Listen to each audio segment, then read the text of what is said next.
In a dusty frontier town, haunted by whispers of a cursed canyon, a mysterious wanted poster and a cryptic bullet unravel a tale of lost memories, ancient secrets, and a love that defies time itself. This gripping Western weaves supernatural mystery with raw emotion, pulling you into a world where the past refuses to stay buried, and every choice echoes across eternity. Chapter 1. The Face on the Wanted Poster. The heat pressed down on Redemption Creek like a burial shroud. Dust fine as ground bone coated everything, the warped planks of the boardwalk, the drooping leaves of the solitary, heat-stroked cottonwood by the dry creek bed, the sweat beading on Clara Voss's temples. She kept her head down, the brim of her worn hat casting a merciful shadow over her eyes, though it did little to shield her from the baked earth smell rising from the street or the relentless glare of the afternoon sun. Redemption, the name tasted like irony on her parched tongue, a bitter counterpoint to the grit between her teeth. There wasn't much redeeming about this place, perched precariously on the edge of nowhere, a last gasp before the land gave way entirely to the desolate, wind-scoured expanse, dominated by the jagged silhouette of Blackthorn Canyon, looming in the distance. Clara had learned the hard way that places like Redemption Creek were magnets for ghosts, not the spectral kind, though whispers of those haunted the canyon, but the living kind. Men and women running from something, running towards oblivion, or simply running in circles until the dusk claimed them. She was one of them, though the thing she ran from was less a memory and more a void, a hollow ache where a past should have been. What little she recalled felt borrowed, fragmented like pages torn from someone else's story. She knew her name, knew the feel of a cold peacemaker, heavy and familiar in her hand, knew the instinct to watch her back and trust no one. The rest was smoke, dissolving whenever she tried too hard to grasp it. She nursed a glass of lukewarm water at a rickety table outside the saloon, the aptly named Dust Devil. Inside, the tinny lament of an untuned piano fought a losing battle against the low murmur of voices and the clink of glasses. Outside, the world seemed stunned into silence by the heat, broken only by the buzz of flies and the occasional creak of a sign swaying in a phantom breeze. Clara watched the street through narrowed eyes, her posture relaxed but a coiled tension humming beneath the surface. She tracked the slow progress of a farmer's wagon hauling meager supplies, the aimless shuffle of a grizzled prospector, the stiff-backed figure of Sheriff Brody making his rounds. Observation was survival. Blending in was armor. She'd been in Redemption Creek for 3 weeks, long enough for the dust to settle into the creases of her clothes, long enough to learn the rhythms of the town, the faces to avoid, the times when it was safest to be invisible. She worked odd jobs mending clothes for the saloon girls, cleaning stables when the regular hand was too drunk anything that earned her enough coin for a cheap room above the mercantile and kept her from drawing undue attention. She moved quietly, spoke little, offered no history. In towns like this, questions were knives best left sheathed. Her gaze drifted towards the sheriff's office, a squat adobe building baking in the sun. A new piece of paper had been tacked to the notice board beside the door, fluttering slightly in the almost imperceptible movement of air. Notices were common land claims, runaway horses, rewards for petty thieves. Usually she paid them little mind, but something about this one, the stark black ink on the cheap paper, snagged her attention. Maybe it was the way the sun caught it, making it seem brighter than the weathered notices around it. Maybe it was just boredom, a flicker of curiosity in the deadening heat. She finished her water, the metallic taste clinging to her tongue, and pushed back her chair. The simple act felt weighted, deliberate. She moved with the unhurried grace of someone accustomed to dangerous terrain, her boots making soft scuffing sounds on the dusty boardwalk. Her hand hovered instinctively near the worn leather holster, strapped low on her hip, a habit ingrained deeper than memory. Closer now, the details swam into focus. The bold letters across the top. Wanted. Below it, a crudely drawn but disturbingly familiar face stared back at her. High cheekbones, a determined set to the jaw, eyes that seemed to hold a flicker of the same wariness she felt in her own soul. Her breath caught in her throat, a sharp, painful intake of superheated air. Below the drawing, the name, Clara Voss. Her heart hammered against her ribs, a frantic bird trapped in a cage. It wasn't just her name. Her face, though the likeness was uncanny, capturing a younger version of herself, perhaps, less worn by sun and secrets. It was the date printed beneath the alleged crime murder, ambush killing of Elias Thorne, Blackthorn Canyon. The date wasn't from a past she couldn't recall. It was 10 years in the future, from the date she believed marked her own end, the hazy, violent conclusion she couldn't quite piece together, but felt like a brand on her soul. 10 years after the ambush that had supposedly left her dead in some nameless dusty gulch, far from here. A wave of dizziness washed over her, the sun-baked street tilting precariously. She gripped the rough wooden post supporting the boardwalk overhang, her knuckles turning white. Impossible. Wanted posters didn't predict the future. They documented the past, sins committed, debts owed in blood or gold. This was wrong. A mistake. A cruel, elaborate hoax designed by an enemy she didn't know she had. Murder. Elias Thorne. The name meant nothing to her, evoked no flicker of recognition, no answering echo in the hollow chambers of her memory. Blackthorn Canyon. The name itself sent a chill down her spine, colder than the sweat drying on her skin. The canyon was a place spoken of in hushed tones, a place of bad luck, lost souls, and treacherous shadows. Locals claimed the wind there carried voices, the cries of those swallowed by its unforgiving terrain, tales of disappearances and strange lights, a place sensible folk avoided. Why would she be there? Why would she kill someone? And why was the crime dated a decade after she was supposed to be dust herself? Her eyes scanned the rest of the text, desperate for an explanation. A flaw in the terrifying logic. Reward. $500. Dead or alive. $500.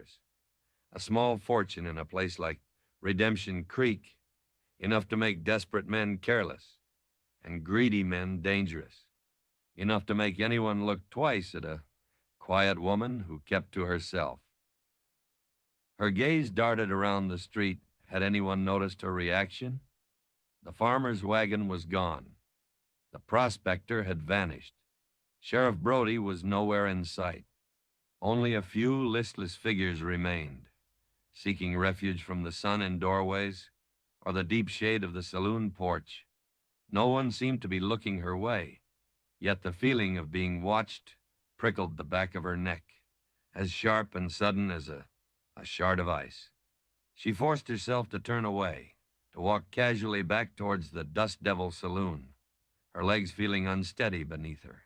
Each step was an effort of will, a fight against the urge to run, to saddle her horse and ride until Redemption Creek was nothing but a speck in the distance.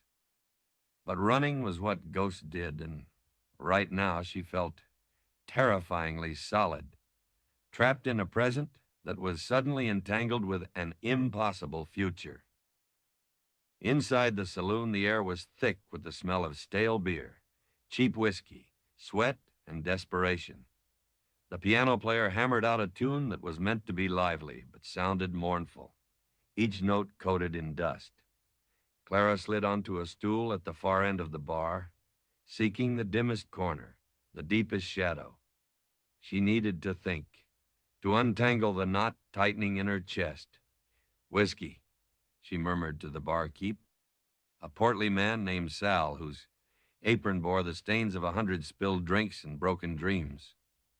He poured her a measure without comment, his eyes flicking briefly towards her face before returning to wiping down the already grimy counter. Did he see the resemblance? Did he wonder? Or was she just another thirsty soul seeking temporary oblivion in his establishment? The whiskey burned going down, a welcome fire against the cold dread seeping into her bones. She stared into the amber liquid, the distorted reflection of the saloon warped and wavering. The wanted poster, her face, 10 years after her death. It defied reason, mocked the fragile reality she had constructed for herself. She tried to dredge up memories of that supposed end, the event that had cleaved her life in two, leaving her with this fractured sense of self. Flashes came, disjointed and confusing. The acrid smell of gunpowder, the panicked whinny of a horse, a searing pain in her side, darkness swallowing her whole. Then, waking up somewhere else, weeks later, nursed back to health by an old woman who asked no questions, her past a gaping wound. She'd assumed she was the sole survivor of whatever violence had occurred, that Clara Voss had died that day, leaving behind only this nameless, rootless woman. She'd chosen the name Clara again, clinging to the one piece of identity that felt remotely real but kept the Voss buried, hoping it would stay that way. Now it seemed Clara Voss hadn't stayed buried at all, or perhaps this was a different Clara Voss. But the drawing, it was her. Younger, yes, before the sun and the hardship had etched lines around her eyes and mouth, but unmistakably her. Whispers drifted from a nearby table where a group of cowhands were nursing beers. She strained to listen, filtering out the piano and the clatter of glasses. Saw it this morning. Sheriff tacked it up himself. Clara Voss. Name sounds familiar, don't it? Thought she died years back? Caught in some crossfire up north? Maybe. Maybe not. $500, says someone wants her found, dead or otherwise. Blackthorn Canyon, though, ain't nobody goes up there less'n they got a death wish. Or if they're meeting someone they don't want seen. Elias Thorne. Who the hell is Elias Thorne? Their voices were low, laced with the casual cruelty and speculation common in places where life was cheap. They didn't know she was sitting mere feet away, the subject of their morbid curiosity. The name Elias Thorne, repeated, still struck no chord. It was a ghost name, attached to a ghost crime committed by a ghost version of herself. A new wave of fear, colder and sharper this time, pierced through the whiskey's warmth. This wasn't just a mistake. Someone knew she was alive. Someone knew her name. And someone wanted her, dead or alive, which might be worse for something she hadn't even done yet, according to the impossible date. Was it a warning, a threat, or something else entirely, something stranger than she could comprehend? The saloon door creaked open, spilling a rectangle of a harsh afternoon light onto the dusty floorboards. Clara instinctively tensed, her hand dropping below the level of the bar, closer to her Colt. A figure stood silhouetted against the glare, tall and lean, momentarily obscuring the view of the sun-bleached street outside. He paused there, letting his eyes adjust to the dim interior, a common enough precaution. But there was something in his stillness, an unnerving intensity that made the low hum of conversation falter. He stepped inside, letting the doors swing shut behind him. He wasn't dressed like the local cowhands or prospectors. His clothes were dark, well-tailored but dusty from travel. A low-brimmed hat shadowed his face, but she could see a strong jawline, a hint of stubble. He moved with a quiet confidence, his spurs making a soft rhythmic chinking sound on the wooden floor, a sound slightly different from the usual jangle, sharper, almost musical. He scanned the room. his gaze sweeping past the card players, the drinkers, the saloon girls lounging by the piano. Clara felt the weight of that gaze slide over her, linger for a fraction of a second too long before moving on. Her heart pounded. Was he a bounty hunter, drawn by the impossible poster? He didn't have the look, not the swaggering menace or the calculating coldness she associated with the trade. There was something else about him, an air of weariness, perhaps, or profound sadness, hidden beneath the quiet watchfulness. He walked towards the bar, taking a spot a few stools down from her. He didn't look at her again, just ordered a whiskey from Sal in a low, gravelly voice that seemed to carry despite its quietness. Sal served him, his usual gruff demeanor softened by a flicker of what? Curiosity? Unease? Clara forced herself to look away, back into her glass. Coincidence, that's all it was. A stranger passing through, stopping for a drink. Redemption Creek saw its share of travelers, drifters heading east or west, seeking fortune or escaping failure. He meant nothing. And yet, the timing felt too precise. The poster appearing, then him. The way his presence seemed to alter the very atmosphere of the room, drawing unseen lines of tension, the peculiar chime of his spurs. She took another sip of whiskey, the liquid fire doing little to calm the tremor in her hands. The piano player stumbled through another mournful chord. The cowhands at the nearby table had fallen silent, glancing nervously between the newcomer and the wanted poster still visible through the saloon's grimy window, pinned to the sheriff's board like a death sentence, waiting to be carried out. Her death sentence, dated 10 years too late. Outside, the wind began to pick up, rattling the loose shutters, whistling through the cracks in the walls. It carried the taste of dust and distance, and something else, a faint, mournful cry that seemed to emanate from the direction of Blackthorn Canyon. The sound scraped along her nerves, amplifying the sense of dread coiling in her stomach. The poster wasn't just paper and ink. It was a hook, baited with her face, cast into the murky waters of her fragmented past, and she had the sickening feeling that something ancient and hungry, hidden in the shadows of the canyon, was about to tug on the line.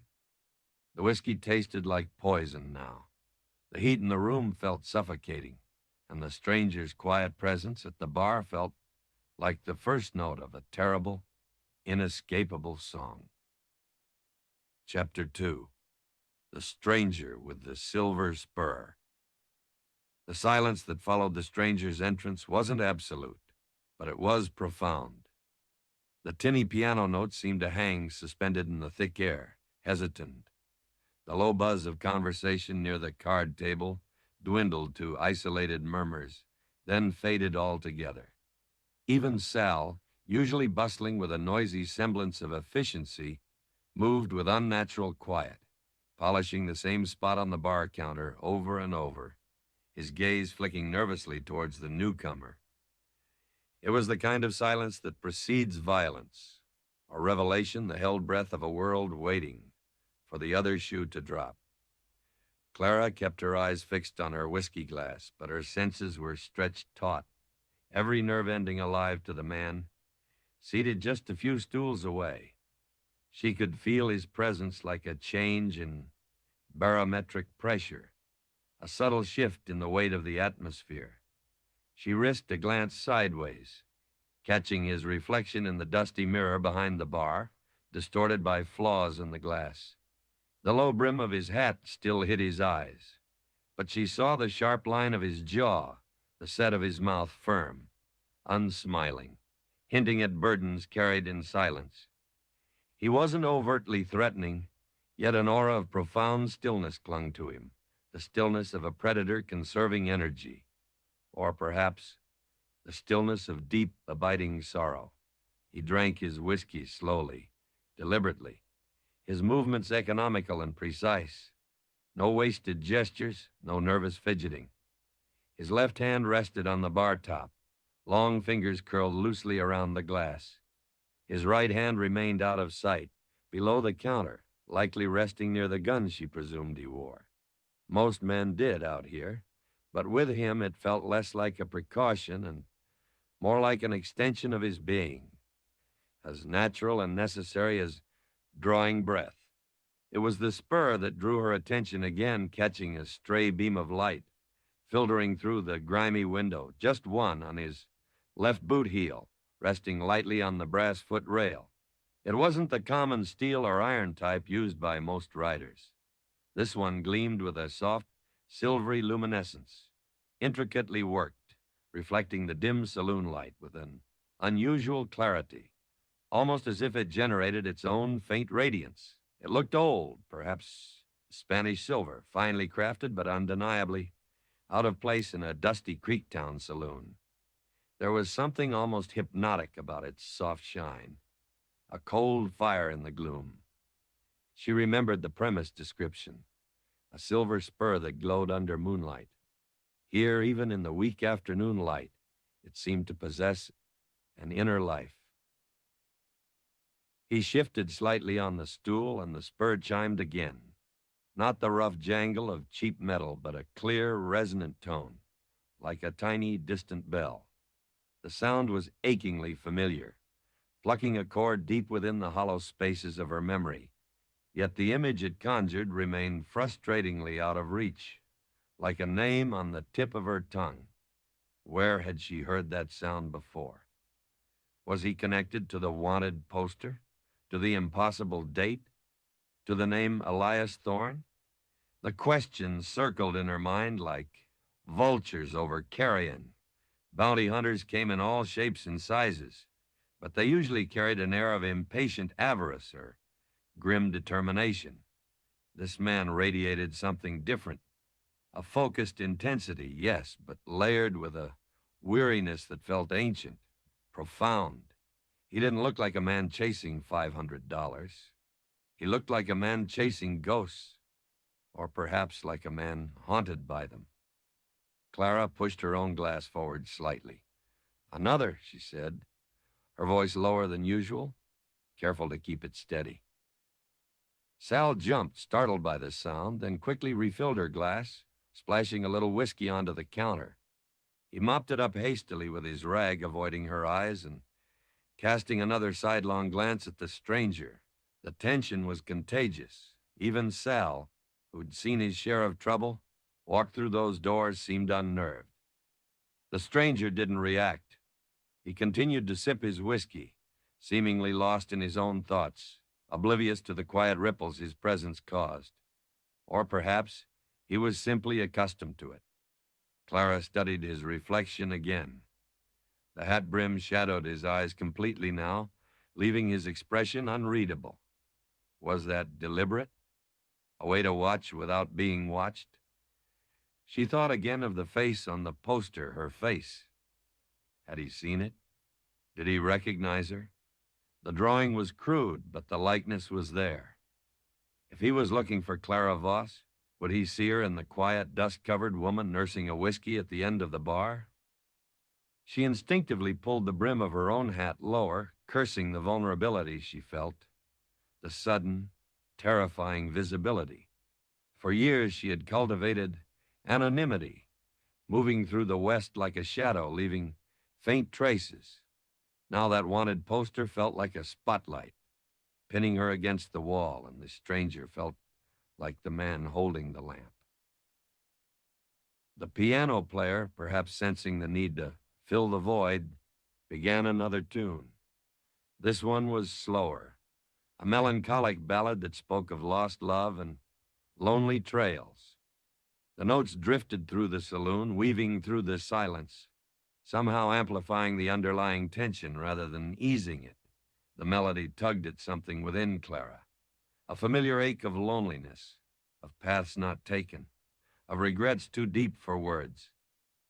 She forced herself to take slow, even breaths.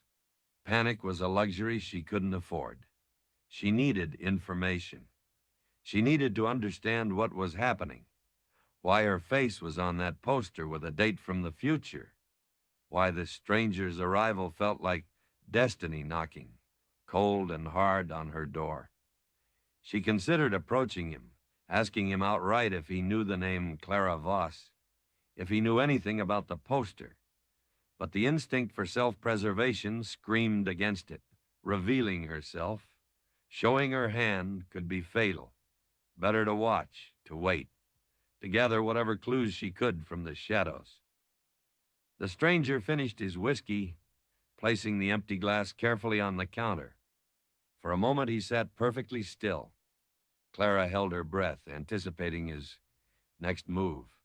Would he leave? Would he order another? Would he turn and finally look at her? Really look at her? He pushed himself slowly away from the bar. The silver spur chimed again, its clear note cutting through the mournful piano music. He turned, not towards her, but towards the center of the room, his movements fluid, unhurried.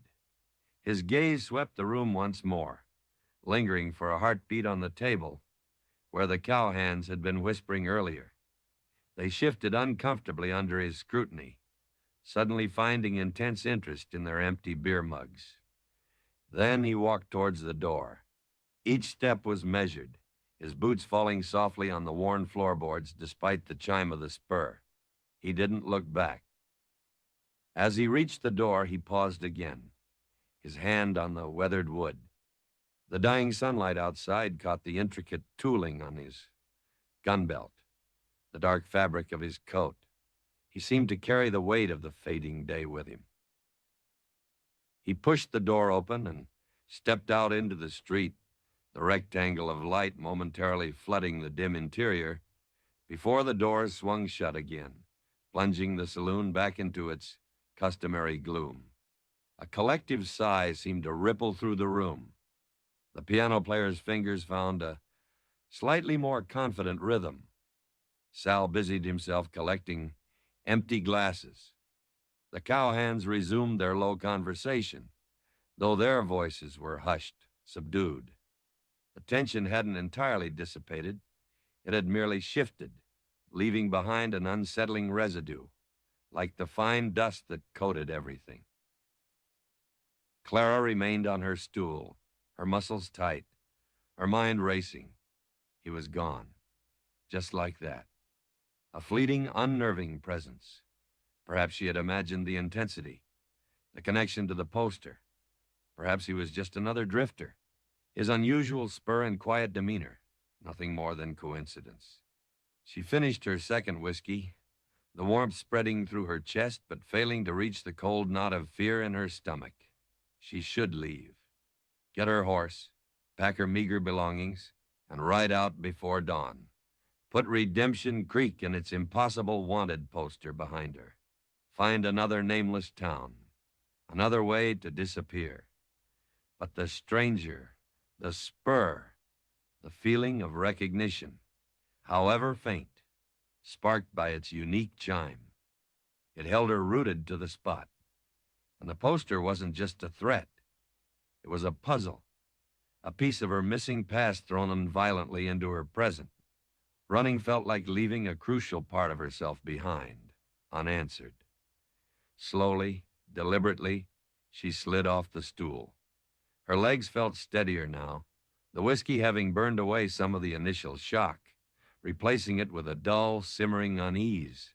She needed air, needed to escape the oppressive atmosphere of the saloon. She tossed a few coins onto the bar, more than enough to cover the drinks.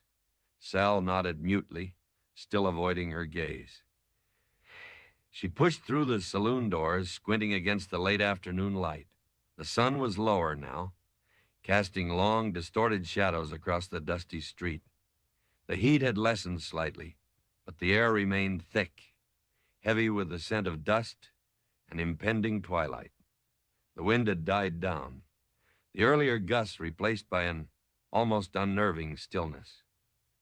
Her eyes immediately sought the spot where the stranger had stood, but he was gone. The street was nearly empty again, save for a dog sleeping in a patch of shade and the sheriff, who had reappeared and was now talking to the mercantile owner on the opposite boardwalk. Neither seemed to be paying her any mind. Then she saw it.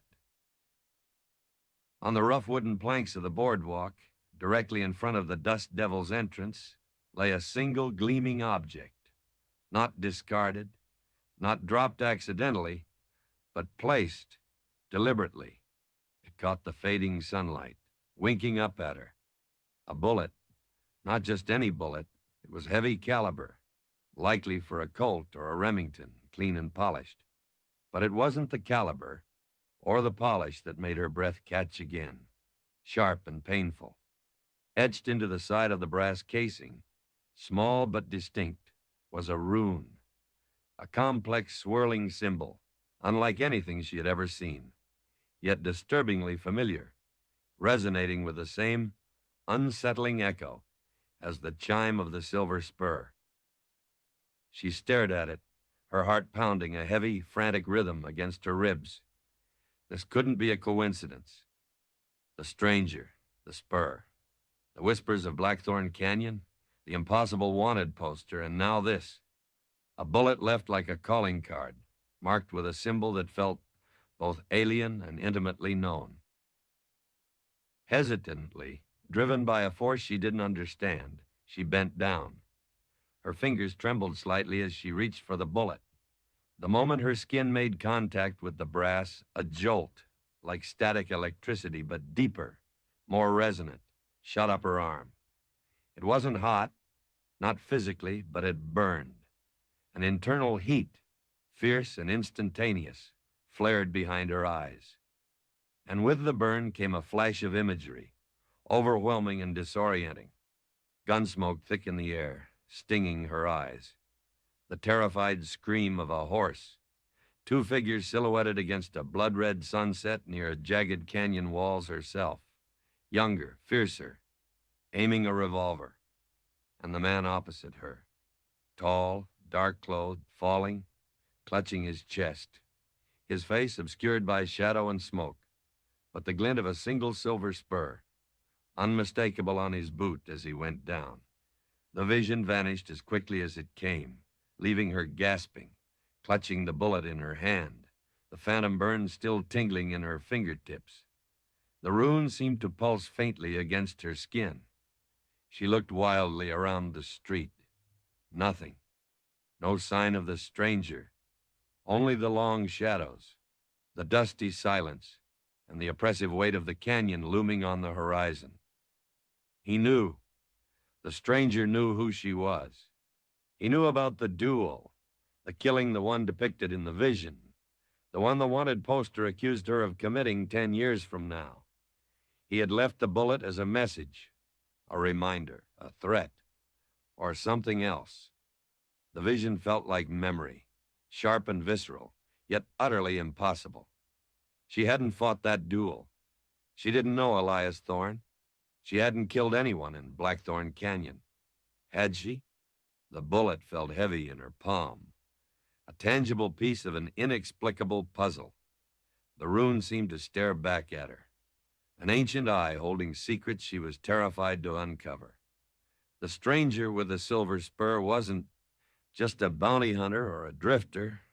He was a key or perhaps a trigger, linked inextricably to the wanted poster, the canyon, and the violent, fragmented past or future that refused to stay buried. He hadn't spoken a word to her, yet he had already drawn her deeper into the mystery, leaving her standing alone on a dusty street in a town called Redemption, holding a bullet that burned with the ghost of a memory she couldn't possibly possess. The choice to run seemed to evaporate like mist in the desert sun, replaced by the chilling certainty that her path, inevitably, led towards the stranger, the rune, and the waiting shadows of Blackthorn Canyon. Chapter 3, Whispers in the Dust Devil's Saloon. The bullet felt like a living coal, nestled in Clara's clenched fist. The phantom burn lingered on her fingertips, a physical echo of the impossible vision. Gunsmoke, sunset, a falling man with a single silver spur. Elias Thorne? The name echoed in the sudden, terrifying silence of her mind. Was that who the stranger was? The man the poster claimed she would murder 10 years from now? The man whose presence felt like a gravitational pull, drawing her towards a fate intertwined with violence and the desolate howl of Blackthorn Canyon? She couldn't stay out here on the boardwalk, exposed and vulnerable, with this burning piece of evidence clutched in her hand. The long shadows stretching across the street felt like grasping fingers, and the quiet felt watchful, accusatory. She needed the relative anonymity of the crowd, the dim shelter of four walls, even if those walls belonged to the Dust Devil Saloon, a place now simmering with suspicion directed squarely at her. With deliberate steps, trying to project a calm she was far from feeling, she pushed the saloon doors open again. The wave of stale air, thick with the familiar scents of whiskey, tobacco, sweat, and something indefinable, perhaps desperation, washed over her. The piano player was still working through his repertoire of mournful tunes, the notes seeming to weep in the gloom. The atmosphere hadn't returned to normal after the stranger's departure. The earlier easygoing murmur hadn't resumed. Instead, conversations were happening in tight knots, voices lowered, heads bent close together. Glances darted towards the door as she entered, lingering on her face before skittering away like startled lizards. They knew, or they suspected. The wanted poster hanging just across the street had done its work, planting seeds of doubt and fear. Her anonymity, painstakingly cultivated, had evaporated in the harsh glare of that impossible accusation. She didn't return to the bar this time. The thought of Sal's knowing, nervous eyes was too much. Instead, she moved towards a small, shadowed table in the far corner, one partially obscured by a rough-hewn support pillar. She slid onto the bench seat, keeping her back to the wall, her gaze sweeping the room, cataloging the faces, gauging the mood. Fear was a cold serpent coiling in her belly, but beneath it, something else stirred a stubborn flicker of defiance, a desperate need for answers. Running now felt less like self-preservation and more like surrender to the chaos that had suddenly erupted in her life. The bullet, heavy and strangely resonant in her pocket, where she'd hastily tucked it, was a tangible link to the mystery. She couldn't abandon it, couldn't abandon the questions it represented. A saloon girl, Ruby younger than most, with tired eyes that had seen too much but still held a spark of weary kindness, approached her table. "Whiskey, Clara?" she asked, her voice soft, perhaps deliberately neutral. Clara nodded, grateful for the mundane interaction. "Please, Ruby." Ruby returned quickly, placing the glass on the scarred tabletop. Her gaze lingered on Clara's face for a moment, a flicker of curiosity, maybe even sympathy in their depths. "Rough day out there," she murmured, her voice barely audible above the piano. "Sun's enough to bake a man's brains." It was an opening, perhaps, a cautious offer of conversation, but Clara couldn't risk it, couldn't risk revealing the turmoil churning inside her. "Sun's always rough here," she replied evenly, keeping her eyes down. Ruby hesitated, then seemed to think better of pushing. She gave a small nod and moved away, her red dress a bright slash of color against the saloon's drab interior. Clara watched her go, wondering if Ruby had heard the whispers, if she connected the woman drinking alone in the corner with the face on the poster. She took a long swallow of the whiskey. It didn't warm her. The chill seemed lodged deep in her bones now. She focused on listening, letting the fragmented conversations drift towards her shadowy corner. Never seen nothing like it. Wanted for murder 10 years from now? Must be some kind of mistake. Or a prank. The voice belonged to one of the cowhands who had been speculating earlier, his tone a mixture of disbelief and nervous excitement. "Ain't no prank tacking up wanted posters, Jed," another voice countered, low and gravelly. This was McCoy, an older ranch hand with hands like worn leather and eyes that missed little. Sheriff put it up himself. Said it came through on the wire this morning. Official. But the date, how? Don't ask me how. All I know is $500 is $500. Makes a man look twice at strangers. McCoy's gaze flicked almost imperceptibly towards Clara's corner before returning to his beer. A shiver traced its way down Clara's spine. They were talking about her, about the price on her head. The impossible date made it bizarre, but the money made it real, made it dangerous. And that fellow who was just in here, Jed continued, his voice hushed, the quiet one with the fancy spur. Never seen him before. He didn't seem the type to linger. Looked like he carried trouble with him, McCoy grunted, or was looking for it. Saw him looking hard at that poster before he came in. Clara's hand instinctively tightened around her glass. So the stranger had seen the poster. Had he recognized her immediately? Was that why he sought her out? Why he left the bullet? Silver Spur, too, another man chimed in, a wiry prospector named Pete, nursing a beer nearby. Heard tell of things like that up Blackthorn way. Strange lights, sounds. Folks say the canyon's haunted, cursed even. They say time gets twisted up there. Ah, Pete, you and your stories, Jed scoffed, though his voice lacked conviction. Ain't just stories, Pete insisted, leaning forward conspiratorially. Old man Hemlock lived up near the foothills. Swore he saw riders disappear into thin air near the canyon mouth. Said the air shimmered like heat haze, even on a cold day. Said the place remembers things, holds grudges. Blackthorn Canyon. Always the conversation circled back to the canyon. Its shadow loomed large, not just physically on the horizon, but in the town's collective imagination, a repository for fear and superstition, a place where time got twisted, a place that remembered. The words resonated with the impossible date on the poster, with the burning vision the bullet had seared into her mind. What about the name? Jed asked. Elias Thorne. Anyone ever heard of him? A ripple of uncertainty went through the small group. Thorne, McCoy mused, rubbing his grizzled jaw. Seems I heard that name once, a long time ago. Connected to something bad up near the canyon. Can't rightly recall what. Maybe one of them prospectors went missing.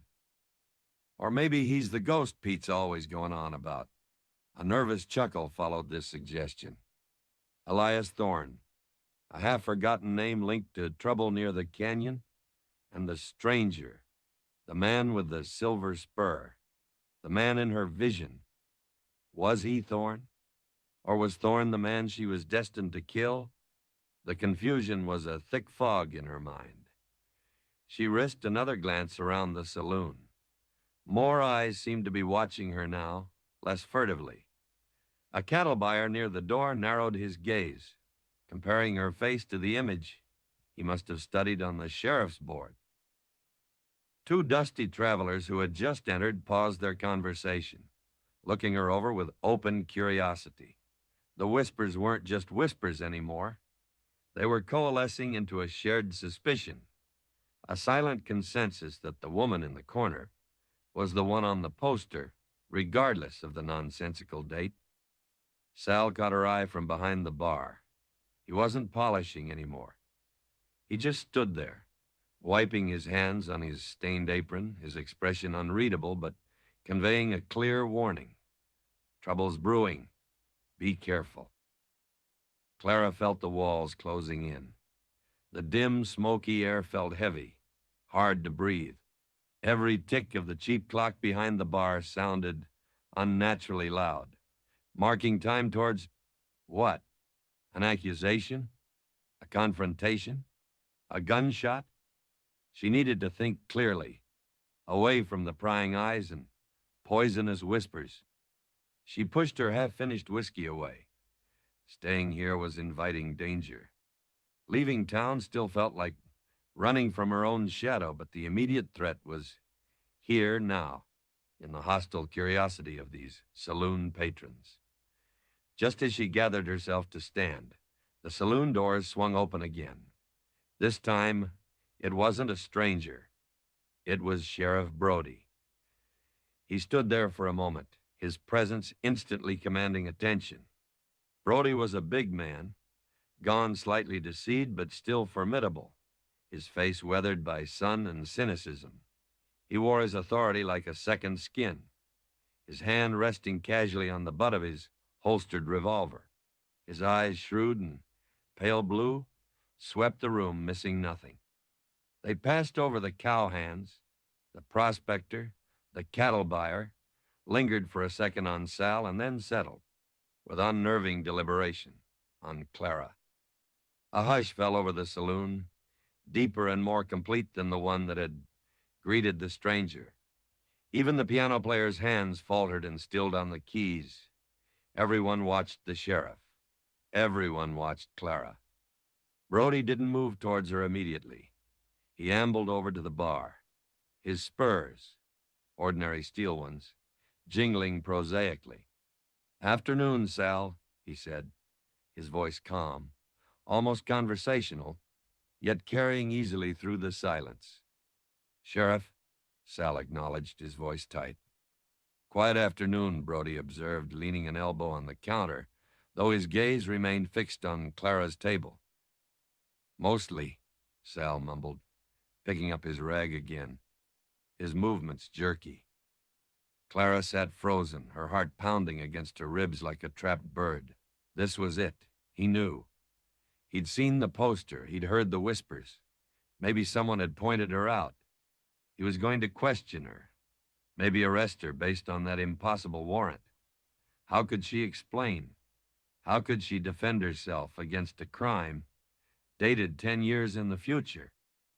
She met his gaze steadily, refusing to show the fear churning inside her. She kept her hands still on the tabletop, away from her weapon. Any sudden movement could be misinterpreted, could escalate the situation beyond control. Brody held her gaze for a long moment, his expression unreadable. Was it suspicion, curiosity, or something else? He wasn't a cruel man by reputation, just wary and pragmatic, trying to keep a semblance of order in a town perpetually teetering on the edge of chaos. But that pragmatism wouldn't extend far if he thought she was a wanted murderer, regardless of the date. $500 could solve a lot of town problems. Then, slowly, deliberately, he pushed himself away from the bar. He adjusted his gun belt. He started walking, not towards the door, but directly towards her table in the corner. The silence in the saloon was absolute now. The air crackled with tension. Clara could hear the blood rushing in her ears, feel the stares of everyone in the room boring into her back. The bullet in her pocket felt impossibly heavy, a damning weight pulling her down. Each step the sheriff took seemed to echo in the stillness. 1 step, 2, 3. He stopped beside her table, looming over her, casting her deeper into shadow. She had to crane her neck slightly to look up at him. His face was close enough now for her to see the network of fine lines around his eyes, the skepticism etched into his features. He didn't look angry, just tired and wary. "Ma'am," he began, his voice quiet but firm, cutting through the silence like a knife. "Mind if I ask you a few questions?" The whispers had stopped. The speculation was over. The confrontation she had dreaded was here. And as she looked into the sheriff's steady, questioning eyes, with the weight of the impossible wanted poster hanging heavy in the air between them, and the memory of the stranger's silver spur still gleaming in her mind's eye, Clara knew that Redemption Creek was no longer a hiding place. It was the beginning of something inescapable, a path leading directly into the heart of the mystery that was Blackthorn Canyon and the terrifying half-remembered violence linked to her own name. The saloon wasn't just filled with whispers anymore. It was filled with the chilling echo of her own uncertain future, or perhaps her inescapable past. Chapter 4. A Bullet Etched with Yesterday. The air in the Dust Devil's saloon grew thin, sucked out by the collective intake of breath as Sheriff Brody stood over Clara's table. His shadow fell across her, cool and heavy, a stark contrast to the frantic heat pounding beneath her own skin. Behind him, the faces in the saloon were pale blurs, their eyes fixed on the unfolding drama in the corner. The mournful piano notes had died completely, leaving a silence so profound Clara could hear the faint hiss of the kerosene lamp hanging above the bar and the frantic thudding of her own heart against her ribs. "Ma'am," Brody repeated, his voice still quiet but carrying the undeniable weight of authority. "Mind if I ask you a few questions?" Clara forced herself to meet his pale blue eyes. Showing fear now would be like bleeding in shark-infested waters. She needed calm, composure, a mask to hide the maelstrom within. In her pocket, her fingers brushed against the smooth, cool brass of the bullet. It seemed to pulse faintly, a tiny resonant thrum against her skin, a secret anchor in the terrifying uncertainty of the moment. "Depends on the question, Sheriff," she replied, schooling her voice to be steady, even, perhaps a touch weary. Let him think she was just another traveler tired of the dust and the scrutiny. Brody nodded slowly, his gaze unwavering. He didn't sit, preferring the advantage of height. "Folks are talking about that notice I put up this morning." He gestured vaguely with his chin towards the sheriff's office across the street, though everyone in the room knew exactly what he meant. "The one bearing the name Clara Voss." He paused, letting the name hang in the air. Clara kept her expression carefully neutral, a slight frown of puzzlement, perhaps. "I saw it," she admitted quietly. "Hard to miss." "Aye," Brody agreed. "Features a likeness, too. Folks seem to think it favors you." There it was, the direct accusation, wrapped in neighborly observation. Clara felt the stares intensify on her back. She took a slow breath, letting it out evenly. "Sheriff," she began, leaning forward slightly, pitching her voice just for him, though she knew others were straining to hear. "Voss ain't exactly an uncommon name. And drawings, well, they ain't photographs. As for resemblance, maybe there's a touch, but look at the rest of it." She allowed a note of incredulity, of plain common sense, to enter her tone. "Murder? Blackthorn Canyon? And Sheriff, look at the date on that thing." She shook her head slightly, a gesture of baffled dismissal. "Says 10 years from now. I ain't clairvoyant, Sheriff, but I'm pretty sure warrants are for things folks have already done, not things they might do a decade down the line. Sounds like someone's idea of a cruel joke or maybe a mistake from the telegraph office." She watched his face closely. Had she planted a seed of doubt? Or did he see through her careful performance? Brody's expression remained largely unreadable, but she thought she saw a flicker of uncertainty in his eyes, a brief wrestling with the sheer absurdity of the warrant's date. That was her only defense, the impossibility of it. "Mistake or not," Brody said, his voice hardening slightly, "it came through official channels. And $500 is a serious reward. Makes people jumpy. Makes me need to ask questions when someone matching the description and bearing the name happens to be in my town." "I understand you have a job to do, Sheriff," Clara conceded, keeping her tone reasonable. "My name is Clara Miller." She offered the first surname that came to mind, a common enough alias she'd used before. "I've been here a few weeks, working odd jobs, keeping to myself. Anyone can tell you that. Sal, Ruby." She glanced towards the bar, then back at Brody. I don't know anything about this Elias Thorne, or any trouble in Blackthorn Canyon, and I certainly don't plan on murdering anyone, now or 10 years from now." As she spoke the name Elias Thorne, she felt the bullet in her pocket pulse again, stronger this time. A fleeting image flashed behind her eyes, not the duel, not the falling man, but something else, older, fragmented, stones, ancient and weathered, arranged in a circle, moonlight, the glint of silver, a low chant, almost swallowed by the wind. The image was gone before she could grasp it, leaving only a residue of cold dread and bewildering familiarity. Yesterday. The word whispered through her mind, unbidden. Not the immediate yesterday, but a yesterday lost in time, tied to those stones, that chant, that silver glint that reminded her so forcefully of the stranger's spur. Brody continued to study her, his gaze sharp, probing. "Miller, you say? Where you headed from? Where you headed to?" Standard questions, easy enough to answer with vague truths. "Came down from the territories up north," she said, gesturing loosely. "Things got difficult. Looking for somewhere quiet to rest up. Maybe move on towards California when the weather cools." It wasn't entirely a lie. Things had gotten difficult, though she couldn't recall precisely how, and California sounded as good a destination as any. "Anyone traveling with you?" "No, Sheriff. Alone." His eyes narrowed slightly. "There was another stranger in here earlier. Didn't stay long.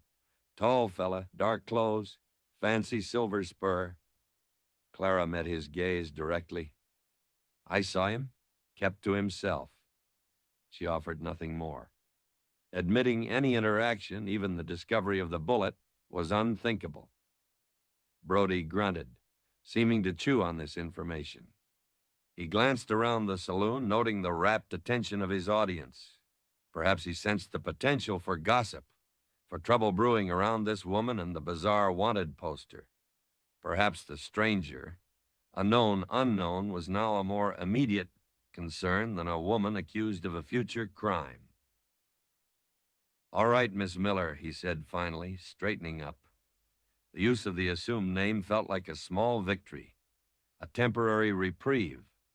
"For now, I'll take you at your word. But that poster stays up till I get clarification from the marshal's office. It's caused a stir." His gaze hardened again.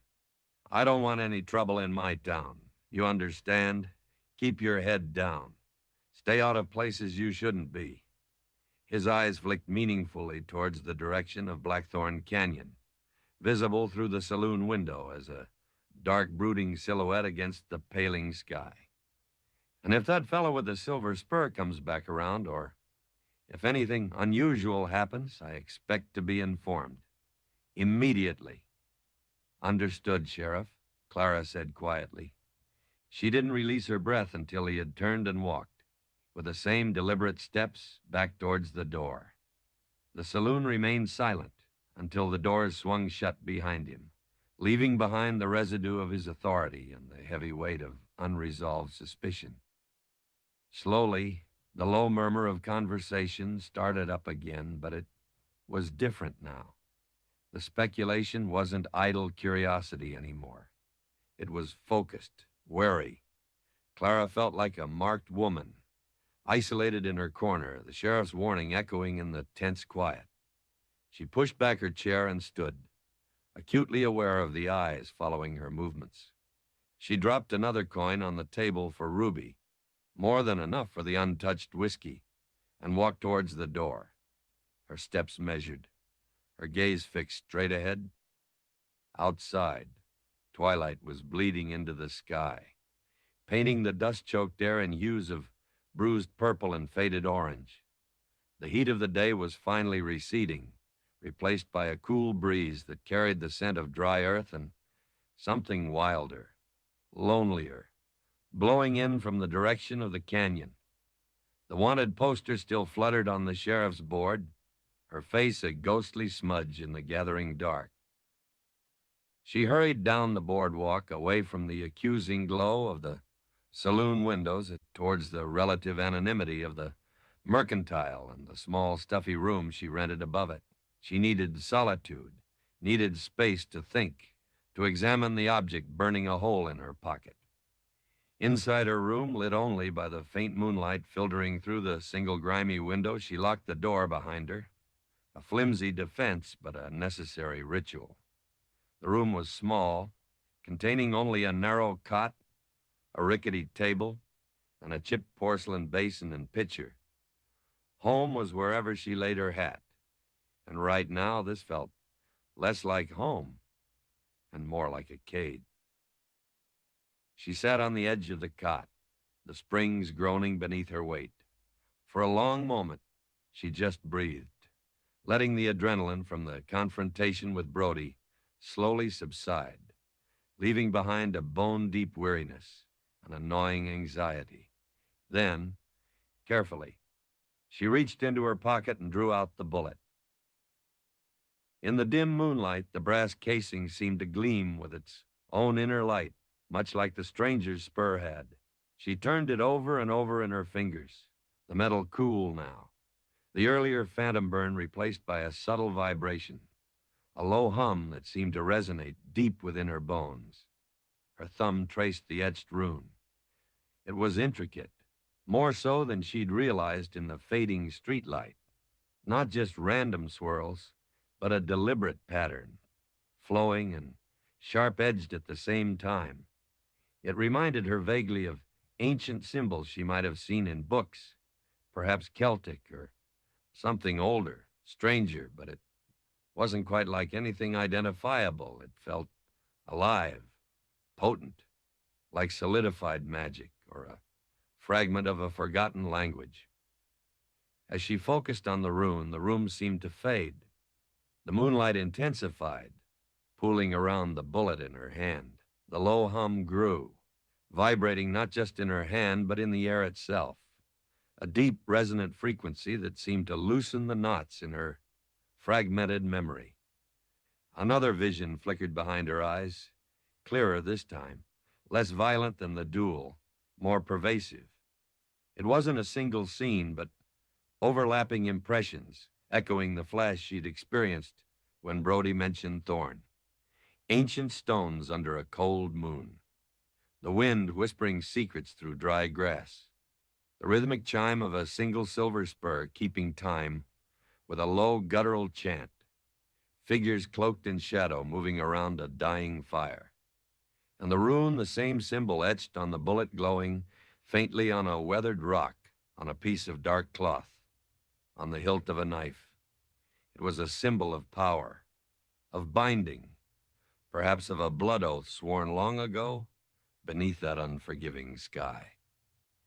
And there was a feeling, powerful and overwhelming, of loss, a deep, aching grief that seemed to emanate from the very land itself, from the stones, from the wind, a sorrow tied to the silver spur, to the name Thorn, and somehow, impossibly, to her. The vision dissolved, leaving her breathless, the bullet heavy in her palm. Yesterday. The word resonated again, stronger now. This wasn't about a future murder. This was about a past she couldn't access, a history buried so deep it felt geological. The rune wasn't a warning about tomorrow. It was an echo from countless yesterdays, a piece of a story that had begun long before her fragmented memories started. The stranger, Elias Thorne, the silver spur, the duel, the wanted poster. They were all connected, not by a future event, but by this ancient symbol, this deep-seated history rooted in the heart of Blackthorn Canyon. The bullet wasn't just a message from the stranger. It was a key, offered or perhaps forced upon her, a key to unlock the door to her past, to the void that haunted her waking hours. She looked down at the bullet, the glowing rune that seemed to pulse with secrets. The fear was still there, cold and sharp, but now it mingled with something else, a desperate, undeniable curiosity, a need to know. Who was she, really? What happened to her before she woke up broken and lost? What was her connection to the canyon, to Elias Thorne, to the man with the silver spur who seemed to walk between worlds, leaving echoes of yesterday in his wake? The sheriff's warning to stay away from the canyon seemed suddenly irrelevant, impossible to heed. The whispers in the saloon, the suspicious eyes, the danger of the wanted poster, they all faded slightly in the face of this deeper, more personal mystery. The bullet wasn't just a threat. It was an invitation, a summons. It was a piece of her own forgotten soul, etched in brass and moonlight, calling her back to a past she didn't know she had, a past that apparently held the key to a future someone desperately wanted to prevent, or perhaps ensure. The path forward no longer seemed like a choice between running or staying. It felt like a single inevitable trail leading straight towards the dark heart of the canyon, towards the answers buried in the dust of yesterday. Chapter 5. The Burn of Forgotten Memories. Silence settled thick and heavy in the small room above the mercantile, broken only by the occasional distant shout from the street below, or the mournful creak of the building settling in the cooling night air. Moonlight filtered through the grime-streaked window pane, painted a pale, ghostly rectangle on the rough wooden floorboards, illuminating dust motes dancing in the still air. Clara sat on the edge of the narrow cot, the bullet resting heavily in her open palm. It no longer felt merely cool. A faint, persistent warmth seemed to emanate from the brass casing now, a low thrum vibrating against her skin, echoing the frantic pulse beneath. The confrontation with Sheriff Brody had drained her, leaving her feeling exposed, vulnerable, the assumed name Miller feeling flimsy as moth-eaten cloth. His warning, keep your head down. Stay out of places you shouldn't be, resonated with the pragmatic survival instinct that had kept her alive thus far. Running seemed the only sensible option.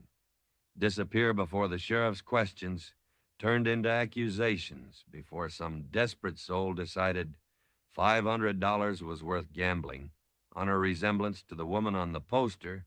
Future date be damned. Another town, another name, another life lived in the shadows.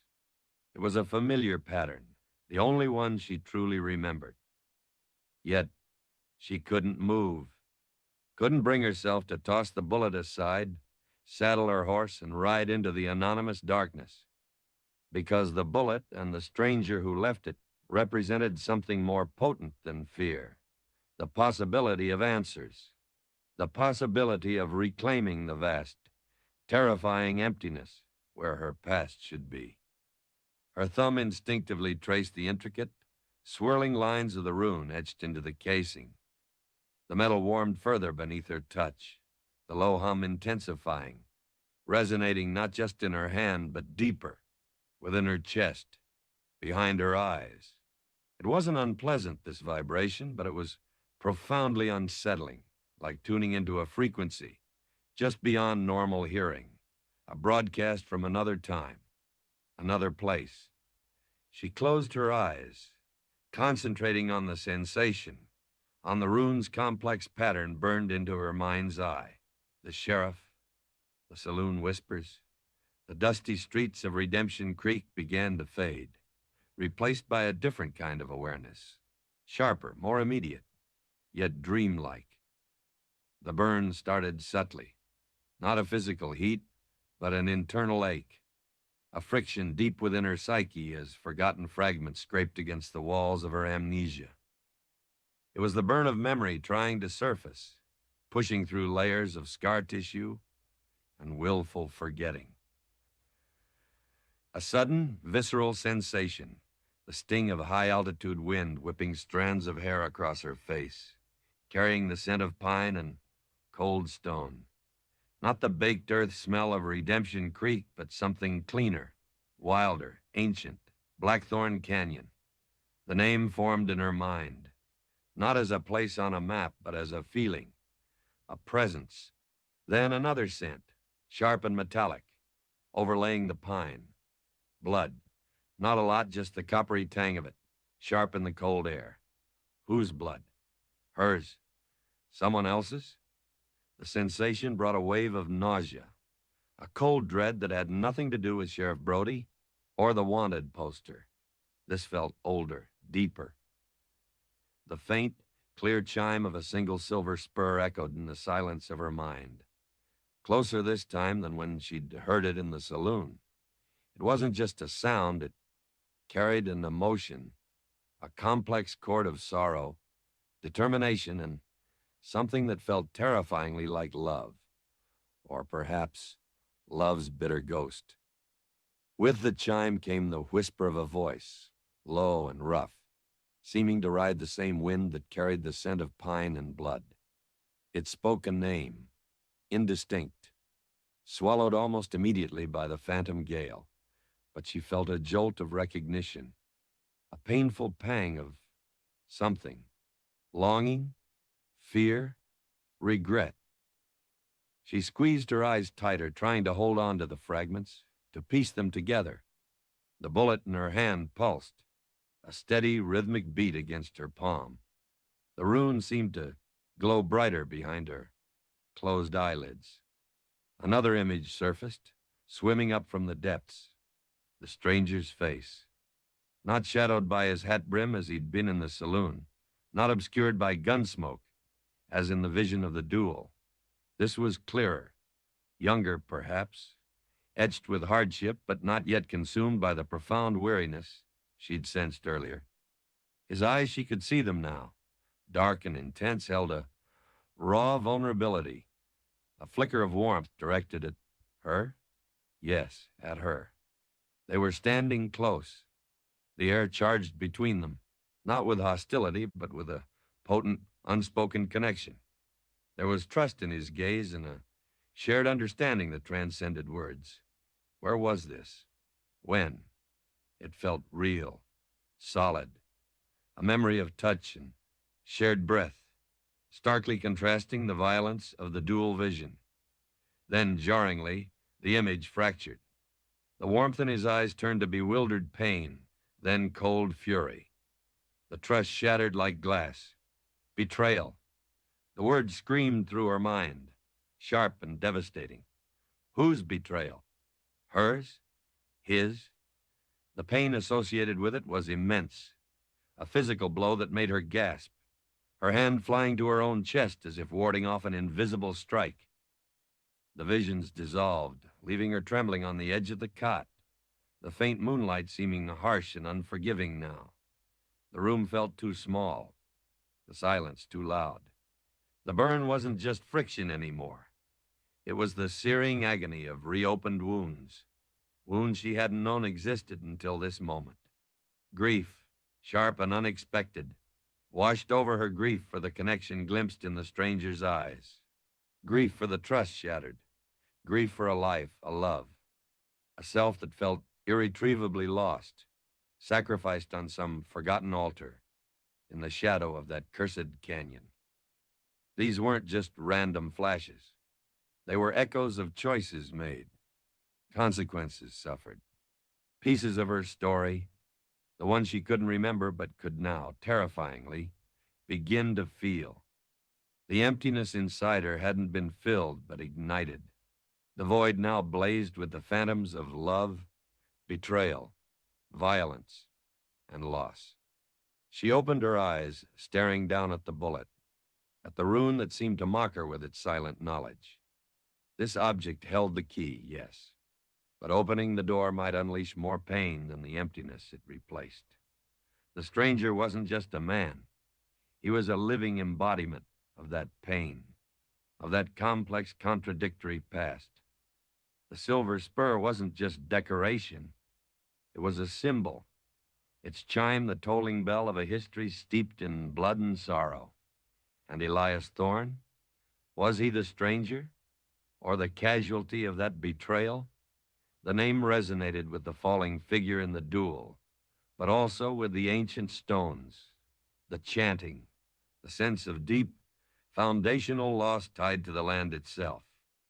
She stood abruptly, the cot springs groaning in protest. Pacing the small confines of the room, 3 steps to the window, 3 steps back, she tried to force the chaotic fragments into some kind of order. Hypothesis.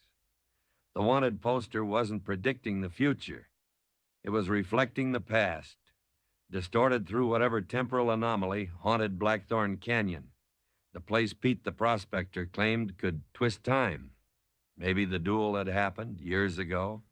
Maybe she had killed Elias Thorne, the man with the silver spur, the man whose eyes held both warmth and betrayal in her fragmented visions. Maybe her amnesia wasn't just from injury, but a consequence of the canyon itself, or something she'd done to escape the weight of her actions. But if that were true, why was the stranger alive? Why was he here now, leaving cryptic clues? Was he a ghost? Or had the past somehow circled back? The events destined to repeat? Was the poster a warning that the cycle was beginning again? The questions hammered at her, each one raising more uncertainties, deepening the chill that had settled in her soul. Running seemed futile now. Wherever she went, this history, this connection to the canyon and the stranger would follow. It was part of her, burned into her very being, even if she couldn't consciously recall it. The bullet wasn't just a clue, it was a tether, binding her to that forgotten yesterday. Her hand went instinctively to the Colt Peacemaker, holstered at her hip. She drew the weapon, the worn metal familiar and comforting in her grasp. She checked the cylinder. The smooth mechanical clicks, a small island of certainty in the sea of confusion. 6 rounds. Enough for whatever waited in the immediate future, perhaps, but useless against the ghosts of the past. She walked to the window, pushing aside the thin, dusty curtain. Below, Redemption Creek slept uneasily under the vast, indifferent expanse of the star-dusted sky. The lights of the Dust Devil Saloon still spilled onto the street, but the sounds were muted now. Further out, beyond the edge of town, the land dissolved into darkness, a rippling sea of shadow that eventually rose to meet the jagged, imposing silhouette of Blackthorn Canyon. It looked different at night, less like a geological formation, more like a sleeping beast, its ridges and peaks sharp against the softer glow of the heavens. It seemed to emanate a palpable silence, a waiting stillness that felt infinitely more menacing than the drunken shouts from the saloon. The wind, picking up again, whistled softly around the corners of the building, sounding like whispers, like the faint, mournful cries the townsfolk attributed to the canyon's lost souls, or perhaps like the echo of that low chant from her vision. The sheriff's warning seemed distant, irrelevant. The fear of discovery, of bounty hunters, paled beside the terrifying, consuming need to know, to understand the burn of these memories, to confront the ghosts living or otherwise that haunted her steps. The emptiness was no longer passive. It actively hurt, demanding to be filled, even if the truth was poison. Her decision solidified, not born of courage, but of sheer necessity. She couldn't live like this, fractured, haunted by whispers and visions she didn't understand. She had to face it. She had to seek the source. She wouldn't ride out blindly into the night. That was foolish. But she wouldn't run either. She would wait, watch, see if the stranger reappeared, gather what little supplies she had, and if he didn't show himself soon, if the only answers lay shrouded in the canyon's ominous embrace, then she would go there, cautiously, armed, ready for anything or as ready as one could be when facing down forgotten memories and the potential wrath of time itself. She let the curtain fall back into place, plunging the room back into near darkness, save for the persistent moonlight outlining the window frame. She placed the bullet carefully on the rickety table beside her cot, the etched rune catching the faint light, a single watchful eye in the gloom. It was a promise, a threat, and an undeniable summons. The path ahead was treacherous, leading into shadows both external and internal, but for the first time since waking up with a void where her life should have been, Clara Voss, or whoever she truly was, felt the faint, dangerous flicker of purpose. She would uncover the truth, whatever the cost. The burn of forgotten memories demanded nothing less. Chapter 6. Blackthorn Canyon's Bitter Song. Dawn broke over Redemption Creek not with gentle light, but with a reluctant, dusty smear of gray across the vast, indifferent canvas of the sky. Clara hadn't slept. The narrow cot had felt like a bed of thorns, her mind a battlefield where fragments of impossible memories warred with the cold, hard edge of present danger. The bullet lay on the rickety table beside her, its etched rune seeming to absorb the weak, pre-dawn light, radiating a silent, potent energy that filled the small room. The low hum she'd felt earlier had subsided, or perhaps she'd simply grown accustomed to it, a constant, unsettling vibration just beneath the surface of her awareness. She rose, her muscles stiff, her body protesting the lack of rest, a constant tension. Moving to the window, she peered through a clean patch she'd rubbed on the grimy glass. Below, the town was slowly stirring. Smoke curled lazily from a few chimneys, carrying the scent of wood smoke and brewing coffee, scents of ordinary life that felt alien, distant. A dog barked intermittently down the street. The doors of the livery stable creaked open, followed by the rhythmic clang of a hammer on metal from the blacksmith's forge. Mundane sounds against the extraordinary backdrop of her situation. And always, dominating the western horizon, stood Blackthorn Canyon.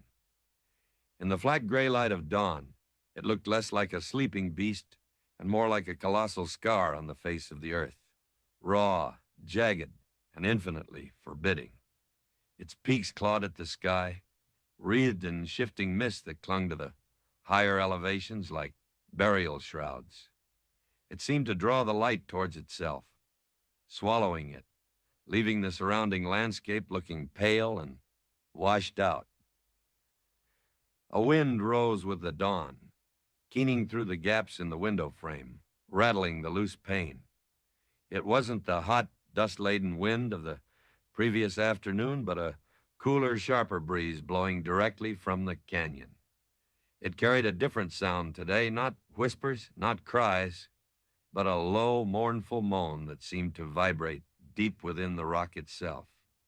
It was a sound of immense, ancient sorrow, of things lost and never recovered. Blackthorn Canyon's bitter song. Listening to it, Clara felt an answering ache deep within her chest, a resonance with the grief she'd glimpsed in her fragmented visions.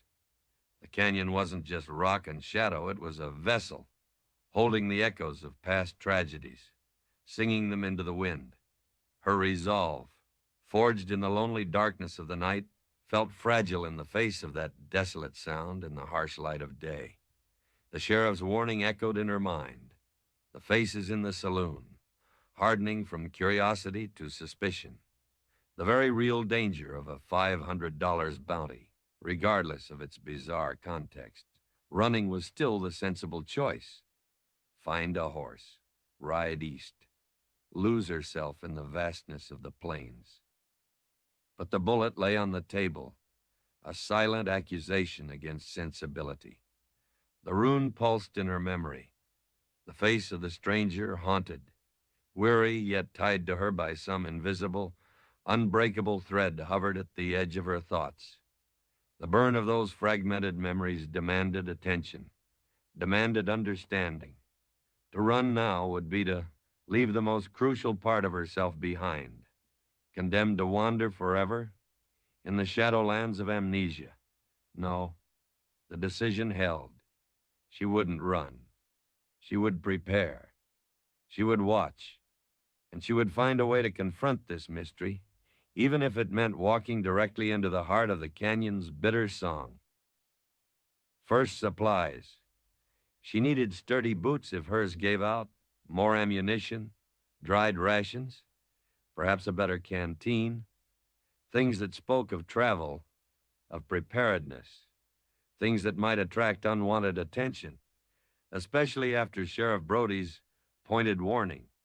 She counted the meager collection of coins remaining from her odd jobs, enough for the basics, if she was careful. She waited until the sun had climbed higher, until the sounds from the street indicated the town was fully awake, the mercantile likely open for business. Drawing the Colt Peacemaker, she checked it again. The familiar weight, a small comfort. She holstered it, strapped it low on her hip, a constant, necessary companion. Then, tucking the etched bullet carefully into a small leather pouch looped onto her belt, keeping it close felt essential, like holding a compass pointing towards an unknown destination. She unlocked her door and stepped out onto the narrow landing. The mercantile occupied the ground floor of the building. The air inside was cool and dim, smelling of milled grain, tobacco, bolts of cloth, and lamp oil.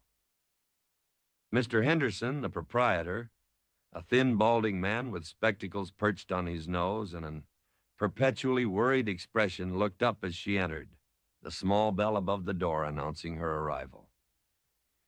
His eyes, magnified by the thick lenses, flickered briefly towards her face, then quickly away. He busied himself rearranging tins on a shelf, his movements suddenly fussy, overly precise. The easy, if reserved courtesy he'd shown her on previous visits was gone, replaced by a palpable awkwardness, a strained neutrality that screamed awareness. He knew. Everyone knew about the poster, about the sheriff's visit to the saloon.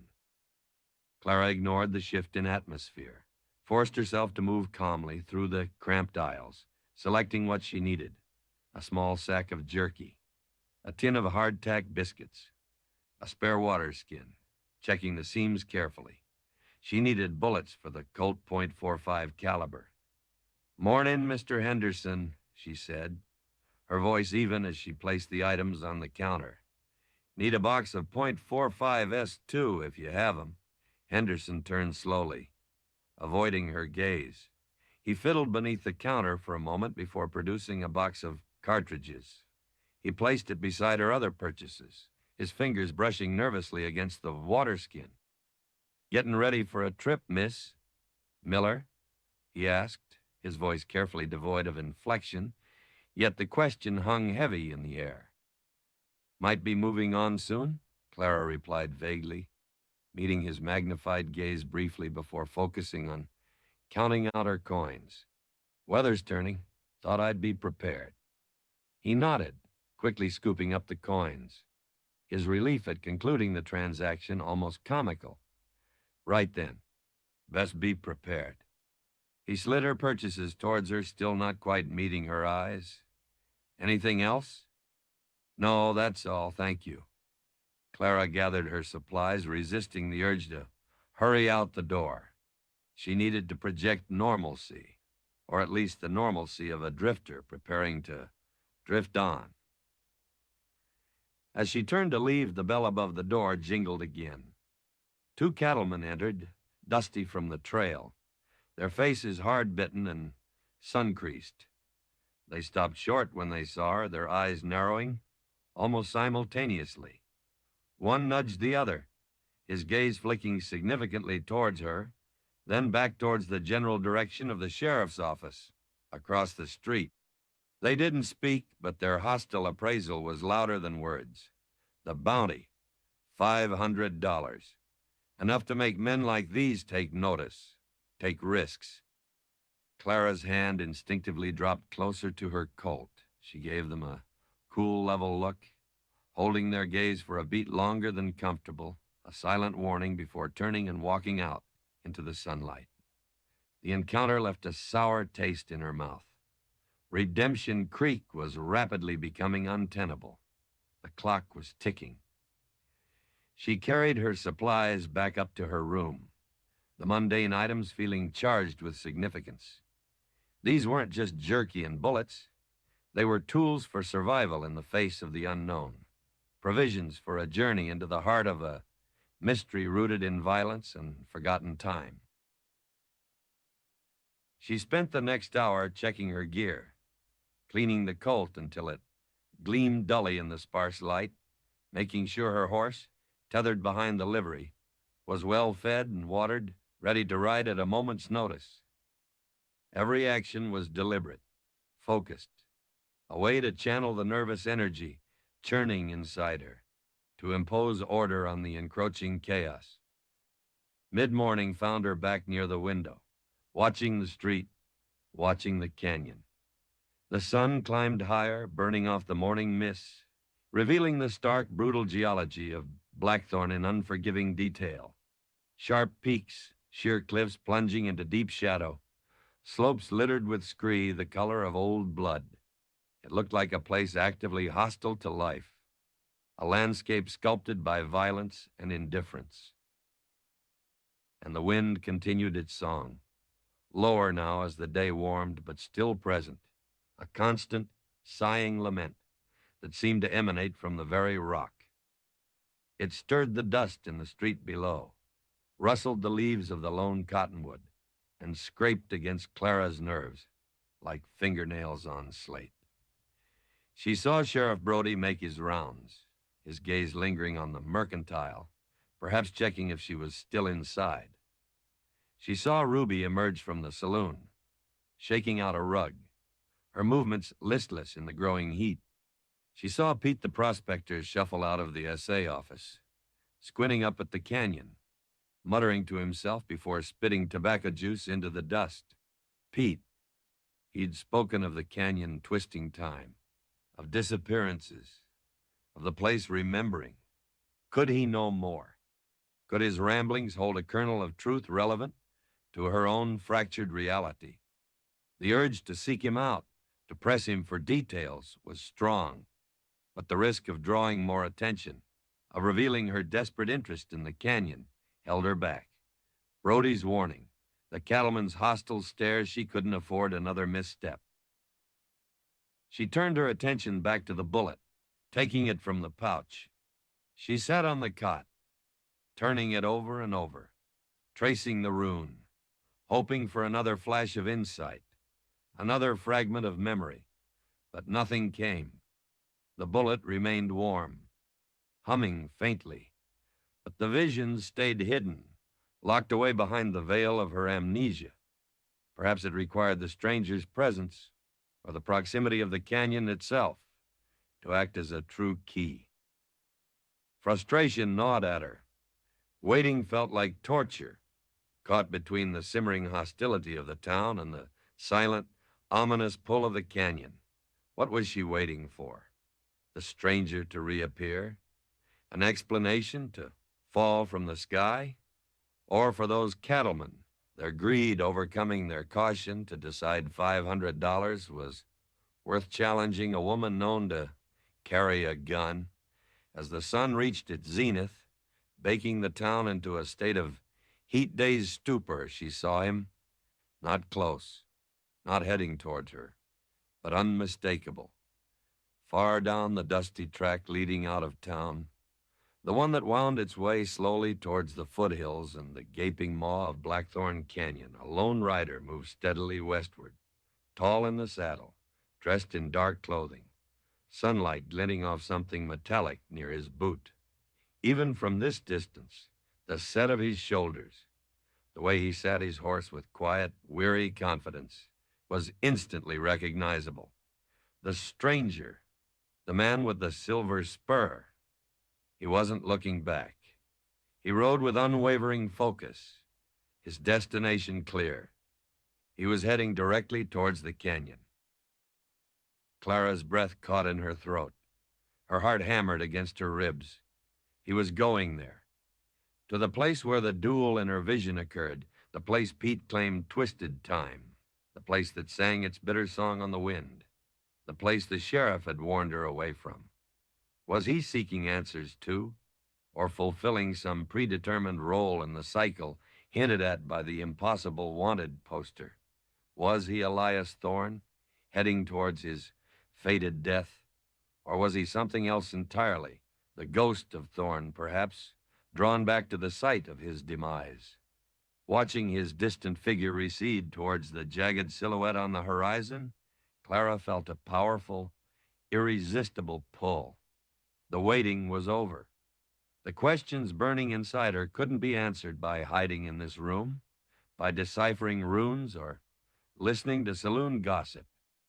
The answers lay out there on the trail leading into the canyon, with the man who carried her, forgotten past in his weary eyes, and signaled its presence with the chime of a single silver spur. Fear warred with resolve. The canyon song seemed to intensify, a chilling harmony of warning and invitation. The faces of the hostile cattlemen flashed in her mind. Brody's stern visage, the burning memory of betrayal. But stronger than all of it was the image of the stranger riding alone into that vast, dangerous emptiness, and the absolute certainty that her own path lay in following him. She stood decisively, strapping the sack of supplies behind her saddle mentally. She checked her Colt one last time, tucked the bullet pouch securely back onto her belt. The time for hiding, for waiting, for wondering was done. Whatever secrets Blackthorn Canyon held, whatever role the stranger played, whatever the cost of confronting her past or her future, she had to know. With the canyon's bitter song echoing in the wind and the image of the lone rider etched against the horizon, Clara Voss turned away from the window. Her course finally, irrevocably set. Redemption Creek was behind her. Blackthorn Canyon lay ahead. Chapter 7, Following the Ghostly Glow. Leaving Redemption. Creek felt like shedding a skin, a temporary, ill-fitting hide that had offered meager protection, but ultimately chafed against the truth of her being, whatever that truth was. Clara moved with the ingrained caution of a creature accustomed to predators. She didn't stride out the front door of the mercantile building in broad daylight. Instead, she waited until the relentless midday sun drove most sensible folk indoors, seeking shade and respite. Then, slipping out the back, keeping to the narrow, trash-strewn alleyways, she made her way circuitously towards the livery stable at the edge of town.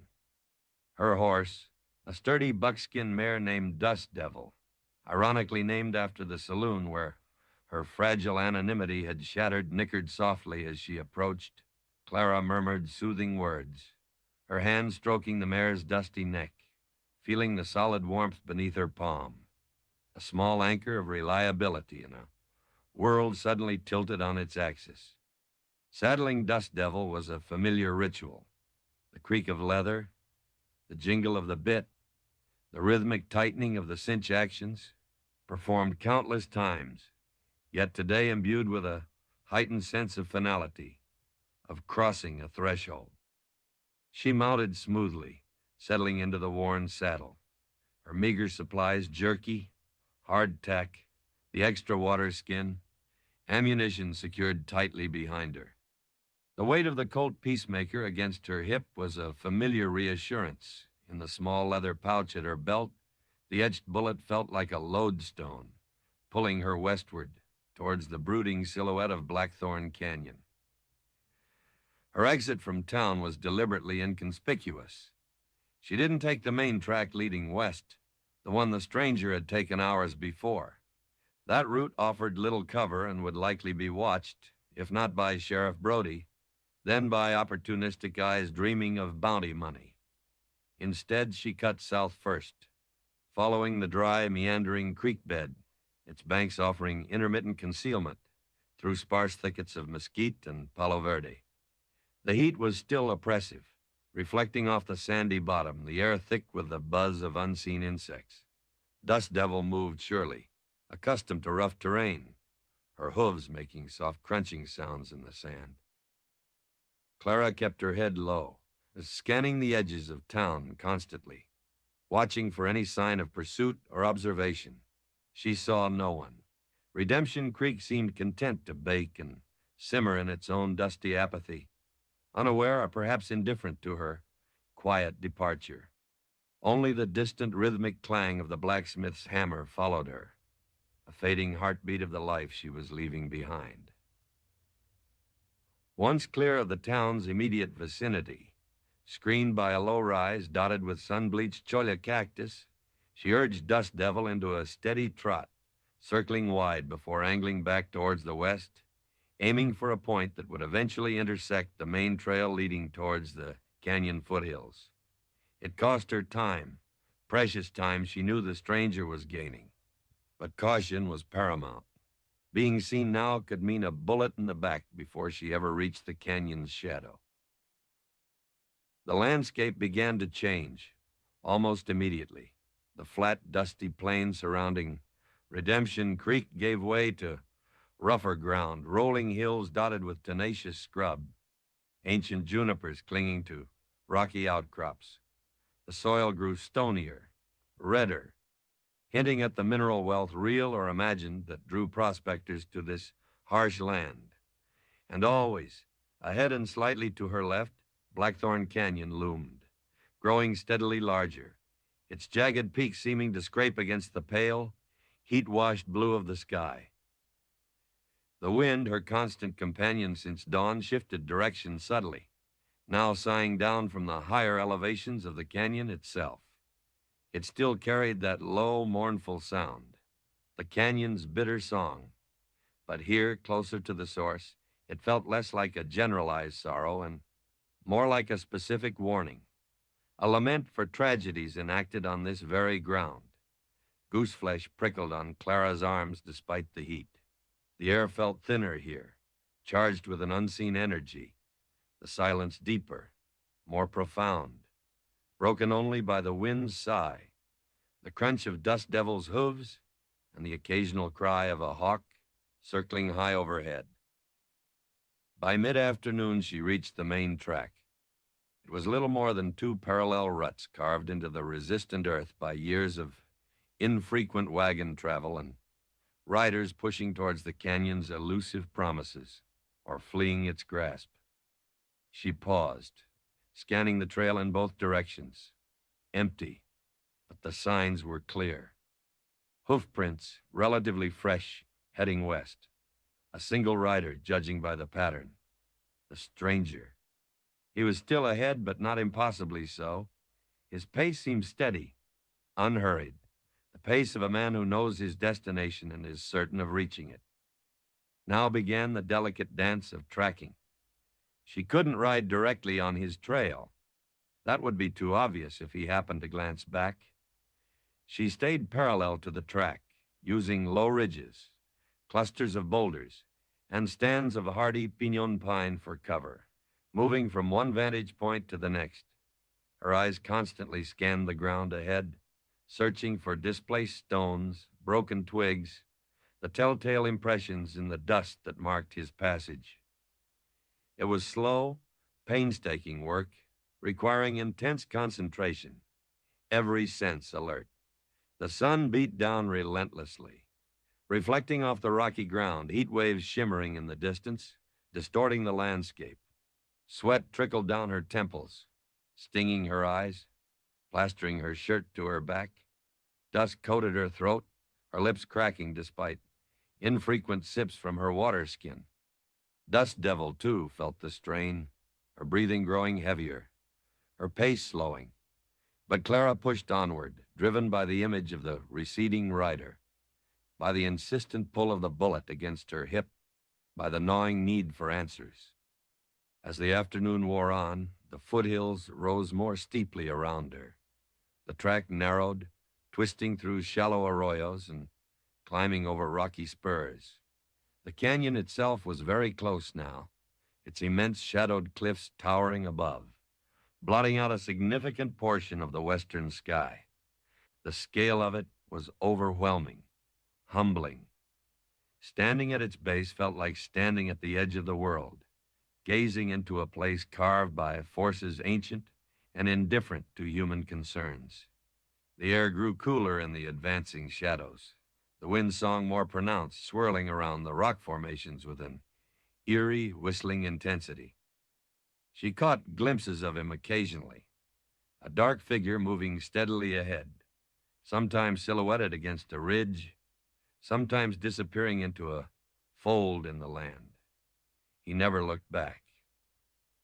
His focus seemed entirely forward, drawn towards the canyon's depths like iron feelings to a magnet.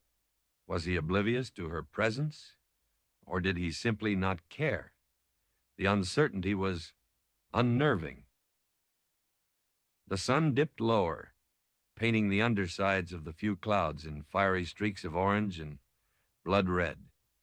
Twilight began to creep into the deeper crevices and shadowed slopes, the brief magical period between the harsh glare of day and the profound darkness of night in the high desert. The temperature dropped noticeably, the earlier heat replaced by a penetrating chill that seeped into Clara's bones. It was now in this transitional light that she saw it. At first she thought it was a trick of the failing light, a reflection off a wet rock or a piece of quartz embedded in the trail ahead. But as the stranger navigated a particularly shadowed section of the path, winding between towering sandstone pillars sculpted by millennia of wind and water, she saw it clearly, a faint ethereal glow emanating from his left boot heel, the silver spur. It wasn't reflecting the twilight.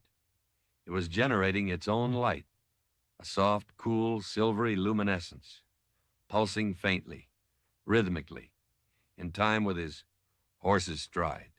It wasn't bright enough to illuminate the trail significantly, but it was distinct, visible even from her cautious distance, a tiny beacon in the deepening gloom, the ghostly glow. Clara stared, momentarily forgetting her caution, pulling Dust Devil to a halt behind a cluster of gnarled junipers. The sight was both beautiful and deeply unsettling. It confirmed the whispers, the strangeness surrounding the man, linking him undeniably to the otherworldly aspects of the canyon Pete had hinted at. This wasn't just an old fancy spur. It was something more, something imbued with the same strange energy she felt from the bullet, tied to the rune, to the visions, to the canyon's haunted reputation. The glow made tracking him infinitely easier as darkness rapidly consumed the landscape. She no longer needed to rely solely on hoof prints or glimpses of his silhouette. She could follow the faint rhythmic pulse of silver light moving steadily ahead, a ghostly will-o'-the-wisp leading her deeper into the canyon's embrace. But the ease came with a heightened sense of dread. What kind of man wore a spur that glowed in the dark? What power resided in that small piece of worked metal? And what did it mean that she, holding the etched bullet, felt an undeniable connection to that strange light, a resonance that hummed along her nerves? The canyon walls rose sheer and black around them now, blotting out the last vestiges of twilight, leaving only a narrow ribbon of star-dusted sky visible far overhead. The wind howled through the narrow passages, its bitter song intensifying, echoing off the unseen cliffs, sounding like a chorus of grieving voices. The air was biting cold. Dust Devil shifted nervously beneath her, sensing the oppressive atmosphere, the palpable strangeness of this place. Clara pulled her worn jacket tighter, her gaze fixed on the small pulsing light moving ahead. She could feel the etched bullet throbbing faintly against her hip, a sympathetic vibration with the glowing spur. Behind her closed eyelids, images flickered the ancient stones, the chanting figures, the glint of silver in the moonlight, more persistent now, closer to the surface. The proximity to the canyon, to the stranger, was stirring the dormant memories, shaking loose fragments from the wreckage of her past. The trail narrowed further, becoming little more than a precarious ledge clinging to the canyon wall, a dark rushing stream churning in the abyss somewhere below. The stranger, guided by his otherworldly light, moved with unnerving confidence, his horse picking its way surely over the treacherous ground. Clara followed, her own progress slower, more hesitant, relying on Dust Devil's instincts and the faint starlight filtering down from above, supplemented by the hypnotic, guiding glow ahead. She estimated they had traveled several miles into the canyon proper. The silence, aside from the wind and the distant rush of water, was absolute, profound. No night birds called, no insects chirped. It was as if life itself held its breath in this place. The weight of ages pressed down, the immense geological time contained within the towering rock walls, dwarfing her own small existence, her personal dramas. Yet her personal drama was inextricably tied to this ancient place, to the man she followed, to the ghostly glow leading her deeper into the heart of the mystery. Rounding a sharp bend in the narrow trail, the canyon opened slightly into a small, bowl-shaped depression. Tall pines clung to the steep slopes, their silhouettes black against the starry sky. In the center of the depression, the stranger had stopped. He hadn't dismounted, but sat motionless on his horse, facing towards the far side of the bowl where the canyon wall rose sheer and dark. The silver spur cast a faint, localized pool of light around his horse's hooves. Clara quickly pulled Dust Devil back behind the bend, peering cautiously around the edge of the rock face. Why had he stopped? Had he heard her? Was he waiting for her? Or was there something else here, something he had come to find? Her heart pounded. She held her breath, listening intently. The wind swirled around her, carrying the scent of pine and damp earth, and beneath it, the faint, almost imperceptible trace of wood smoke. Not fresh smoke, but the cold, lingering scent of an old campfire, long extinguished. Then she saw it, on the far canyon wall, directly where the stranger seemed to be focused. The rock face wasn't entirely solid. There was a darker patch, an area of deeper shadow that suggested an opening, perhaps a cave mouth or the entrance to an old mine shaft, partially obscured by rockfall and hardy brush clinging to the crevices. Was that his destination? A hidden refuge? Or something more significant? As she watched, straining her eyes in the darkness, the stranger shifted slightly in his saddle. He didn't turn, didn't speak. He simply raised his left hand. The movement was slow, deliberate, almost ritualistic. And as he held his hand outstretched towards the shadowed opening in the cliff face, the silver spur on his boot flared. The soft, pulsing glow intensified dramatically, momentarily bathing the small depression in a cold, bright silver light. It wasn't just the spur now. The light seemed to emanate from his hand as well, coalescing around his fingertips. It shone directly onto the dark patch on the canyon wall, and for a breathtaking, impossible second, the rock face seemed to shimmer, to become translucent, revealing not solid stone, but swirling patterns of energy, like heat haze or disturbed water, hinting at something beyond the rock. The flare lasted only a moment, then subsided, the spur returning to its faint, rhythmic pulse. The rock face solidified back into impenetrable darkness. But the image of that shimmering portal, that momentary glimpse into another reality or another layer of this one, was burned into Clara's mind. The stranger lowered his hand. He sat still for another long moment, a figure of profound stillness, outlined against the faint glow of his spur before nudging his horse forward, heading directly towards the hidden opening in the cliff. He disappeared into the deep shadow, the ghostly glow vanishing with him, plunging the depression back into near total darkness, leaving Clara alone on the narrow ledge, the wind's bitter song swirling around her, her heart pounding with a mixture of terror and awe. He hadn't just entered a cave. He had stepped through a veil, guided by a light that defied the natural world. And she knew, with chilling certainty, that to find her answers, she would have to follow. Chapter 8, The Mirror at the Canyon's Edge. The darkness where the stranger and his ghostly light had vanished was absolute, a suffocating void that seemed to press in from all sides. Clara remained frozen behind the sheltering rock, the wind's mournful cry swirling around her, echoing the sudden frantic turmoil within. He was gone, swallowed by the shadows, leaving behind only the chilling memory of that shimmering, impossible moment when the rock face itself seemed to dissolve into pure energy. Dust Devil shifted nervously beneath her, snorting softly, her ears swiveling, attuned to the oppressive silence and the lingering strangeness in the air.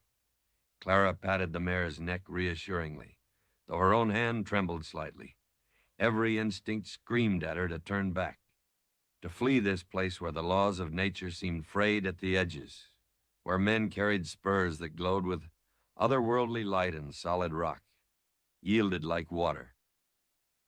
Redemption Creek, with its simmering hostility and its mundane dangers, seemed a haven compared to the profound, ancient wrongness emanating from the heart of Blackthorn Canyon. But the image of the stranger disappearing into that darkness held her fast. He hadn't just entered a cave. He had crossed a threshold knowingly, deliberately. He possessed a key that spurred to unlock whatever secrets lay beyond. And the bullet she carried, humming faintly against her hip, felt like a second key or perhaps an anchor, tethering her fate to his, compelling her forward despite the fear, the need to understand. To reclaim the burning fragments of memory outweighed the instinct for self-preservation. Running now would mean accepting the void, condemning herself to a life haunted by ghosts she refused to face. Taking a deep, shuddering breath that tasted of cold stone and ancient dust, Clara swung down from the saddle. She tethered Dust Devil loosely to a hardy juniper root protruding from the rock face, giving the mare enough slack to move but keeping her from bolting. The horse whickered again, low and anxious, bumping her head against Clara's shoulder. "Easy, girl," Clara whispered, stroking the mare's muzzle. "I'll be back.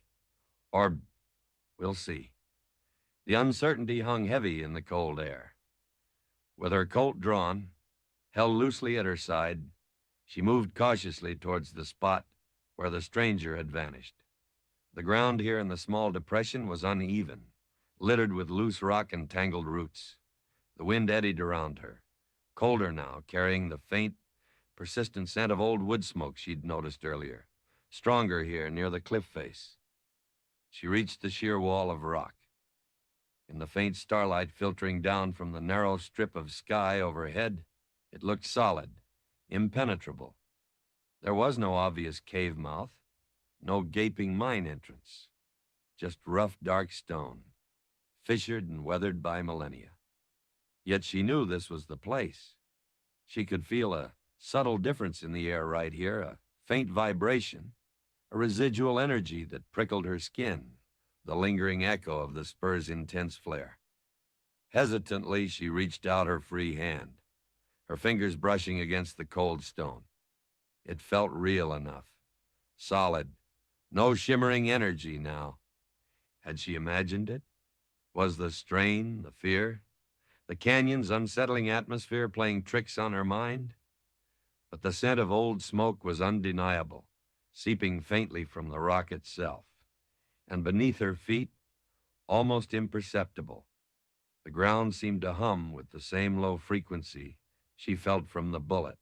She pressed her hand harder against the rock face. It remained solid, unyielding. Perhaps the entrance wasn't physical in the usual sense. Perhaps it required something else.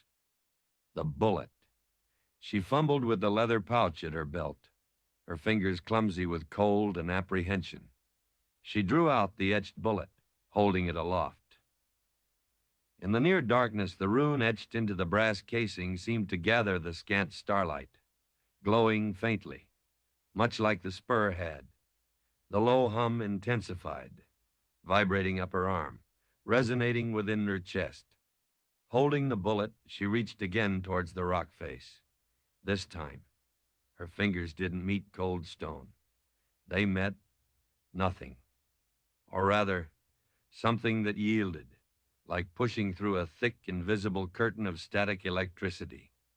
A tingling shock traveled up her arm, stronger than before, making her gasp. The air before her shimmered violently, the faint starlight distorting as if viewed through moving water. The way was open. Not a cave, not a tunnel, but a passage through reality itself. Fear warred with a desperate, consuming curiosity. This was madness. Turning back was still an option, but the stranger was through here. The answers were through here. Clenching her jaw, gripping her Colt tighter, she took a single decisive step forward, pushing through the shimmering resistance. The transition was instantaneous and profoundly disorienting. One moment she was in the cold, windswept canyon depression under a canopy of stars. The next she was elsewhere. The wind ceased abruptly. The biting cold softened, replaced by a still, cool air that felt unnaturally dry, carrying the faint metallic tang of ozone and the persistent scent of cold ash. The sounds of the canyon, the wind's song, the distant rush of water vanished, leaving behind a silence so deep it pressed against her eardrums. She stood in darkness, but it wasn't the absolute blackness of the canyon night. There was a faint, ambient luminescence, source unknown, that allowed her to perceive her surroundings, dimly after her eyes adjusted. She seemed to be in a passage, carved not by nature or human hands, but seemingly worn into existence. The walls smooth, almost polished, like dark, smoky quartz. The passage sloped gently downward, leading away from the shimmering entrance behind her. She risked a glance back. The shimmering curtain was still there, a wavering distortion separating this strange space from the canyon outside. It offered an escape route for now. Bolstered slightly by that knowledge, she turned back to the passage ahead. Where was the stranger? Had he passed this way? There were no tracks on the smooth floor, no sign of his passage save for the lingering energy that hummed in the very air around her. She moved forward slowly, cautiously, her boots making almost no sound on the polished surface. The silence was unnerving, amplifying the thudding of her own heart. The faint luminescence seemed to emanate from the walls themselves, casting indistinct shadows that shifted and writhed at the edge of her vision. Was she underground, inside the mountain, or somewhere else entirely? A place existing alongside the canyon, hidden behind a veil. The passage curved gently, continuing its downward slope. As she rounded the bend, the ambient light grew slightly stronger, converging on an area ahead. She slowed her steps, hugging the smooth wall, peering into the illuminated space. It wasn't a large chamber, perhaps 20 feet across, roughly circular. The walls here were even smoother, darker, reflecting the faint light like polished obsidian. In the center of the chamber, the passage seemed to end, or perhaps continue downward through an opening she couldn't yet see clearly. But it wasn't the chamber itself that drew her attention, that made her breath catch in her throat. It was the far wall. Unlike the other surfaces, this section of the wall was perfectly flat, flawless, and possessed a strange, liquid quality. It shimmered faintly, much like the entrance portal had, but this shimmer was contained, stable, forming a large vertical rectangle, like a standing mirror framed by the dark, smoky quartz of the chamber walls. It reflected the faint, ambient light, creating confusing, shifting patterns across its surface. A mirror, but not made of glass or silvered metal. This felt alive, ancient, a focal point for the strange energy that permeated this place. The mirror at the canyon's edge. The name from the premise resonated with chilling accuracy. Clara approached it cautiously. Her Colt still held ready, though she had no idea what threats she might face here. She stopped a few feet away, staring at the shimmering surface. It didn't reflect her image clearly, not like a normal mirror. Instead, the shifting patterns of light seemed to coalesce, swirl, and then slowly, terrifyingly resolve into an image. Not her reflection as she stood there now, dusty, wary, armed, clad in practical trail clothes. No, the figure taking shape in the mirror was achingly familiar, yet disturbingly different. It was her, unmistakably, but younger. Her face softer, less weathered by hardship and suspicion. Her hair, though the image lacked true color, seemed lighter, styled differently, pulled back elegantly. And she wore a dress. Not just any dress, but a fine one. Lace at the collar, fitted bodice, the kind a woman might wear for a special occasion.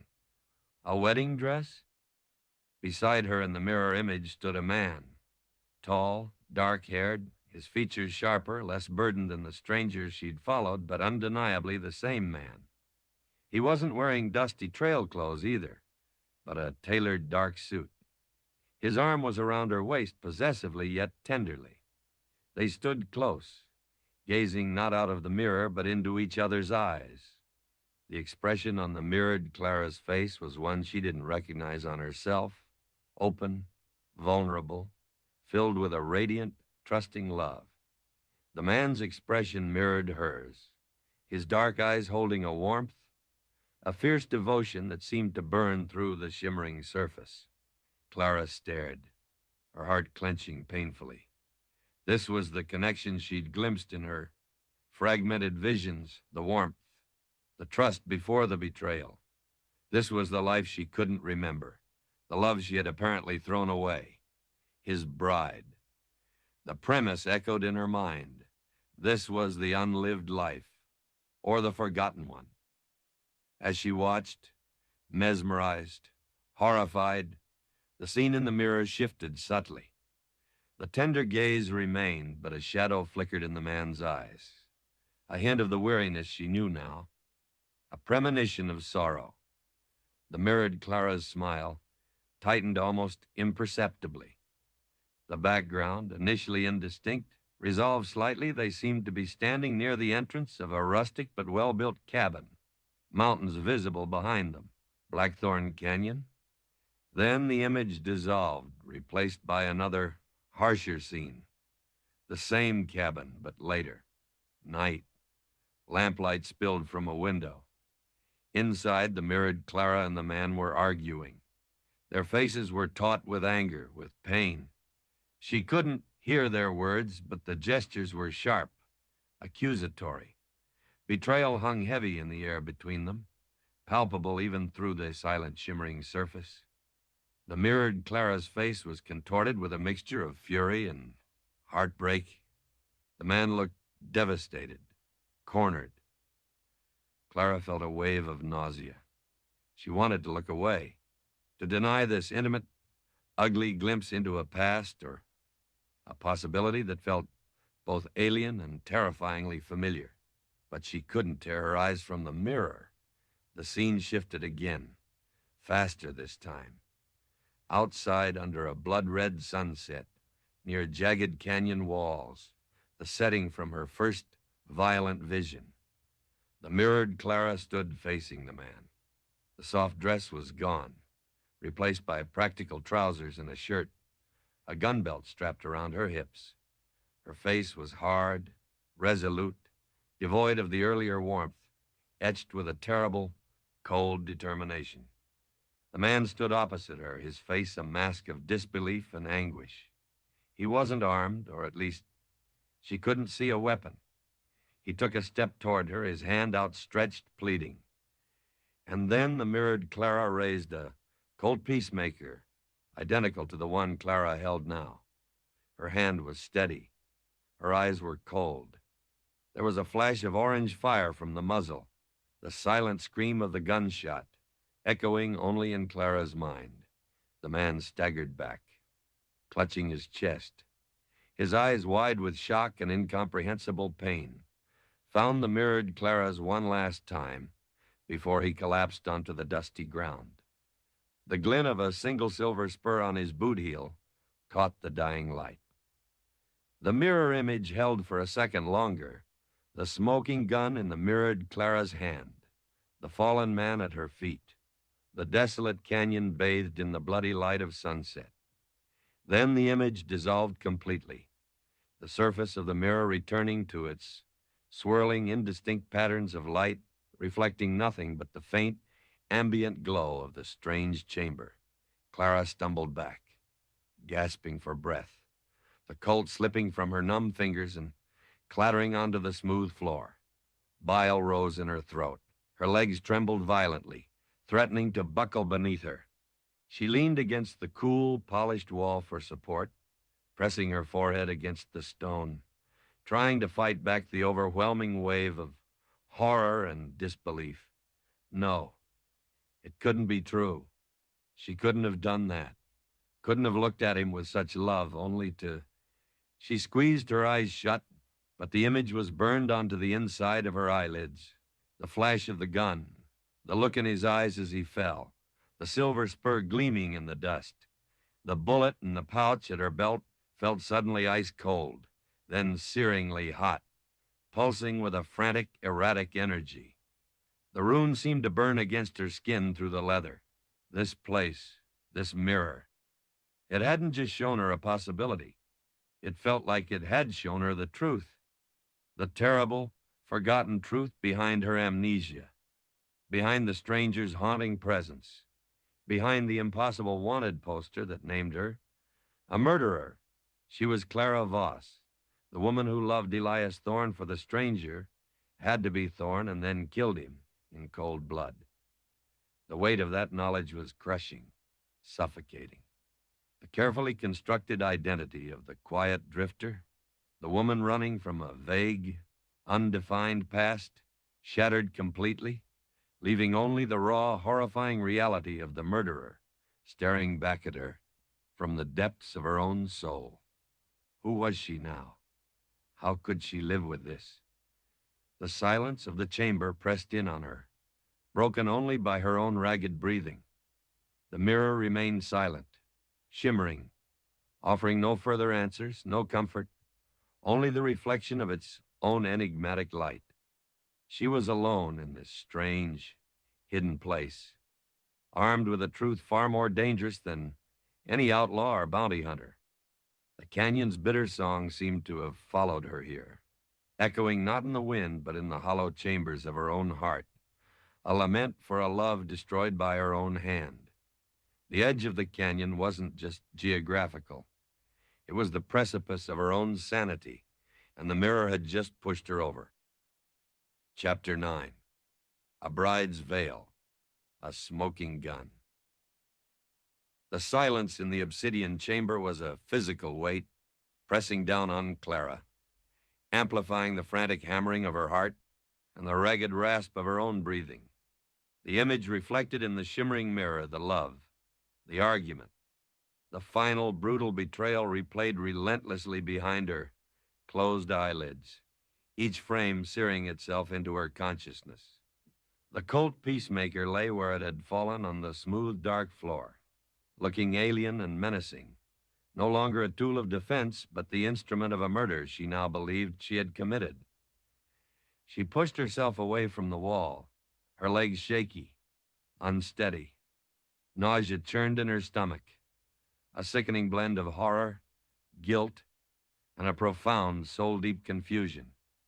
If that was the truth, if she had truly killed Elias Thorne, the man she'd apparently loved, the man who now walked the earth wearing a ghostly spur, then what was she? A monster hiding behind a veil of amnesia? Was her fragmented memory a mercy, shielding her from the unbearable weight of her actions? Or was it a curse, leaving her vulnerable, adrift, unable to understand the forces converging upon her? The bullet in the pouch pulsed erratically, a frantic counterpoint to the chaos in her mind. She wanted to tear it off, throw it into the depths of the canyon, sever the connection to this place, to him, to the horrifying revelation. But she couldn't. It felt fused to her, a part of the damning evidence, a key she was forced to carry.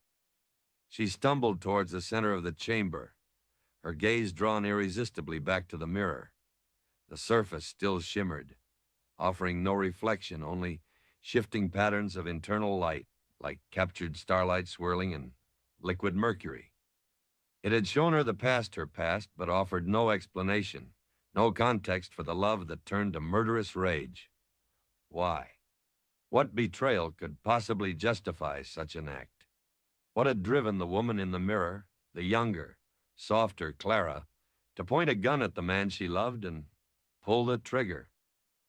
Kneeling slowly, awkwardly, she retrieved the fallen Colt, the metal cool against her clammy palm. The weight felt different now, heavier, tainted. She forced herself to holster it, the familiar action feeling foreign, wrong. She was armed, but against what? The phantoms in the mirror? The ghost of Elias Thorne, who was somehow not a ghost at all, or the darkest parts of herself, revealed in that terrible reflection. She needed to get out of this chamber, out of this hidden passage, back to the tangible reality of the canyon, however harsh. Staying here, trapped with the silent mirror and the crushing weight of her revealed past, felt like succumbing to madness. Turning towards the shimmering curtain that marked the entrance, she took a hesitant step, but as she moved, the light from the mirror flickered, pulsed. A low hum filled the chamber, the same resonant frequency she felt from the bullet, but amplified, vibrating through the floor, through the very air. Clara froze, her eyes snapping back to the mirror. The swirling patterns within it began to coalesce again, faster this time, resolving into a new image. It wasn't the wedding scene, nor the argument, nor the duel. This was different.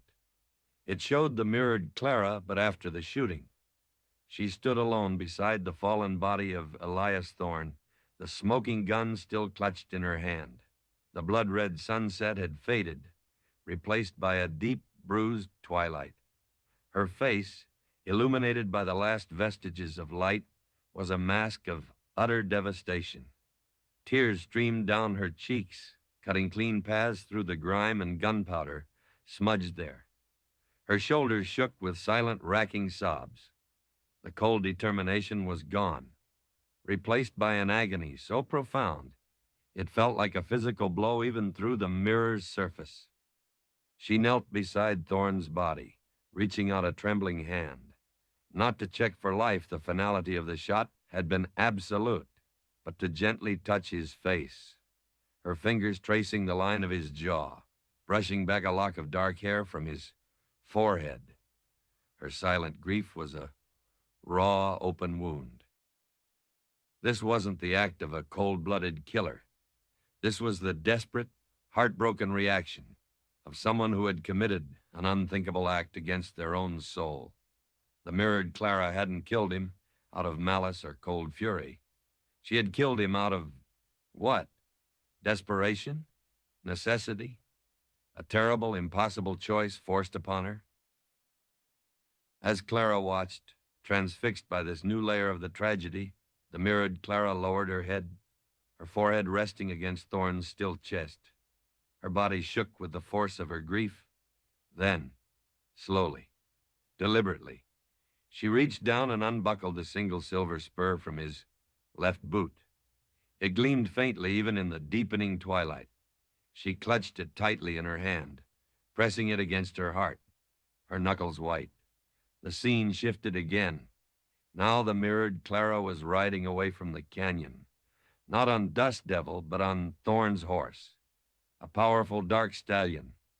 She rode slumped in the saddle, the picture of exhaustion and despair, the silver spur clutched in her hand like a talisman or a burden. She didn't look back. Where was she going? What happened next? This must have been the moment her old life ended, the moment before the amnesia claimed her, leaving her wounded and lost, eventually to be found and nursed back to a fractured existence. But the mirror wasn't finished. The image dissolved and reformed one last time. It showed the canyon floor, near the site of the shooting.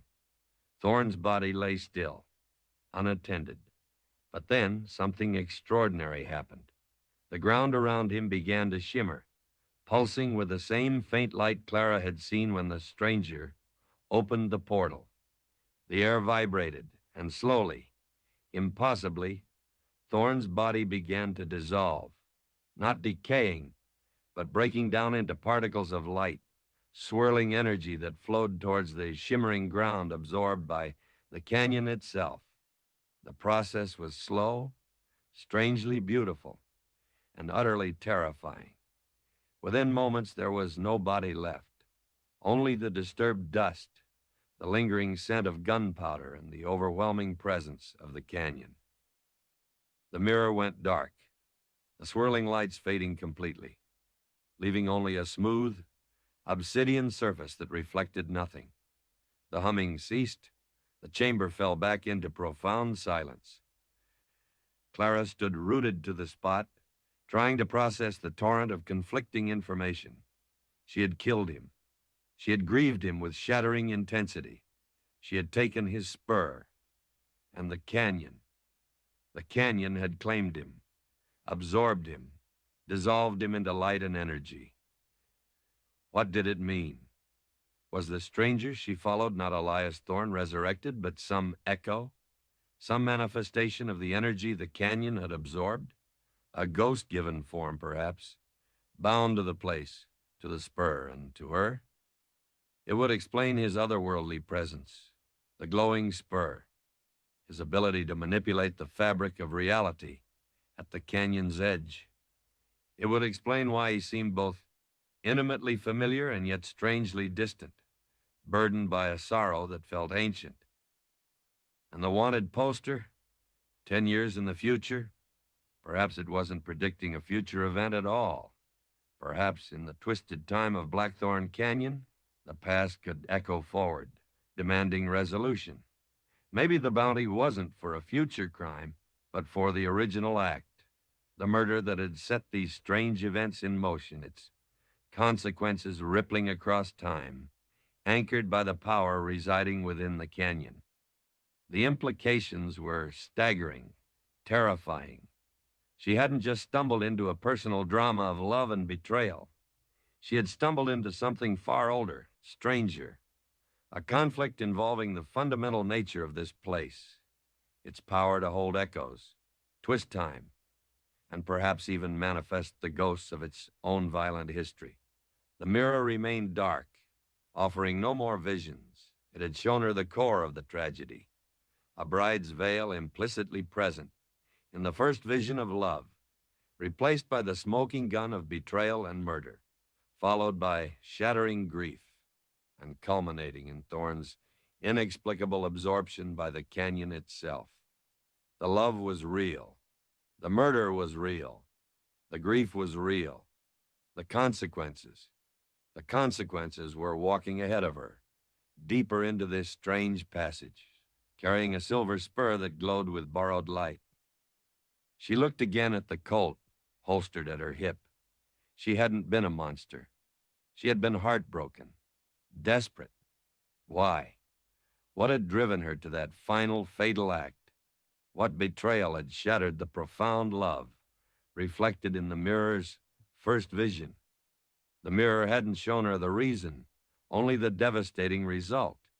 That knowledge still lay hidden, perhaps with the stranger himself, perhaps deeper within the canyon's embrace, or perhaps locked away in the final resistant layers of her own fractured memory. The bullet in the pouch felt different now, not erratic, not cold, but emanating a steady, low warmth, a deep, resonant hum that seemed to answer the lingering energy in the chamber. It felt less like a key to the past and more like a piece of the past, a fragment of the energy that bound her to Thorne, to the canyon, a connection forged in love, shattered by violence and now echoing across time. Her fear hadn't lessened, but it had changed. It was no longer the paralyzing horror of believing herself a cold-blooded killer. It was the deeper, more complex fear of facing the man or the echo of the man she had loved and destroyed, of uncovering the reason behind her terrible choice, and of confronting whatever power resided in this canyon, a power that could dissolve bodies into light and twist the very fabric of time. She had to find him. She had to face him, not just for answers about the past, but for understanding, perhaps even for redemption. Could there be redemption for what she had done? The mirrored Clara's grief suggested a soul tormented, not hardened. Perhaps the path forward wasn't about escaping the past, but about finally understanding it, accepting it, and dealing with its persistent, ghostly consequences. With renewed, albeit trembling resolve, Clara turned away from the now dark mirror. She scanned the chamber. The passage didn't end here. Across the room, opposite the mirror, was another opening, leading further down, deeper into the unknown. The faint ambient light seemed slightly stronger in that direction, beckoning her forward. The scent of cold ash was more pronounced there, too. It had to be the way the stranger Thorn's echo had gone. Gripping the butt of her Colt, more for reassurance than immediate defense, she moved towards the downward passage. The smooth, dark walls seemed to watch her, ancient and silent. Each step took her further from the known world, deeper into the mystery of Blackthorn Canyon, closer to the man bound to her by love and death, closer to the truth behind the bride's veil and the smoking gun. The silence pressed in, but beneath it, she could almost hear the canyon's bitter song transforming into something else, a low, insistent hum, the sound of forgotten energies stirring, waiting. Chapter 10, The Weight of an Unlived Life. The passage descended into shadows deeper than night, swallowing the faint luminescence that had illuminated the mirror chamber. Clara moved into it hesitantly, every sense straining against the profound darkness and the crushing silence. The smooth, cool wall beneath her guiding hand felt alien, unnervingly organic despite its polished surface. The air was still, devoid of the canyon wind's familiar sigh, yet it vibrated with a low, almost subsonic hum, the signature frequency of this hidden place, resonating with the etched bullet tucked securely at her belt. Behind her lay the dark mirror and its devastating revelations. Ahead lay, what? The stranger? Elias Thorne's echo, manifested by the canyon's strange power?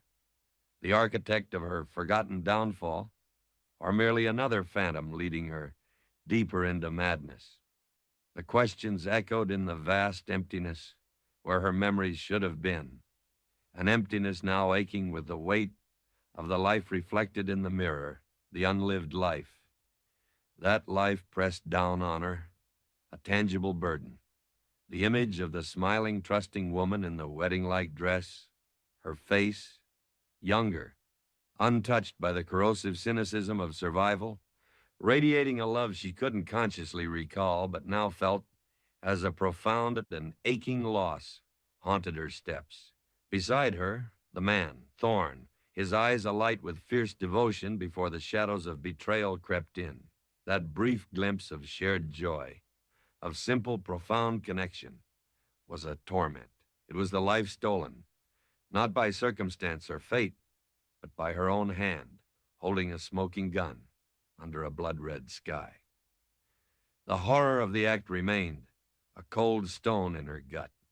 But the mirror's final visions, her shattering grief, the desperate way she clung to his spur, the canyon absorbing his very essence, shifted the landscape of her guilt. It wasn't the clean, sharp horror of discovering oneself a monster. It was the muddier, heavier, more suffocating weight of knowing she had destroyed something precious, something vital to her own being, for reasons still shrouded in darkness. The mirrored Clara hadn't killed out of coldness. She had killed out of anguish, driven to an unthinkable act by a betrayal or a circumstance the mirror hadn't revealed. The why hammered at her, the missing piece that might grant context, if not absolution. She stumbled slightly on the sloping floor, catching herself against the wall. Her muscles ached with fatigue, her mind numb from the onslaught of revelation and emotion. How long had she been walking? Time seemed fluid here, unreliable. The faint light that guided her steps seemed to emanate not from a single source, but from the very air, or perhaps the walls themselves, which weren't uniformly dark. As her eyes adjusted further, she could discern faint, swirling patterns within the polished quartz-like surface, like smoke trapped in obsidian, shifting and reforming just at the edge of perception. Were they mere geological quirks? Or were they, like the mirror, recorders of echoes, holding whispers of the events this place had witnessed? The scent of cold ash persisted, stronger here than in the mirror chamber, sometimes overlaid with the faint, sharp tang of ozone, as if reality itself was thin here, fraying at the seams. The low hum resonated through the soles of her boots, a constant, subliminal vibration. It felt ancient, powerful, indifferent. The canyon's power wasn't malicious, perhaps, but vast, elemental, operating by rules she couldn't begin to comprehend, rules that allowed time to twist, rock to shimmer, and the dead to linger as echoes of light and sorrow. She pressed onward, one slow step after another. The passage remained narrow, curving gently downward. There were no side tunnels, no branches, just this single inevitable path, deeper into the earth, or perhaps deeper into the canyon's memory.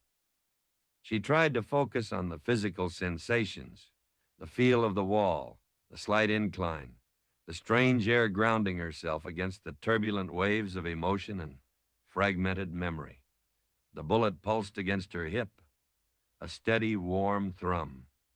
It felt less like an alien object now and more like a part of her, an externalized piece of her own lost history. Holding it earlier had unlocked visions. Did it hold more? She hesitated, wanting answers, yet terrified of what else she might see, what other horrors lay buried beneath the amnesia. For now, she left it in its pouch. Its steady pulse was enough, a reminder of the connection, the tether to the man, the echo. She pursued. She thought of him, the stranger, Thorne's echo. Was he aware of her pursuit? Did he know what the mirror had shown her? Was his journey into this place a search for answers too, or something else?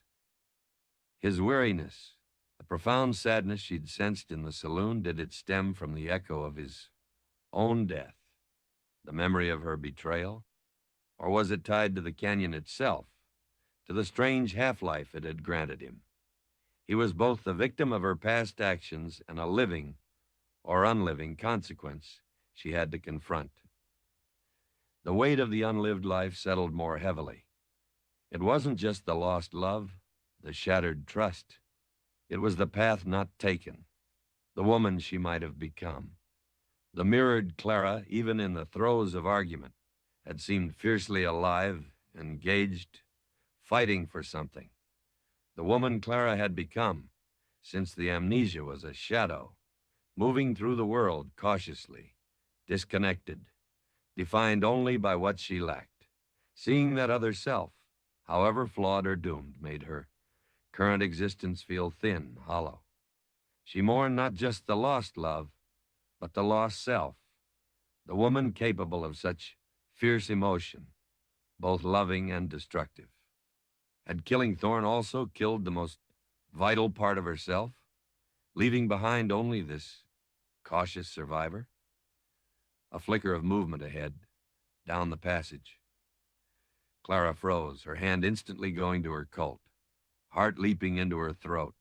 She flattened herself against the wall, peering into the dimness. The light seemed fractionally brighter further down, outlining a shape, not the stranger, something smaller, darting, then vanishing. A trick of the light? An animal that had somehow found its way into this place? Unlikely. Life seemed to shun this passage. More likely, it was her own strained nerves, the oppressive atmosphere playing tricks on her perception. She waited, listening intently. Only the profound silence and the low, pervasive hum answered. Taking a calming breath, she forced herself to move forward again. More cautiously now, her senses on high alert. The passage began to widen slightly, the ceiling arching higher. The smooth walls showed more distinct patterns here, intricate swirls and lines that seemed almost deliberate, like eroded hieroglyphs or the tracks of ancient energies. The scent of coal ash intensified, becoming the dominant smell, eclipsing the ozone tang. She felt she was getting closer. Closer to what? The stranger? The source of this place's power? The heart of her own forgotten tragedy? Rounding another curve, she stopped abruptly. The passage opened into a larger space, not as grand as the mirror chamber, but wider, the ceiling lost in shadow above. And here the faint, ambient light was stronger, coalescing around strange formations that rose from the floor like calcified trees or clusters of giant dark crystals. They pulsed with the same faint luminescence as the walls, casting shifting patterns of light and deep shadow across the chamber. And in the center of this strange, subterranean grove, resting on the smooth floor as if deliberately placed, was a small object. Clara approached it slowly, her Colt held ready, scanning the shadowed corners of the chamber, listening for any sound. Nothing. Only the hum, perhaps slightly louder here, resonating from the crystalline formations around her. She knelt beside the object, her breath catching. It was a bird, intricately carved from a dark, close-grained wood she didn't recognize. Small, no bigger than her thumb, yet crafted with exquisite detail, tiny feathers etched into the surface, wings slightly spread as if about to take flight, its head cocked with an air of lifelike curiosity. It was beautiful, delicate, and achingly familiar. Her fingers trembled as she reached out to touch it. The wood was smooth, worn, polished by frequent handling. As her skin made contact, a jolt, gentler than the bullets but just as profound, shot through her. A memory, sharp and clear. Not a vision from the mirror, but a memory from within, surfaced like a bubble rising from the depths. Her own hands, younger, more nimble, holding a small knife, carefully shaving slivers of wood from this very piece.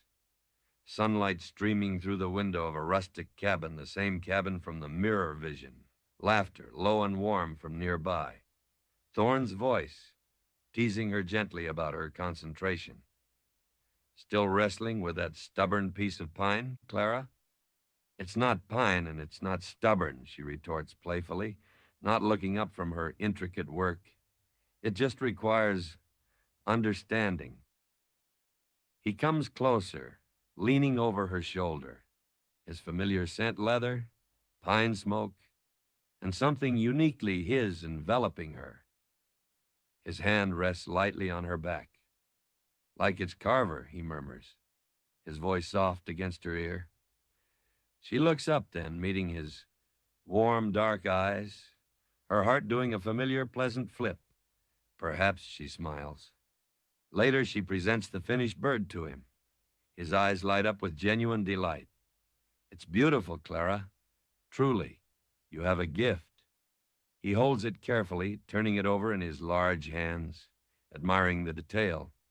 A reminder of flight, of freedom, or maybe just a reminder, she says softly, her meaning unclear even to herself, a shadow flickering briefly across her heart.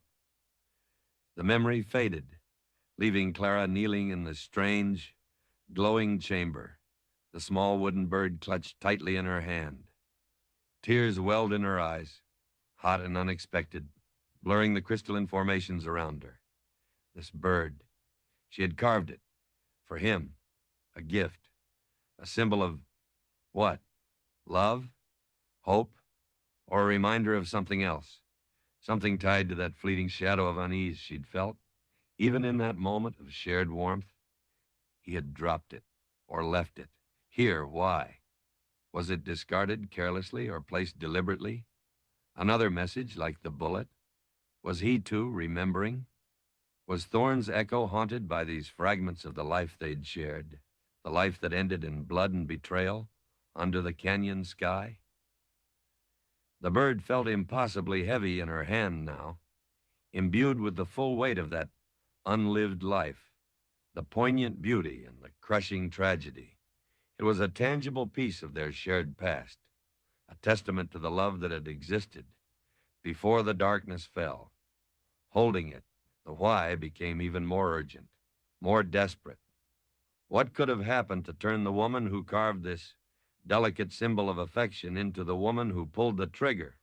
What monstrous betrayal or unbearable truth could sever such a bond? She looked around the chamber at the pulsing crystalline trees, the deep shadows, the passage leading further inward. He was close. She could feel it now, a certainty settling deep in her bones. He had left the bird, knowing she would follow, knowing she would find it. Was it an invitation, a warning, or simply an acknowledgement of the shared past that bound them together across death and time? Clutching the small wooden bird, a fragile token from a shattered life, Clara rose to her feet. The path ahead was uncertain, fraught with dangers both physical and emotional. Confronting Thorne's echo, unraveling the final secrets of their past, might break her completely. But turning back was no longer possible.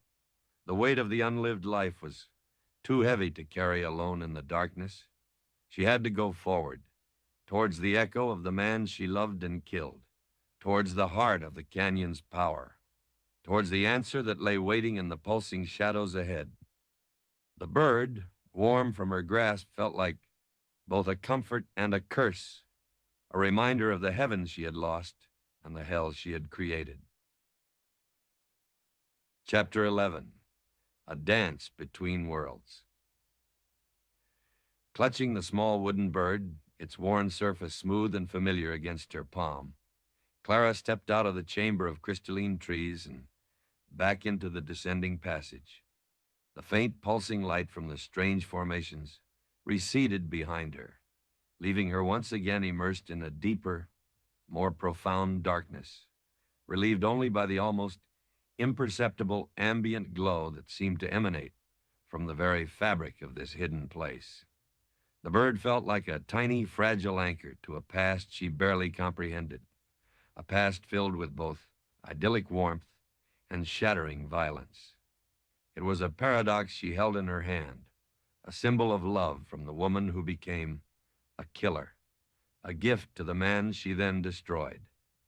The weight of that paradox settled upon her, heavier than the cold at her hip, heavier even than the exhaustion pulling at her limbs.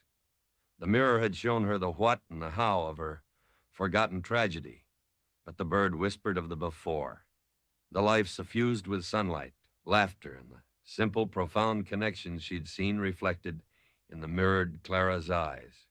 How could one become the other? The question beat against her mind like frantic wings, demanding an answer that remained shrouded in the mists of her amnesia and the canyon's enigmatic power. She pushed onward, the polished floor sloping ever downward.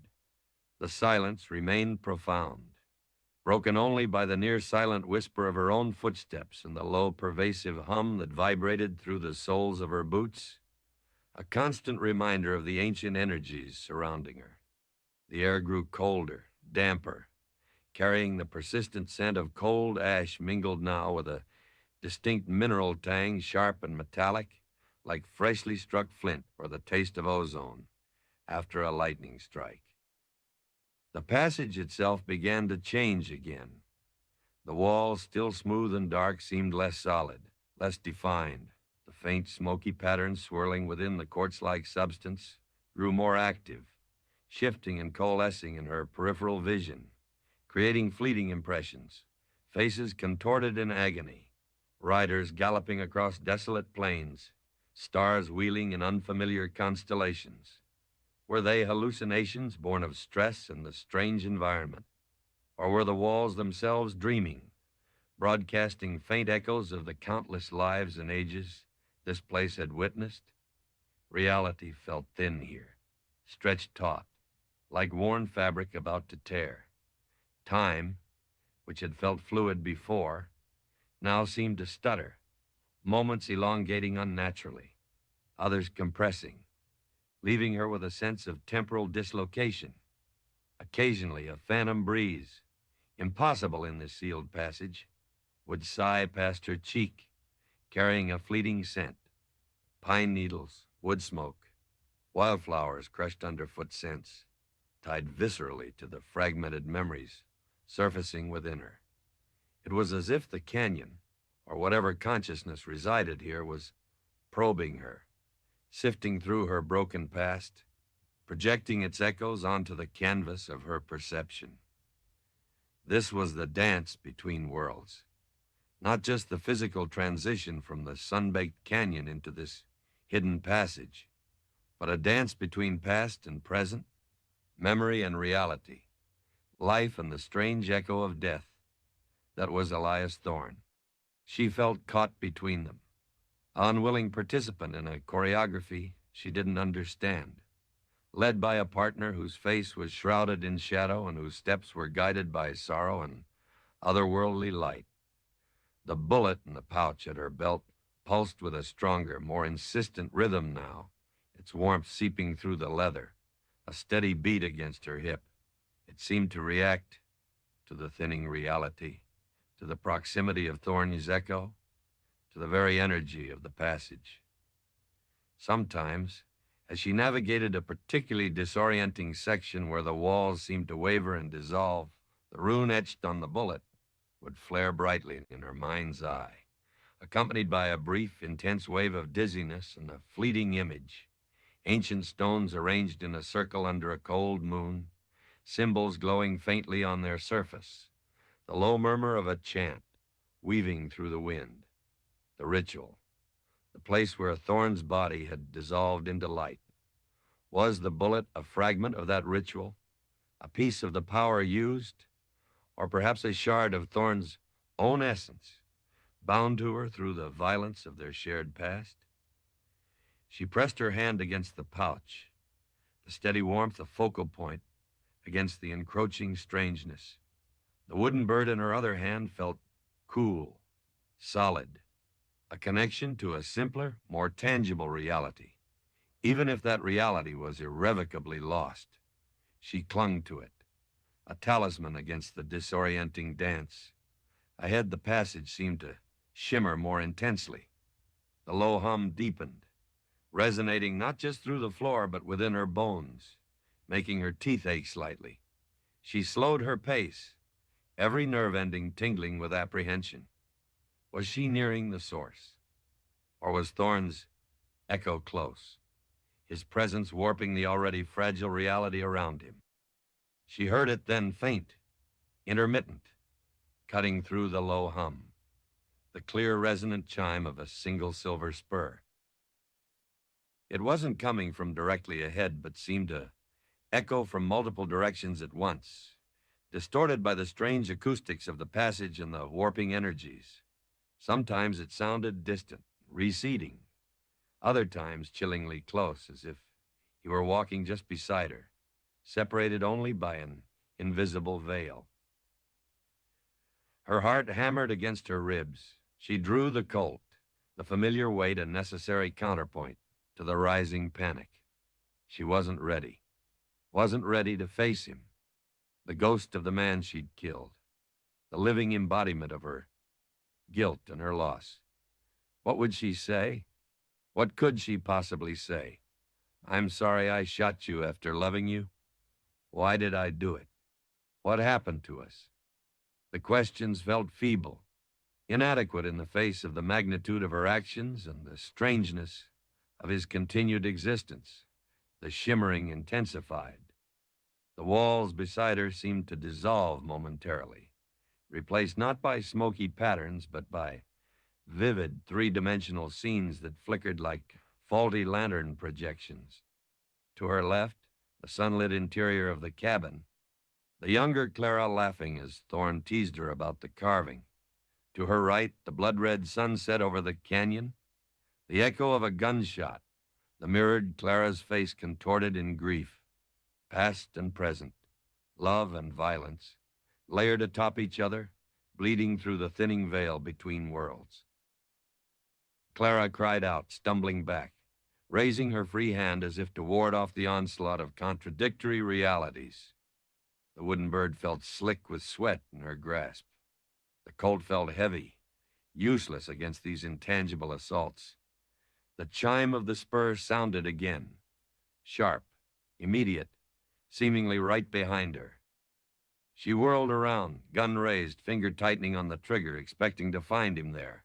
The weary stranger, his eyes filled with accusation or sorrow. But there was nothing. Only the wavering passage wall. The swirling patterns momentarily settled back into smoky quiescence.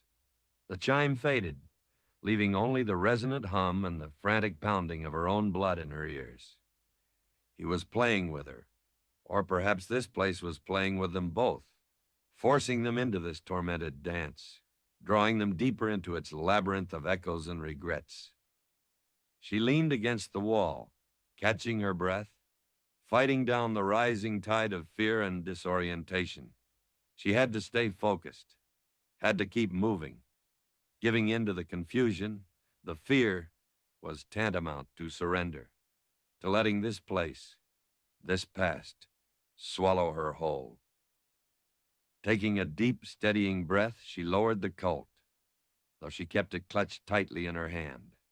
She focused on the tangible, the cool wood of the bird, the reassuring weight of the gun, the steady pulse of the bullet against her hip. One step, then another. Through the shimmering air, through the phantom echoes, following the intermittent, ghostly chime of the spur. The passage began to level out, the downward slope easing. Ahead, the darkness seemed less absolute, hinting at a larger space beyond. The mineral scent intensified, sharp and clean, cutting through the cloying smell of cold ash. The hum grew louder, deeper, resonating with a power that felt both ancient and actively aware. She rounded a final curve and stopped, stunned into silence. The narrow passage opened into a vast cavern, far larger than the mirror chamber or the grove of crystalline trees. The ceiling soared into impenetrable darkness far above, lost beyond the reach of the strange light that filled this immense space. This light was different, brighter, clearer, emanating not from the walls, but from the very center of the cavern. There, floating, suspended in the vast emptiness, was a sphere of pure white light. It pulsed gently, rhythmically, like a giant beating heart, casting intricate, moving patterns of light and shadow across the cavern walls. The walls themselves were not the smooth, smoky quartz of the passage, but rough-hewn rock, covered in complex carving spirals, geometric shapes, stylized figures of humans and animals, and recurring motifs that echoed the rune etched on her bullet. These carvings seemed ancient, predating any known inhabitants of the region, imbued with the same palpable energy as the passage itself. And beneath the pulsating sphere of light, standing motionless on the cavern floor, was the stranger, Elias Thorne's echo. He stood with his back to her, facing the sphere, bathed in its luminous glow. His tall figure was sharply outlined, the dark trail clothes seeming to absorb the light. The silver spur on his left boot gleamed brightly, pulsing in perfect synchronicity. With the great sphere above, he seemed utterly focused, absorbed, perhaps communing with the sphere, or drawing power from it, or maybe simply bearing witness to it.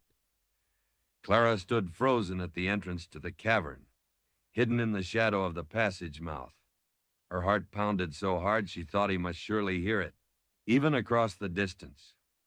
This was it, the confrontation she had both sought and dreaded.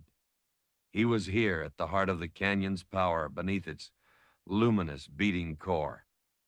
What was this place? The source of the canyon's energy, a nexus of time, a place of creation or destruction. And what was Thorn's echo doing here? Was he guarding it, worshiping it, trying to control it, or seeking release from his own spectral existence?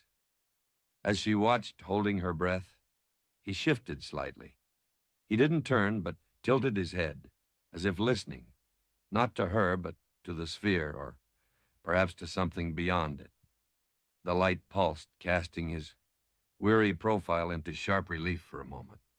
The profound sadness she had sensed in him was still there, etched deep into his features, but mingled now with something else, a sense of purpose, perhaps, or resignation. The wooden bird felt warm in her hand, almost hot. The bullet throbbed against her hip, its rhythm matching the pulse of the great sphere, a threefold connection sphere, spur, bullet resonating across the vast chamber. She felt undeniably linked to this scene, a part of the ancient pattern woven into the canyon's fabric. Her personal tragedy, the love and betrayal, the murder and grief, seemed both intensely personal and yet part of something far larger, older, stranger. She had followed the ghostly glow, endured the burn of forgotten memories, witnessed the reflections in the mirror, felt the weight of the unlived life, and survived the disorienting dance between worlds. Now she stood at the threshold of the final mystery, the echo of the man she killed just yards away, standing before the heart of the canyon's power. The choice was simple, yet monumental. Retreat back into the shadows, back to the fragmented life of forgetting, or step out into the light, face the ghost, and demand the final, terrible truth. Taking a deep breath that filled her lungs with the charged metallic air of the cavern, Clara tightened her grip on the small wooden bird, holstered her Colt with deliberate slowness, and prepared to step out of the passage into the luminous, waiting heart of Blackthorn Canyon. The dance was almost over. The final steps remained. Chapter 12. The Sheriff's Uneasy Questions. Sheriff Brody chewed on the end of a cold cigarillo, the taste stale and bitter on his tongue, mirroring the feeling curdling in his gut. Dawn had broken hours ago over Redemption Creek, another scorcher promising misery by noon, but Brody hadn't found much rest. He sat behind his scarred wooden desk, the wanted poster bearing Clara Voss's face lying flat before him, weighted down at the corners by a heavy inkwell and a spare cylinder for his Remington. In the harsh morning light streaming through the dusty window of his office, the drawing seemed even more unsettling. The likeness to the quiet woman calling herself Clara Miller was undeniable, uncanny even, but it was the rest of it, the crime, the location, and most confoundingly, the date that gnawed at him. Refusing to settle into any neat category of law enforcement, he understood. Murder. Elias Thorne. Blackthorn Canyon. 10 years from now. It defied logic, defied procedure, defied the very nature of time as he knew it. He'd spent half the night wrestling with it, his first instinct, ingrained by years of dealing with drifters, grifters, and the general tide of human desperation washing up on Redemption Creek's shores, had been skepticism, a hoax, a mistake from some greenhorn telegraph operator down the line, maybe a cruel prank aimed at the woman herself, though she seemed too quiet, too self-contained to have earned that kind of malicious attention. But the confirmation, when he'd wired back seeking clarification, had only deepened the unease. The message, crackling with static and maddeningly brief, had simply read, "Warrant valid. Voss Clara. Blackthorn Canyon incident. Future date confirmed per directive. Redacted. Proceed with caution. U.S. Marshal Service." Future date confirmed per directive. What in the hell did that mean? Since when did the Marshal Service deal in directives that sounded like something out of Pete the Prospector's wilder canyon tales? The redacted section only added another layer of bureaucratic mystery, hinting at forces and information deliberately kept beyond his reach. Proceed with caution. $500, dead or alive, for a crime she hadn't committed yet. He ran a hand over his tired face, the stubble rasping against his palm. He'd questioned her yesterday in the Dust Devil's saloon. Clara Miller, she'd called herself. Calm, steady eyes, reasonable tone, denying everything with a plausibility slightly undermined by the sheer impossibility of the accusation. He'd let her go, partly because arresting someone for a future crime felt fundamentally wrong, bordering on ludicrous, and partly because her story, combined with a bizarre warrant, planted just enough doubt. He'd warned her, though, stay put, keep her head down, avoid trouble, avoid the canyon. Now she was gone. Henderson, the mercantile owner, had confirmed it, first thing this morning, his eyes wide behind his spectacles, practically vibrating with nervous energy. Sheriff, that woman, Miller.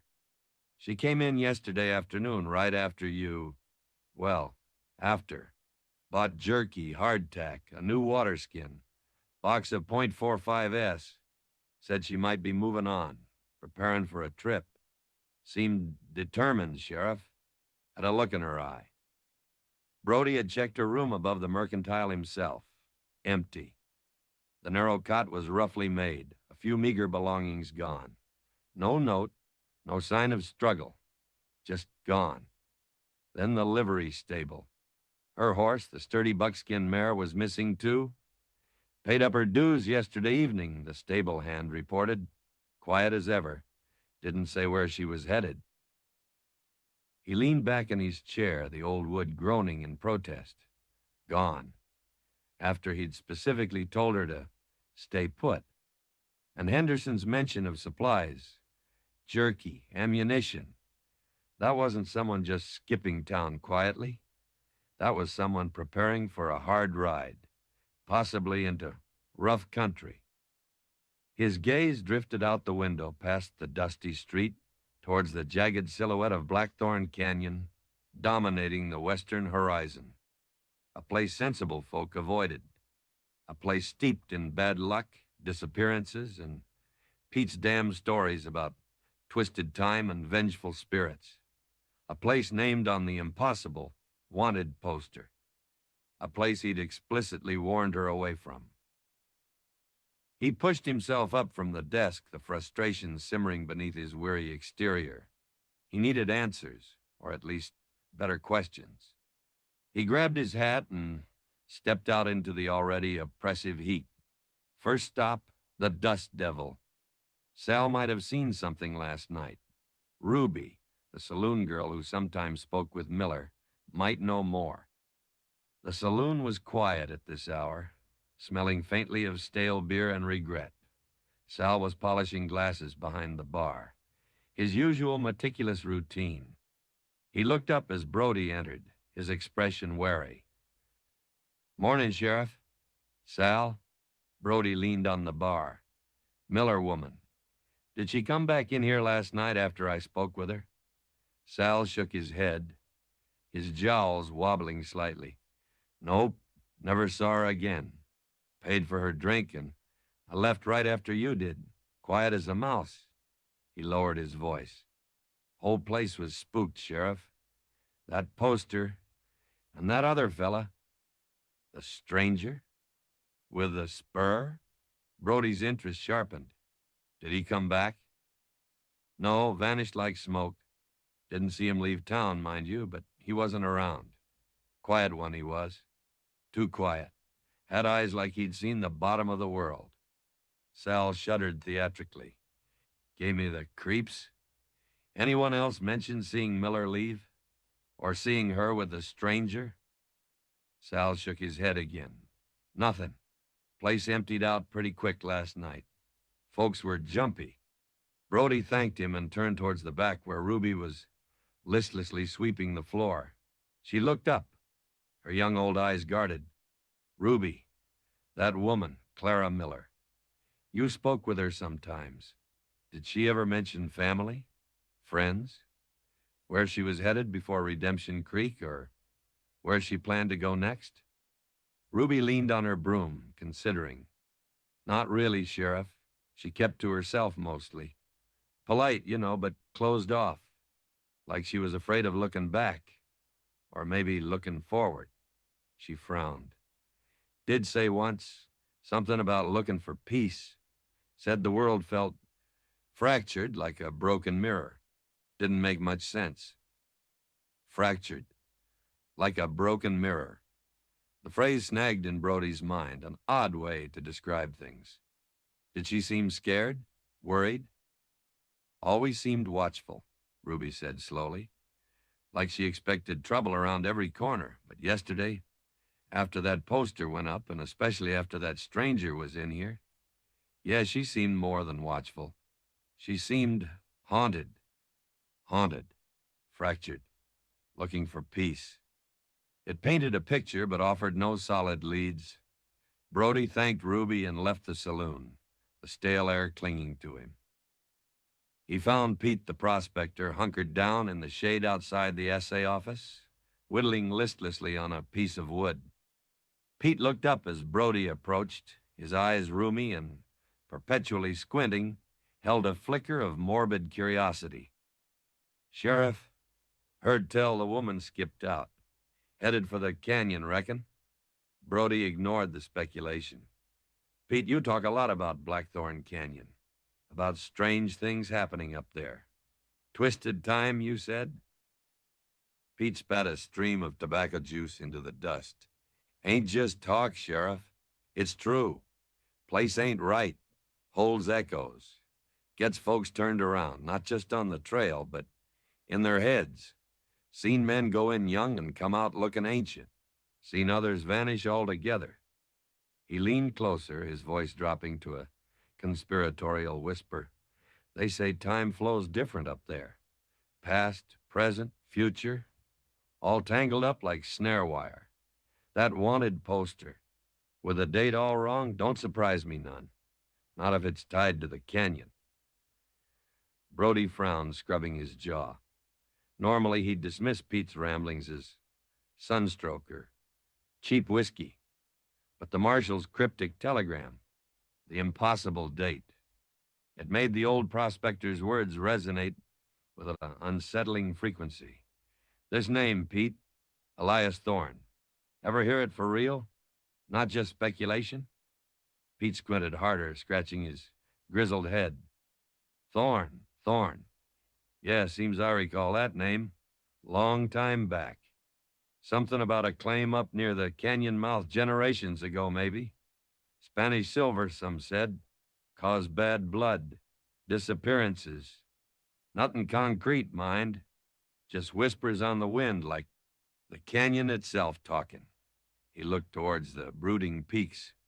Place holds grudges, Sheriff. Remembers blood spilled. Spanish silver. Bad blood. Disappearances. Elias Thorne. Clara Voss. The pieces floated disconnectedly in Brody's mind, refusing to form a coherent picture. And the stranger with the silver spur. Could he be connected to this old Thorne story? Was he Thorne himself somehow? Or chasing the same legend? Brody felt a headache beginning to throb behind his temples. This wasn't law enforcement. This was stepping into a ghost story. His duty was clear. Uphold the law, keep the peace, investigate crimes. But how did you investigate a crime that hadn't happened yet, perpetrated by a woman who seemed both victim and fugitive, possibly involving ghosts, twisted time, and directives from marshals who seemed to believe in such things? He needed something solid. Tracks, evidence. He walked back towards the livery, his boots kicking up puffs of dust. He spoke again with a stable hand, then began casting about near the edge of town, where Clara Miller Voss might have ridden out. He ignored the main track west initially, figuring she'd be cautious. His instincts paid off. He found faint prints in the sandy creek bed south of town. A single horse, shod like the buckskin mare. The tracks led away from town, then circled wide, eventually cutting back towards the main trail leading west, towards the canyon. She was heading there, deliberately, despite his warning. Why? Was she meeting someone? The stranger? Or was she drawn by something else? Something connected to the name on the poster, to the canyon's dark reputation. He followed the tracks for a mile or so out onto the rougher ground, the sun beating down on his back, the heat radiating off the rocks. The trail was clear enough for an experienced tracker, a single horse, moving at a steady pace, heading directly for the foothills. He found where she'd eventually joined the main track, confirming her destination beyond doubt. He stopped, shielding his eyes, staring towards the vast, intimidating mouth of the canyon. It looked like a gateway to another world, shadowed and menacing. Even under the bright sun, he could feel the faint, cool breeze sighing out of it, carrying that low, mournful sound Pete called its song. A shiver traced its way down his spine, unrelated to the heat. What was his duty now? The warrant was valid, however bizarre. She was a fugitive, technically. He should pursue her, apprehend her, bring her back to face what? Questions about a future murder? But the thought of riding into Blackthorn Canyon, a place his own gut screamed was dangerous in ways beyond outlaws, and rock slides gave him serious pause, especially alone, especially chasing ghosts and temporal anomalies. And what about the stranger? Had he gone into the canyon too? Brody hadn't seen tracks for a second rider joining Miller Voss. Had the stranger gone in earlier? Were they working together? Or was he pursuing her? A bounty hunter drawn by that impossible reward. The man hadn't felt like a typical bounty hunter, though. Sal was right. He'd seemed haunted, driven by something internal. Brody turned back towards Redemption Creek, the canyon looming at his back like a silent, brooding judge. His mind churned with uneasy questions. Who was Clara Voss Miller, really? What was her connection to Elias Thorne and the canyon's bloody past? Was the stranger friend or foe? Was the future date on the poster a mistake, a prophecy, or an echo from a past tangled by the canyon's power? What secrets did the Marshal Service hold, hinted at in their redacted directive? And what exactly was he supposed to do? His duty demanded action. His instinct screamed caution. The law was clear, yet reality felt slippery, unreliable. He walked back towards town, the dust settling on his boots, his face grim. He couldn't just ignore it. He couldn't let her ride into that place alone, especially if she was walking into a trap or if she truly was dangerous in some way he couldn't comprehend. But riding in himself felt like stepping off a cliff in the dark. Back in his office, the stale air felt suffocating. He stared at the poster again. Clara Voss, $500. A future crime, an impossible situation. Maybe the sensible thing was to wait, see if she came back, wire the marshals again, demand clearer answers, though he doubted he'd get them. But the image of her haunted eyes, Ruby's description of her looking for peace in a fractured world, Henderson's report of her determination, it painted a picture of a woman not running from the law, but running towards something, perhaps towards the source of her own fragmentation, and the canyon. Pete's words about it, holding grudges, remembering blood. It felt less like superstition now and more like a genuine, unsettling possibility. He made a decision born not of clarity, but of a weary sense of responsibility, a feeling that ignoring this strangeness might lead to something worse. He wouldn't ride into the canyon blindly, but he couldn't stay here, waiting, He'd gather a couple of deputies he trusted, men less prone to panic or superstition than most in Redemption Creek. They'd ride out tomorrow at first light, follow her trail cautiously into the foothills, see how far they could get before the canyon itself pushed back. They wouldn't charge in, but they'd be close enough to observe, perhaps intervene if necessary. It felt like a compromise, a way to fulfill his duty without entirely succumbing to the madness that seemed to emanate from Blackthorn's shadowy depths. But as he began making preparations, the uneasy questions remained, buzzing in his mind like trapped flies. He had a plan of sorts, but it felt woefully inadequate, like bringing a slingshot to a gunfight with ghosts. Whatever was happening out there, connected to the woman, the stranger, and the canyon, felt bigger, older, and far more dangerous than anything Sheriff Sam Brody had ever faced before. And he had a sickening feeling that his investigation was only just beginning to scratch the surface of a mystery far deeper and stranger than he could possibly imagine. Chapter 13, Old Scars and New Dangers. Stepping out from the oppressive confines of the passage into the vast, luminous cavern felt like surfacing from suffocating depths into thin, charged air. Clara paused just beyond the threshold, allowing her eyes to adjust fully to the brighter, clearer light emanating from the pulsating sphere suspended in the immense darkness above. It hung there like a captive moon, its white light soft yet penetrating, casting intricate, shifting patterns across the rough-hewn walls and the cavern floor. The low, resonant hum that filled the space vibrated not just in the air, but deep within her chest, a physical presence, the palpable heartbeat of whatever ancient power resided here. Across the cavern, beneath the sphere's gentle radiance, stood Elias Thorne's Echo, motionless, silent, his back still toward her. He seemed entirely absorbed by the luminous heart above him, a lone figure in a landscape sculpted by forgotten forces and illuminated by otherworldly light. The silver spur on his boot gleamed, pulsing faintly in rhythm with the sphere, a tiny earthbound mirror to the celestial body hanging above. Clara's own heart hammered against her ribs, a frantic counterpoint to the steady thrum of the cavern. Fear, cold and sharp, warred with a desperate, consuming need for resolution. The revelations in the mirror chamber had fractured her reality, replacing the void of amnesia with the agonizing weight of guilt and grief. The small wooden bird, clutched so tightly in her hand, its delicate edges pressed into her palm, was a tangible link to the love she had destroyed, a fragile counterpoint to the smoking gun that haunted her memory. She took a breath, the air sharp with the metallic tang of ozone and the faint, pervasive scent of cold ash.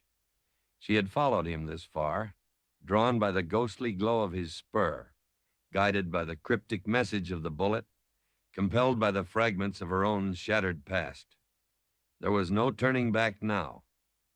Holstering the Colt felt like an act of faith, or perhaps foolish surrender, but facing him armed seemed wrong. This wasn't a gunfight.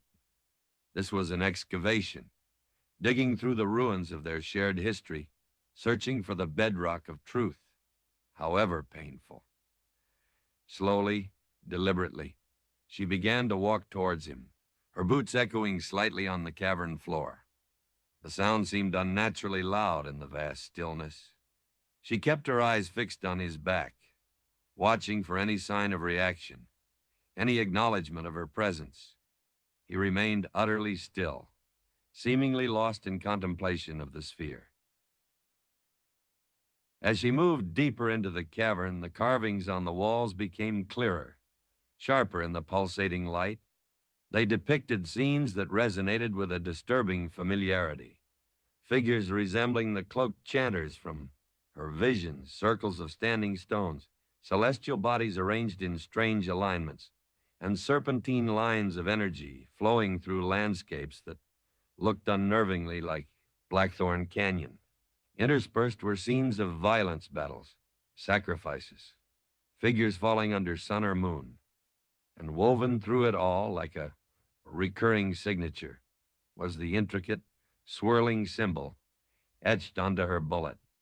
This place wasn't just powerful, it was storied, a library of ages written in stone and energy, and her own small tragic tale seemed merely the latest entry. The bullet against her hip throbbed insistently, its rhythm aligning perfectly with the sphere's pulse. The wooden bird in her hand felt suddenly warm, as if reacting to the cavern's energy, or perhaps to the proximity of the man for whom it was carved. She felt caught in a web of connections, visible and invisible, linking her, Thorn, the bullet, the spur, the sphere, and the ancient history etched into the walls. She was perhaps 20 yards away when he finally moved. It wasn't a sudden turn, but a slow, almost reluctant pivot, as if surfacing from a deep trance. He turned not just his head, but his whole body, facing her across the luminous space.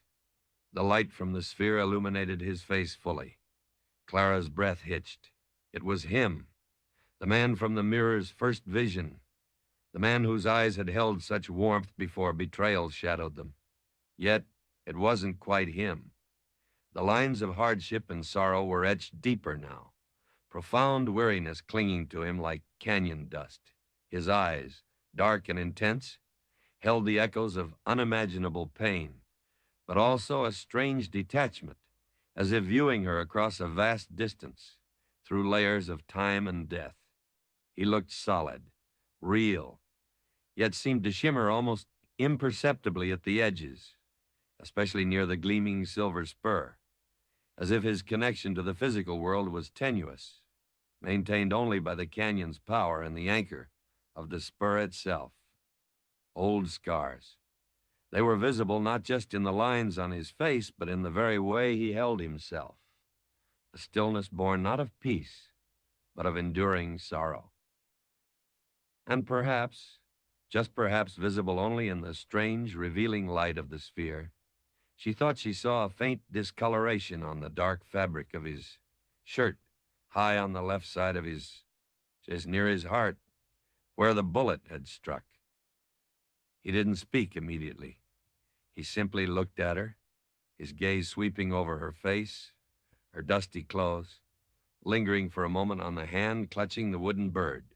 Recognition was there, undeniable, but overlaid with layers of complex, unreadable emotion. "Clara," he said finally. His voice was rough, lower than she remembered from the flashes of memory, carrying an echo, as if spoken across a great distance or filtered through time itself. The sound scraped against her raw nerves, both achingly familiar and chillingly alien. She couldn't find her own voice for a moment. The name, spoken by him after all this time, after everything the mirror had shown her, lodged in her throat. She swallowed hard, forcing words past the constriction. Elias? It was half question, half statement, a confirmation of the identity she now accepted, even in its echoed form. He gave a slight nod, a gesture imbued with infinite weariness. An echo, he clarified, his voice quiet but resonant in the vast chamber, bound to this place, to the heart. He gestured slightly with his chin towards the pulsating sphere above. The heart. So that's what it was. The core of the canyon's power. Its memory. Why? The question tore itself from her raw and ragged. Not just why this place, why the echo, but the larger, agonizing why that overshadowed everything. Why did I? She couldn't finish the sentence, couldn't voice the terrible act aloud.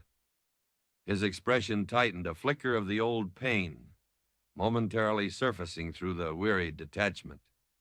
The pattern, Clara. The canyon demands balance.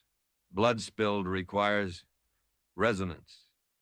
He spoke elliptically, his words seeming to circle the truth rather than Strike at it directly. She took a step closer, holding up the hand clutching the small wooden carving. I remembered this, she said, her voice trembling slightly. I made this. For you. The simple statement felt monumental, an acknowledgement of the love that had preceded the violence. His gaze softened almost imperceptibly as he looked at the bird. A piece of what was, he murmured, his voice filled with a profound, aching nostalgia. Before the fracture. He looked back at her face, his eyes searching hers. You carry another piece, don't you? At your belt. The bullet. He knew. Of course he knew. He had left it for her. You left it, she stated, needing confirmation. In Redemption Creek. Why? A key, he answered simply. Or a catalyst. To draw you back. To make you remember. The heart. It requires resolution. The echo fades without it. So his existence, his very form, depended on her confronting the past, on completing the cycle. He needed her here, not for revenge, perhaps, but for his own continued strange existence. The thought was both chilling and poignant. The mirror, she whispered. The horror of the image is washing over her again. It showed me. The shooting. My grief. She took another step closer, desperation fueling her courage. But it didn't show me why, Elias. What happened? What betrayal was so terrible it made me? She faltered again, gesturing helplessly towards the faint mark on his chest. He looked away from her then, towards the pulsating sphere, his profile stark against the light. Some truths are wounds, he said, his voice low, strained. They fester in the dark. Bringing them to the light, it can cauterize or it can kill. He paused, the silence stretching, filled only by the deep hum of the sphere. There were lies, Clara, deceptions woven deep, not just between us, but around us. Forces that sought the canyon's power, that used trust as a weapon. Forces? Deceptions? Used trust as a weapon? It wasn't a full answer, but it was a crack in the wall of silence, a hint that the betrayal might not have been solely personal, that outside pressures, other actors might have played a role in their destruction. A flicker of desperate hope ignited within her. Could she have been manipulated, coerced? Or was that just a coward's way of avoiding the full weight of her own actions? Who, Elias, she pressed, sensing his reluctance, his pain. What forces? Tell me. As she spoke, the great sphere above them pulsed erratically. The steady, rhythmic hum faltered, replaced by a discordant thrumming. The light flickered violently, plunging the cavern into moments of near darkness before flaring back with increased intensity. Shadows writhed on the walls, the ancient carvings seeming to twist into menacing shapes. A low rumbling sound began vibrating through the floor, shaking loose pebbles from the unseen ceiling far above. Dust rained down, catching the erratic light like metallic snow. It grows unstable, Thorne said, turning back to her, his eyes wide with sudden urgency. The weary detachment replaced by sharp concern. He looked not at her, but past her, towards the dark passage entrance. The echoes, they are too strong. Others, they feel the disturbance. Others? What others? The forces he mentioned? Or something else drawn by the sphere's erratic pulse? The rumbling intensified. A deep groan echoed through the cavern, the sound of immense stress within the rock itself. Cracks appeared on the floor near the entrance, spider-webbing outwards, glowing faintly with the sphere's unstable light. The heart pulsed wildly now, its light strobing, painful to look at. New dangers. The cavern itself was becoming hostile, reacting to the emotional turmoil, to the confrontation, perhaps to the presence of the bullet, the catalyst, drawing too much power, overloading the delicate balance. Thorne moved swiftly toward her, his steps surprisingly solid, urgent. We can't stay here, he said, his voice sharp, cutting through the rising clamor. "It will consume us both, tear the echoes apart." He reached her side, his hand hovering near her arm, not quite touching, yet conveying an undeniable imperative. "There's another way, deeper in. It might offer shelter, or answers." He gestured towards another dark opening on the far side of the cavern, one she hadn't noticed before, partially hidden behind a cluster of the strange crystalline formations. Deeper into the canyon's hidden places? With him? Trusting the echo of the man she killed to lead her to safety? Or perhaps to the final truth? The rumbling grew louder, the floor vibrating beneath her feet. A large chunk of rock detached itself from the ceiling high above, crashing down near the center of the cavern with deafening force, shattering into fragments. The sphere flared violently in response, emitting a wave of palpable energy that washed over them, making Clara stagger, her vision blurring. "Now, Clara," Thorne urged, his hand finally closing around her upper arm.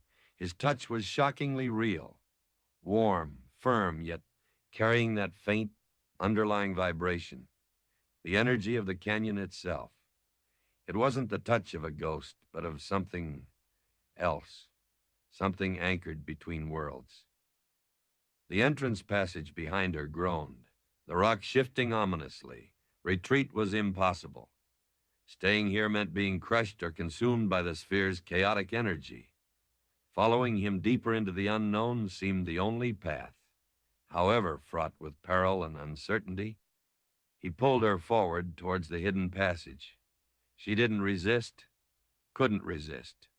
The choice was made for her by the collapsing cavern, by the urgency in his grip, by the undeniable pull of their shared destiny, echoing through the heart of Blackthorn Canyon, leaving the dangerous strobing light of the heart behind. They plunged together into the waiting darkness, the sound of grinding rock and the sphere's chaotic thrum pursuing them like the Furies. The old scars had been reopened, and the new dangers were closing in. Chapter 14. Secrets Buried Deeper Than Bone. The darkness swallowed them whole, a sudden suffocating transition from the chaotic strobing light of the heart cavern into the absolute blackness of the new passage. The roar of shifting rock and the discordant thrum of the overloaded sphere pursued them for a moment, then abruptly ceased as Thorne pulled Clara around a sharp bend, the sound cutting off as if severed by a knife. Silence rushed back in, profound and unsettling, broken only by their own ragged breathing and the faint, persistent chime of Thorne's silver spur, echoing strangely in the confined space. He released her arm but stayed close, his presence a tangible warmth beside her, in the utter blackness. The air here felt different, colder, heavier, thick with the smell of damp earth, deep stone, and something else, a faint, cloying sweetness like decaying flowers or long undisturbed dust. The low hum that permeated the previous passages was absent here, replaced by a silence that felt ancient, tomb-like. "Are you all right?" Thorne's voice was low, rough, stripped of the earlier detachment, roughened by urgency and perhaps concern. Clara nodded, though he couldn't see the gesture. "Yes. What was that?" "The sphere? The heart?" "The nexus," he replied, his voice barely more than a whisper, yet carrying in the stillness. "Where the canyon's energies converge, where memories pool, it's sensitive. Our presence, the catalyst you carry, it overloaded the balance. The catalyst, the bullet." She felt its steady warmth against her hip, a small point of familiar energy in this cold, dead-feeling place. "And this passage?" she asked, trying to pierce the darkness, sensing walls, close on either side. "Older," he said. "Deeper. Part of the original structure before the energies became so focused, so volatile. It might lead to safety, or perhaps to the source of the disturbance." He hesitated. "To the root of the lies. the root of the lies, the deceptions he'd mentioned, woven around them, using trust as a weapon. Hope, fragile but insistent, flickered again within Clara. If she could understand the why, understand the forces that drove her to that terrible act, perhaps she could find a path through the guilt that threatened to consume her. "We need light," she murmured, fumbling at her belt for the small tin of matches she always carried, a habit ingrained from countless nights spent under open skies or in unfamiliar shelters. "No," Thorne said quickly, his hand brushing hers in the darkness, stopping her. His touch sent another jolt through her, less energetic than before, more like static discharge, a reminder of his tenuous connection to the physical world. No open flame. The air, it's stagnant, and there may be things here best left undisturbed by sudden light. His words sent a fresh chill down her spine. Things best left undisturbed. What lay buried in these deeper passages, besides secrets? Then how... "Wait," he whispered. A moment later, a faint, cool glow began to emanate from his left side, the silver spur. It pulsed with a soft, silvery luminescence, much weaker than it had been near the heart, barely strong enough to push back the immediate darkness, revealing the narrow confines of the passage. Unlike the polished, almost featureless walls of the upper passage, the rock here was rougher, more natural, looking like a lava tube or a water-carved fissure deep within the mountain. Moisture trickled down the walls in places, gleaming faintly in the spur's soft light. The floor was uneven, littered with loose gravel and debris. It felt less like a constructed passage and more like a natural descent into the mountain's bowels. Thorne started forward, the spur's glow bobbing rhythmically with his stride, casting shifting shadows that seemed to writhe and deepen the surrounding blackness.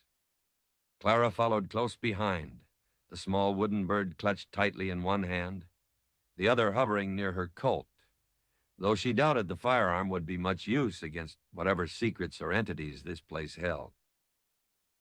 They walked in silence for what felt like a long time, the only sounds their footsteps crunching on the gravel floor and the occasional drip of water echoing in the stillness.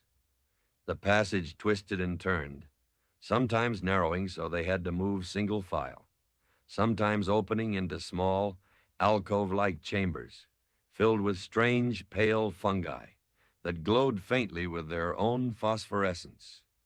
The air remained cold, heavy, stagnant, the sweetish, decaying scent growing stronger.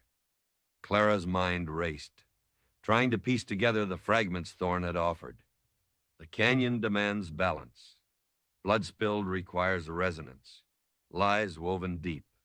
Forces that sought the canyon's power. It painted a picture of a place far more complex and dangerous than simple superstition suggested. A place with its own rules, its own power, perhaps even its own consciousness. And they, Clara and Thorne, were caught in its web, their personal tragedy somehow fueling or disturbing its ancient balance. Were these forces human, prospectors seeking Thorne's rumored silver, or something older, stranger, tied to the ancient carvings in the heart cavern, to the rituals hinted at in her visions? And what power did they seek? The ability to manipulate time, to control the echoes of the past, or something even more fundamental? She glanced at Thorne's back, silhouetted against the spur's faint glow.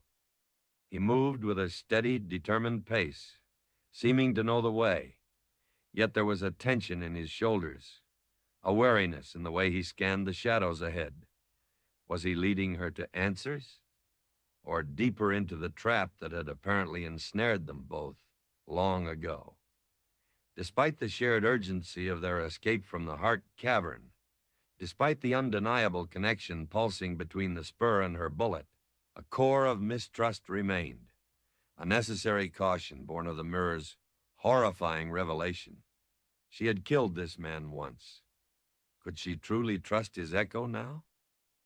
The passage began to sloped downward more steeply. The air grew colder still, carrying the distinct chill of deep earth.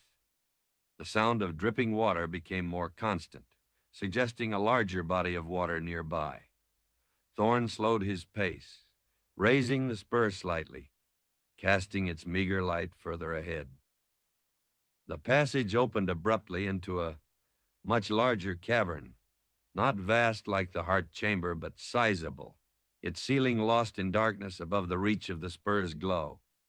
The floor here wasn't gravel, but smooth, dark rock, sloping down towards the center of the cavern where a pool of utterly black still water lay like a shard of obsidian reflecting no light.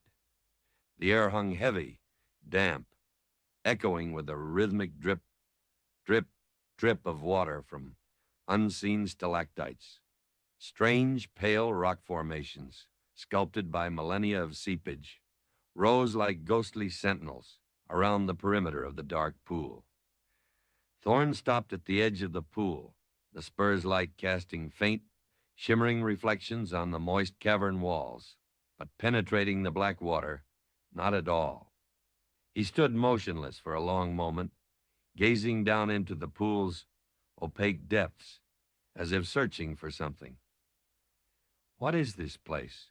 Clara whispered, moving to stand beside him, the cold dampness seeping into her clothes. "The Well of Echoes," Thorn replied, his voice hushed, reverent, older than the heart, deeper. "Some say this is where the memories are first drawn, before they surface at the heart, where the deepest secrets are kept." He gestured towards the black water, buried deeper than bone. Secrets buried deeper than bone.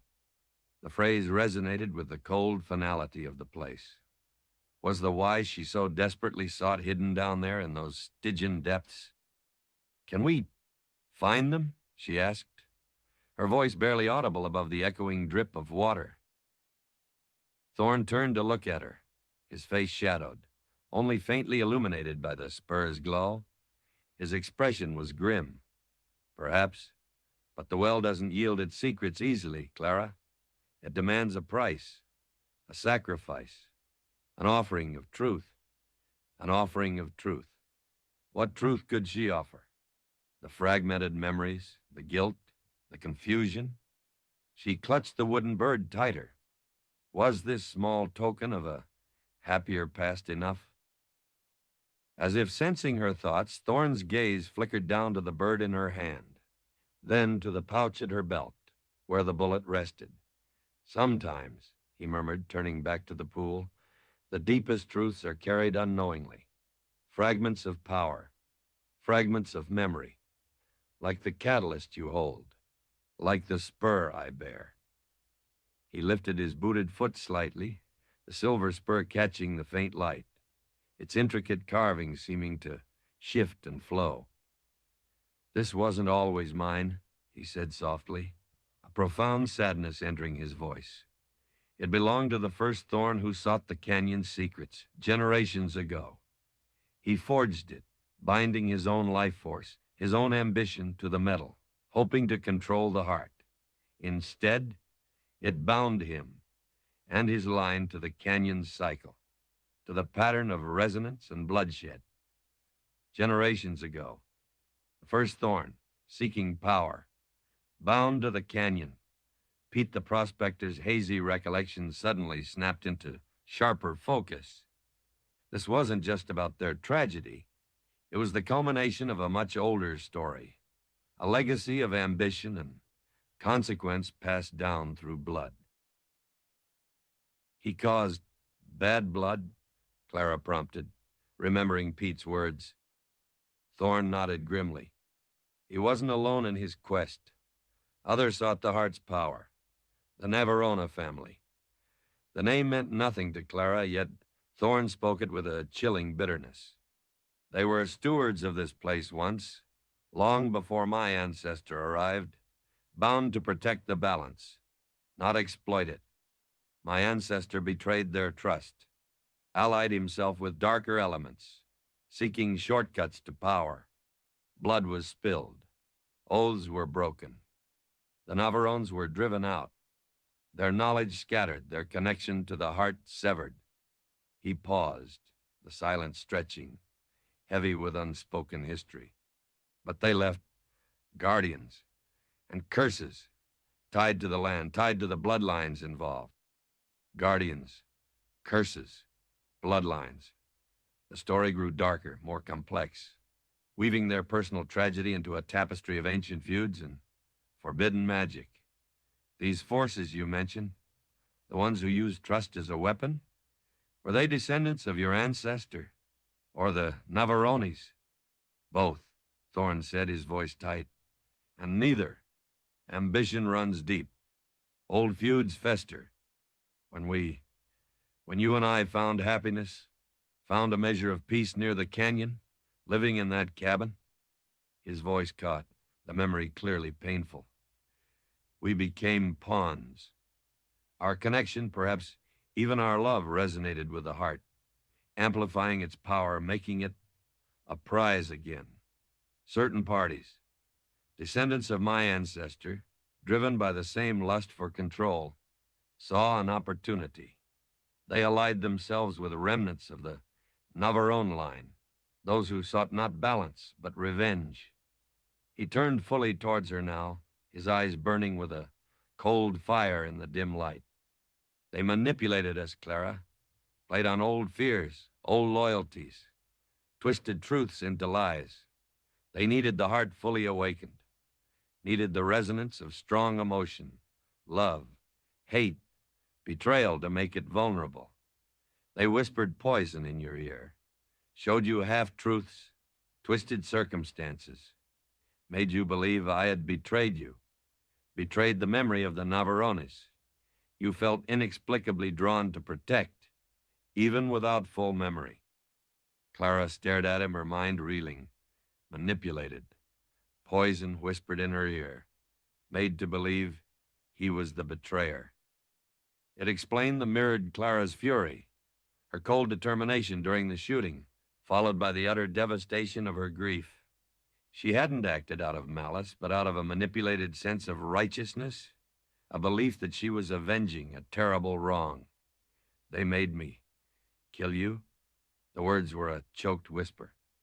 They needed a sacrifice, Thorne said, his voice flat, devoid of accusation, yet heavy with the weight of the fact. A death fueled by powerful, conflicting emotions, love turned to hate, betrayal, grief. Your act, the intensity of your emotions, it fed the heart, overloaded it, just as our confrontation did moments ago. It created the fracture they needed, the instability required to seize control, or so they thought. But the canyon absorbed you, Clara stammered, trying to reconcile this with the image from the mirror. The heart preserves resonance, Thorne explained. It couldn't let the echo of such strong emotion dissipate. It drew me in, bound me to the spur, the focus of my ancestors' binding, made me this. He gestured vaguely at himself. An echo tied to the cycle, waiting for resolution, waiting for the truth to surface. He looked towards the black pool. The conspirators. They didn't get the control they sought. The heart, fractured but not broken, resisted. It sealed many of the deeper passages, trapped some of them here in the darkness. Their ambition became their tomb. Trapped here, in the darkness. A new immediate chill settled over Clara. Were they still here? Those descendants? Those remnants? The source of the disturbance Thorne had mentioned? Were they the things best left undisturbed? Are they still here? She whispered, her eyes darting towards the shadows surrounding the well of echoes. Thorne's expression was grim. Their physical forms decayed long ago, but their ambition, their malice, strong emotions leave echoes too, especially in a place like this. Twisted things, hungry for the heart's power, drawn to strong life force, drawn to the catalyst you carry. He met her eyes. They are the new danger, Clara, and they know we are here. As if summoned by his words, A ripple disturbed the surface of the black pool, not from dripping water, but from below. A single large bubble broke the surface, releasing a gust of air fetid with the cloying scent of decay, far stronger than before. The spur's light flickered nervously. In the deepest shadows at the edge of the cavern, something seemed to shift, a deeper blackness detaching itself from the wall, formless yet undeniably menacing. The secrets buried deeper than bone were beginning to stir, and they were hungry. Chapter 15. The Canyon Demands Its Due. The ripple on the surface of the Well of Echoes spread outwards, distorting the faint reflections of the cavern walls, disturbing the profound stillness of the black water. The single bubble, releasing its foul breath of decay, was followed by another, then a slow upwelling near the center, as if something large and unseen were stirring in the Stygian depths. The air grew palpably colder, the sweetish, cloying scent intensifying, mingling with the sharp tang of ozone and the damp chill of deep earth. Thorn's silver spur flickered erratically, its cool light faltering, casting the surrounding shadows into frantic dancing motion. "They know," Thorn repeated, his voice tight with urgency. He stepped back from the pool's edge, pulling Clara with him, his grip on her arm firm, grounding. "The well senses the catalyst. It awakens the stagnant echoes. We've lingered too long." Clara stared, mesmerized and horrified, at the disturbed surface of the water. Secrets buried deeper than bone. Not just memories, but perhaps remnants. The twisted echoes of those who had been trapped here, consumed by their own ambition and the canyon's indifferent power. The formless shadow she'd glimpsed detaching itself from the far wall seemed to solidify slightly, coalescing into something vaguely humanoid, but distorted, elongated, its edges blurred like smoke in weak light. It remained in the deepest darkness, but she felt its attention fix upon them, cold, malevolent, and undeniably hungry.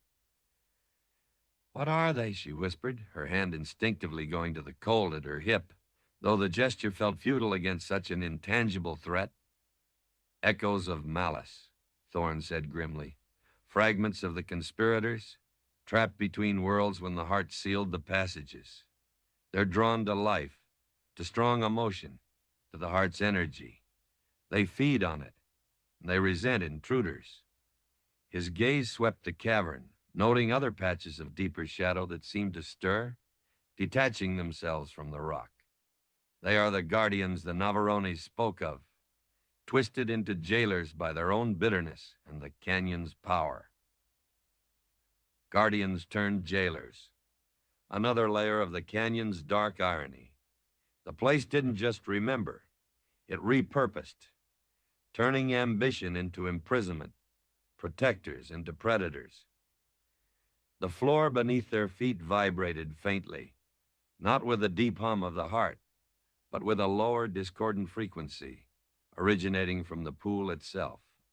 A low moaning sound began to emanate from the black water, a chorus of disembodied whispers and sighs that scraped along Clara's nerves, filled with ancient hunger and unending despair. More shapes stirred in the periphery, drawn by the disturbance, by the presence of life and the potent energy of the catalyst bullet. "We have to move," Thorne stated, his focus sharp. "There's one more passage, leading up away from the well. It's hidden. It might still be sealed, but it's our only chance." He scanned the cavern wall opposite the entrance they'd used, his eyes narrowed in concentration, searching for something only he could see or sense. The spur's light seemed to pulse slightly brighter as he focused. "There," he murmured, pointing towards a section of rough rock that looked no different from the rest of the damp, glistening wall. "Behind that outcrop." He started moving, keeping Clara close, skirting the edge of the black pool, his gaze constantly flicking towards the deepening shadows where the echoes gathered.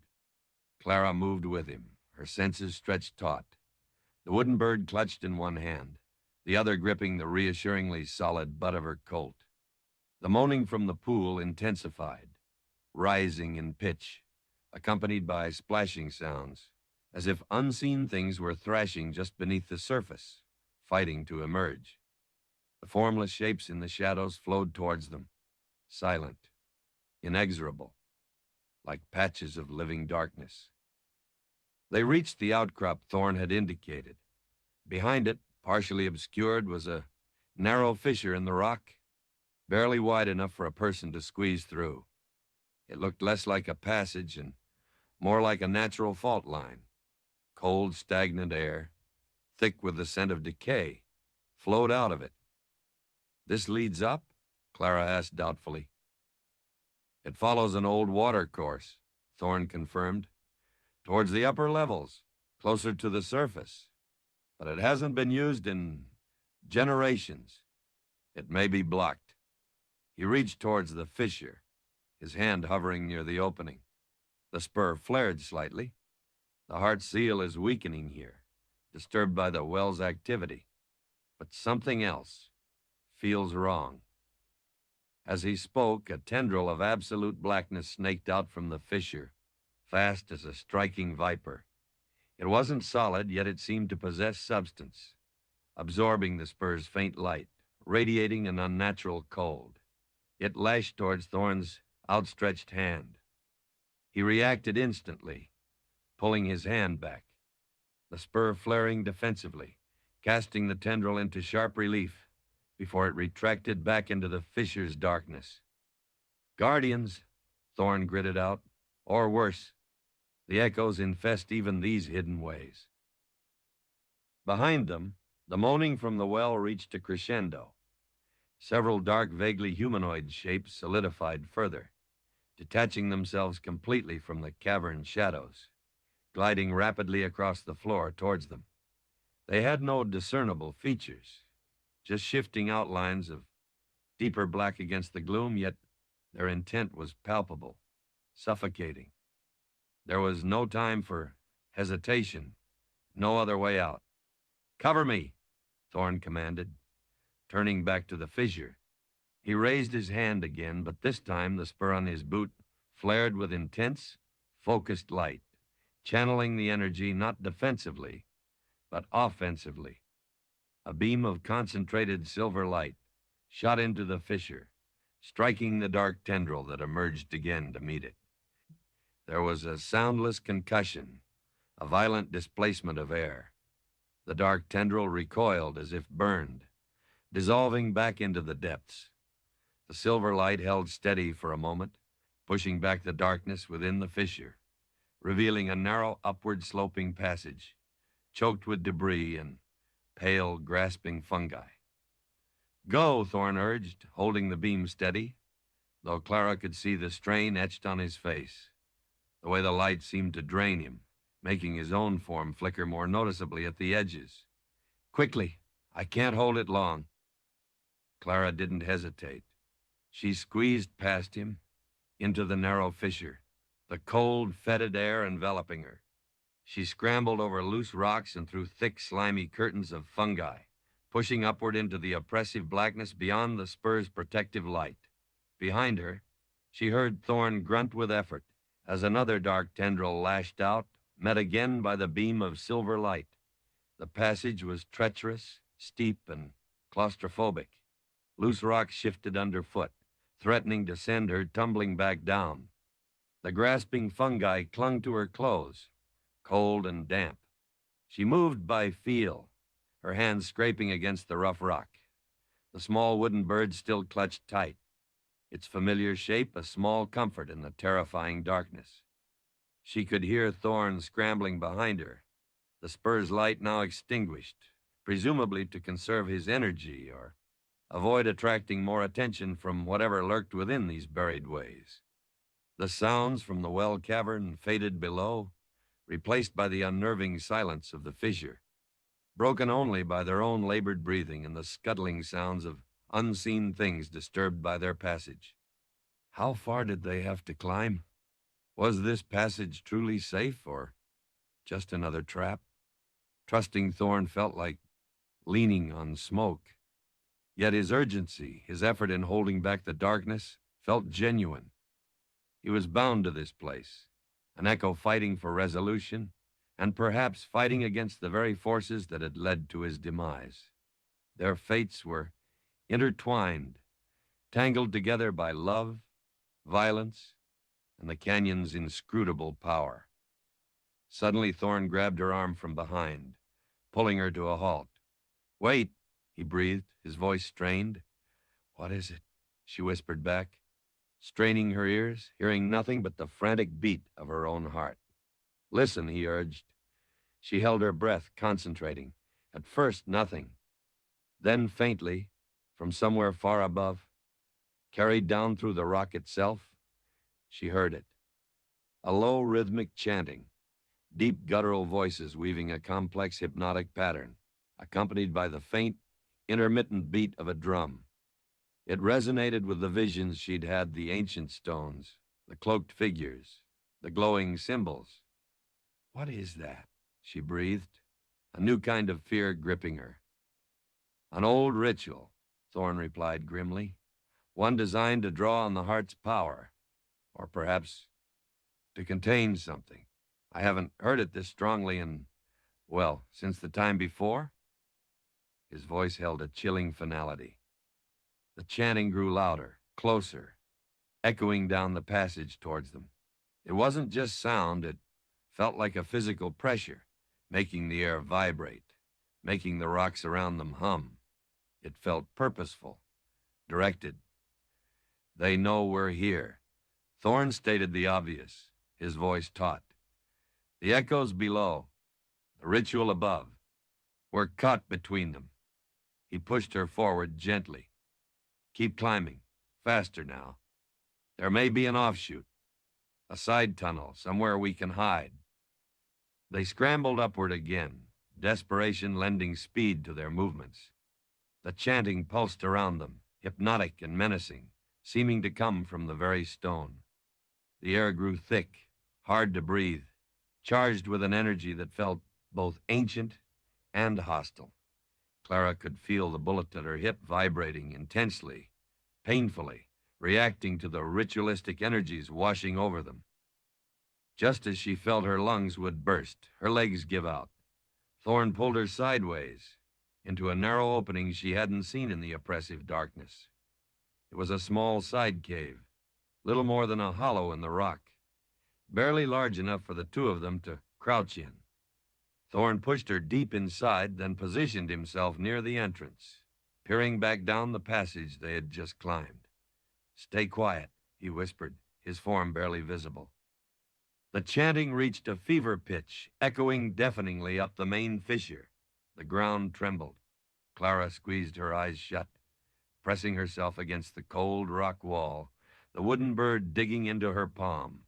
She could feel the power washing past their hiding place.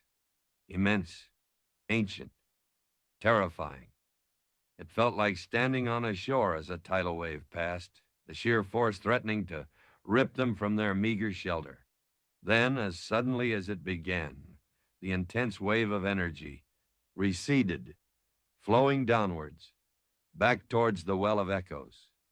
The chanting didn't stop, but softened, becoming more distant again, though still audible. The trembling ceased. Clara opened her eyes, her body shaking uncontrollably. Thorne remained crouched at the entrance, listening intently. After a long moment, he relaxed slightly. "It passed," he murmured. "A surge, directed downwards, perhaps towards the echoes stirring in the well." "What was it?" Clara asked, her voice hoarse. "Power," he said simply. "Old power, called by the ritualists above. For what purpose? I don't know. Containment? Summoning? Hard to say." He looked back at her, his eyes faintly luminous, even without the spur's light. "But it confirms one thing. We are not the only players in this game, Clara. Others are active, others with knowledge of this place, seeking to influence the balance. The conspirators, or their descendants, or the Navarones attempting to reclaim their stewardship." The possibilities tangled in Clara's mind, adding new layers of danger to their already perilous situation. "What do we do now?" she asked, feeling utterly lost, trapped deep within the earth, caught between stirring echoes below and unknown ritualists above. Thorn was silent for a moment, seemingly considering. "We wait," he said finally. "Wait for the ritual's focus to pass completely. Then we try to find another way up, away from the well, away from whatever they are doing above. There are other passages, older still, forgotten ways." He paused. "But first, there is something the well showed me, just before we fled. Something reflected in the darkness, stirred by the catalyst." He turned toward her in the cramped space, his nearness overwhelming, his strange energy making the air prickle. "It showed me the root of the lie, Clara. The face of the one who whispered poison in your ear. The one who ensured my ancestors' ambition would echo down to claim us both." Clara held her breath, her heart pounding. The final secret, the why. Was she ready to hear it? Could she bear it? The canyon had demanded its due blood, grief, echoes trapped in time. Now perhaps it was offering a measure of truth in return, a truth buried deeper than bone, finally brought to the surface by the catalyst she carried and the ghost she followed. Chapter 16. A fragile trust forged in moonlight. The silence in the small hidden cave was thick and suffocating, broken only by the faint distant rhythm of the ritual chanting filtering through the rock and the ragged sound of Clara's own breathing. She crouched against the cold stone wall, the dampness seeping into her clothes, every muscle tensed. Thorn remained near the narrow entrance, a darker silhouette against the oppressive blackness, his presence both a comfort and a source of profound unease. The air felt heavy, stale, vibrating faintly with the lingering energies of the power surge that had washed past them. "The root of the lie," he had said. "The face of the one who whispered poison in your ear." Clara waited, her heart pounding a heavy, painful rhythm against her ribs. The truth felt poised above her like a guillotine blade, promising either release or annihilation. She clutched the small wooden bird tighter, its smooth, worn shape a fragile anchor in the turbulent sea of her emotions. Who had orchestrated their destruction? Who had turned her love into a weapon, her hand against the man she cherished? Thorn shifted slightly, turning away from the entrance to face her more directly within the cramped confines of their hiding place. Though she couldn't see his expression clearly in the near total darkness, she sensed a shift in his weary stillness, a gathering of resolve. The faint residual energy clinging to him seemed to coalesce slightly, making the air around him prickle. "You remember feelings, echoes, even without the solid memories, don't you, Clara?" he began, his voice low, rough, barely disturbing the heavy silence. "A sense of unease around certain people, a feeling of loyalty or sympathy towards names you don't consciously recognize?" She thought back, the fragmented flashes, the instinctive reactions, her wariness, her sense of being watched or manipulated even before the wanted poster appeared, her inexplicable resonance with the canyon itself, the feeling of ancient grief that seemed to echo within her own soul. "Sometimes," she admitted, her voice barely a whisper, "flashes, feelings, nothing clear." "The Navarrones," Thorn said softly. "You felt a connection to them, to their history as stewards of this place, a sense of injustice regarding what my ancestor did to them." Clara frowned into the darkness. Had she? Perhaps. That feeling of the canyon's sorrow, the whispers of broken trust, it felt plausible, like a phantom limb aching with a forgotten injury. Maybe. I don't know. "She knew you did," Thorne stated, his voice hardening slightly. "She sensed it. Your subconscious sympathy, perhaps an echo of blood memory itself, though distant. She cultivated it, nurtured it, twisted it. She, Clara breathed, the question hanging heavy in the cold air. Thorne paused, and the silence stretched, thick with anticipation. When he spoke again, the name fell into the darkness like a heavy stone into black water. Seraphina. Seraphina. The name meant nothing. No flicker of recognition, no answering echo in the void. Yet Thorne spoke it with such chilling certainty, such quiet bitterness, that Clara felt a cold dread creep up her spine. I don't know that name, she stammered. No, Thorne agreed, a profound sadness in his voice. You wouldn't remember the name clearly. Amnesia shields, sometimes mercifully. But you knew her. She presented herself as a friend, an older woman, perhaps, offering guidance, sympathy, living quietly on the edge of the settlements, near the canyon's shadow, knowledgeable about herbs, lore, the canyon's secrets. An image flickered nebulous at the edge of Clara's awareness. An older woman's face, kind eyes, hands stained with herbs, offering her tea in a simple cabin. A sense of comfort, of trust. Was that Seraphina, or just another phantom conjured by the canyon's influence? She claimed Navarona blood, Thorne continued, his voice tight with controlled anger. A descendant of the lost stewards, seeking only to restore balance, to heal the wounds my ancestor inflicted. She played on your sympathy, Clara, fed you carefully selected stories, half-truths about my family's legacy, painting my ancestors' ambition as an ongoing curse manifesting in me. He shifted, the faint sound rustling in the stillness. And she wasn't working alone. My own cousin, Mateo, ambitious, resentful, steeped in the darker lore passed down through our line. He saw you, saw our connection to the heart as his path to the power he craved. Seraphina allied with him, promising him control, using his knowledge of our family's secrets, our weaknesses. A cousin, Mateo Thorne.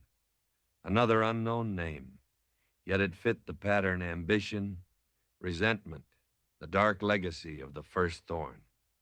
Two forces, Navarone vengeance and Thorne ambition, converging, manipulating, using Clara and Elias as pawns in their ancient game. They worked together. Thorne elaborated, his voice low and intense. Mateo fed Seraphina information about me, about my research into the canyon's energies, research I undertook, hoping to understand and perhaps break the cycle, not exploit it. Seraphina, in turn, used that information, twisted it, presenting it to you as proof of my inherited corruption, my intent to seize the heart's power for myself, just like my ancestor. Clara squeezed her eyes shut, trying to force the fragmented pieces together. Whispered conversations, misinterpreted glances, carefully planted seeds of doubt. Had Seraphina shown her things, documents, artifacts, things that seemed to confirm Elias's betrayal? She made you believe I was betraying not just you, but the canyon itself. Thorne's voice resonated with remembered pain. That I was consorting with dark echoes, seeking forbidden knowledge. That my love for you was merely a means to an end, a way to amplify my connection to the heart before seizing it. But why? Clara whispered, the agony of the mirrored Clara's grief rising fresh within her. Why make me the instrument? Why the killing? Leverage, Thorne said bitterly. Control. Seraphina needed the heart destabilized, fractured by intense conflicting emotions. Your love for me was potent, resonant, turning that love into murderous betrayal, fueled by manipulated grief and righteous fury. It was the perfect storm. She likely calculated that the act itself, the sheer emotional overload, would kill you or drive you mad, removing you as a potential obstacle or rival resonance. Or perhaps she intended for Mateo to dispose of you afterwards. Either way, your role was to be the catalyst, the sacrificial pawn. He paused, and the silence seemed to echo with the chilling calculation behind the plot. And Mateo, he likely believed Serafina would share the power, blinded by his own ambition. But Serafina played a longer game. I suspect she intended to betray him, too, perhaps using the chaos to claim the heart for herself, fulfilling a twisted version of the Navarone legacy. Clara felt sick, used, manipulated. Her deepest emotions, her love, her sense of justice, all twisted into tools for someone else's power grab. The guilt she carried didn't vanish, but its shape shifted. The weight wasn't solely hers anymore. She was still the one who held the gun, pulled the trigger, but the reasons, the driving force had originated elsewhere, in the cold, calculating heart of Serafina, aided by the greedy ambition of Mateo Thorn. "Where are they now?" she asked, her voice barely audible. "Serafina? Mateo?" "Gone," Thorn replied. "Consumed, I believe. When the heart fractured after the shooting, it sealed the deeper passages. Their plan failed. The power they sought lashed back. Their echoes might be among those trapped in the well, or perhaps they were utterly annihilated. Their malice lingers, certainly, fueling the guardians, the hungry shadows, but their physical forms, dust and bitter memory. Dust and bitter memory, like so much else connected to this canyon." Clara leaned her head back against the cold rock, tears tracing silent paths down her cheeks. Tears not just of grief for the love lost, but tears of rage at the manipulation. Tears of sorrow for the woman she had been, so easily turned into a weapon. The wooden bird felt impossibly fragile in her hand, a symbol of an innocence brutally exploited. Thorn was silent beside her, allowing her space for her grief, for the weight of the revelation to settle. The distant chanting continued, a low, hypnotic pulse weaving through the silence, a reminder of the ongoing dangers, the other players still active in the canyon's game. After a long while, Clara wiped her eyes, the gesture feeling futile in the darkness. "You knew," she said softly. "You knew I was manipulated. All this time, this echo. You knew I wasn't just..." She couldn't say evil. He shifted again, turning towards her more fully. A faint light bloomed the spur, its glow soft, controlled, casting his face into gentle relief. His eyes met hers, and the weary detachment was gone, replaced by a profound, shared sorrow. "I didn't know everything," he admitted, his voice rough with emotion. "Not at first. Death changes perspective. Being an echo, bound to the heart. You perceive things differently. Threads of memory, emotional resonances. I felt your grief after. It was too strong, too pure for cold-blooded murder. I felt the lingering poison of Serafina's influence, the taint of Mateo's ambition clinging to the events. It took time for the echoes to coalesce, for the picture to become clear." He looked down at the spur. The heart showed me fragments, reflected in the well's darkness. It showed me Serafina's face, whispering lies, Mateo lurking in the shadows. He looked back at Clara, his gaze holding hers. "I knew you were betrayed, Clara, as was I. We were both victims of their ambition. Victims." The word hung in the air, heavy and complex. It didn't absolve her, not entirely. The choice to pull the trigger, however manipulated, was still hers. But it reframed everything. It created a space where her grief and Thorn's suffering weren't opposing forces, but parallel tragedies, born from the same root of deceit. A fragile connection formed between them in that moment, woven from shared pain, acknowledged betrayal, and the strange intimacy of their confinement deep within the earth. It wasn't forgiveness, not yet, perhaps never fully possible, but it was understanding. A nascent trust, forged not in the sunlight of their past love, but here, in the cold darkness, illuminated only by the ghostly light of his spur and the shared weight of their shattered history. Clara unclenched her hand slightly, looking down at the wooden bird resting in her palm. It no longer felt solely like a symbol of her guilt. It felt like a testament to something real, something precious, that had been deliberately targeted and destroyed. A symbol of their loss, not just hers. "The chanting," she said, her voice steadier now, pulling back from the precipice of despair, focusing on the immediate threat. "The ritualists above, are they connected to Serafina, Mateo?" Thorne considered, the spur's light casting shifting shadows on his weary face. Possibly, or perhaps another faction entirely. Navarone loyalists trying to restore true balance, or maybe something older, drawn by the heart's instability. The canyon keeps many secrets. He deactivated the spur's light, plunging them back into near darkness, conserving its energy. Whatever their purpose, their ritual is drawing power, stirring things best left dormant.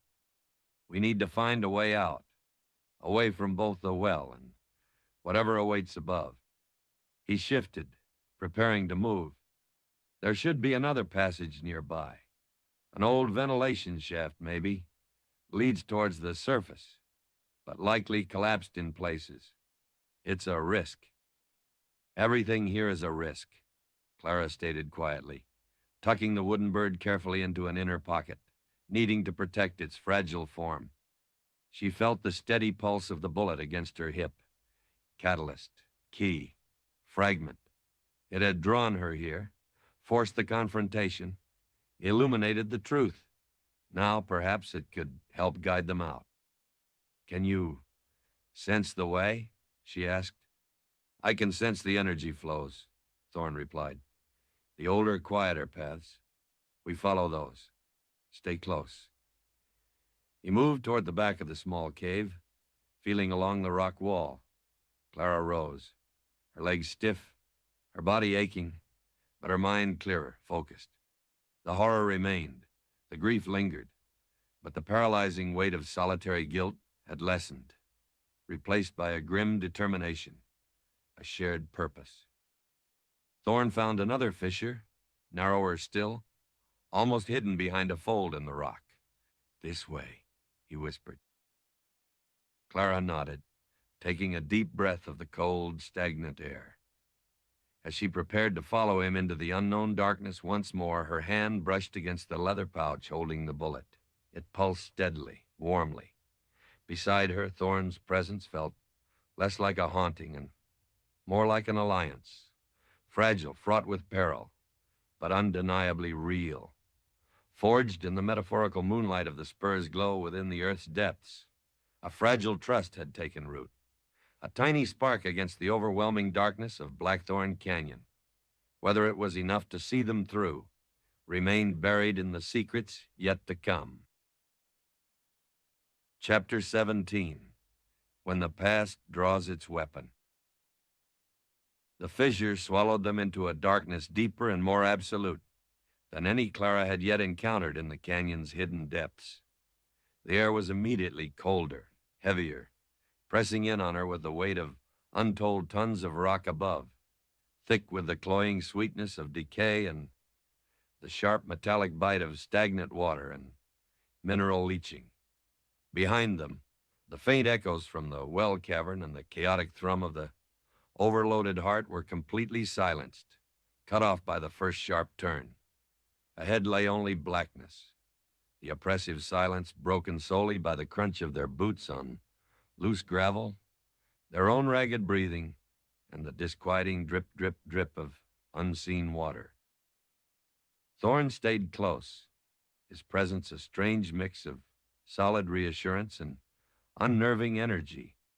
He didn't activate the spur immediately, navigating the first few yards by touch and an uncanny spatial awareness Clara suspected was tied to his echo nature, his connection to the very fabric of this place. She followed blindly, one hand trailing against the rough, cold rock wall, the other clutching the pocket where the small wooden bird rested, its familiar shape a tiny point of solace against the overwhelming unknown.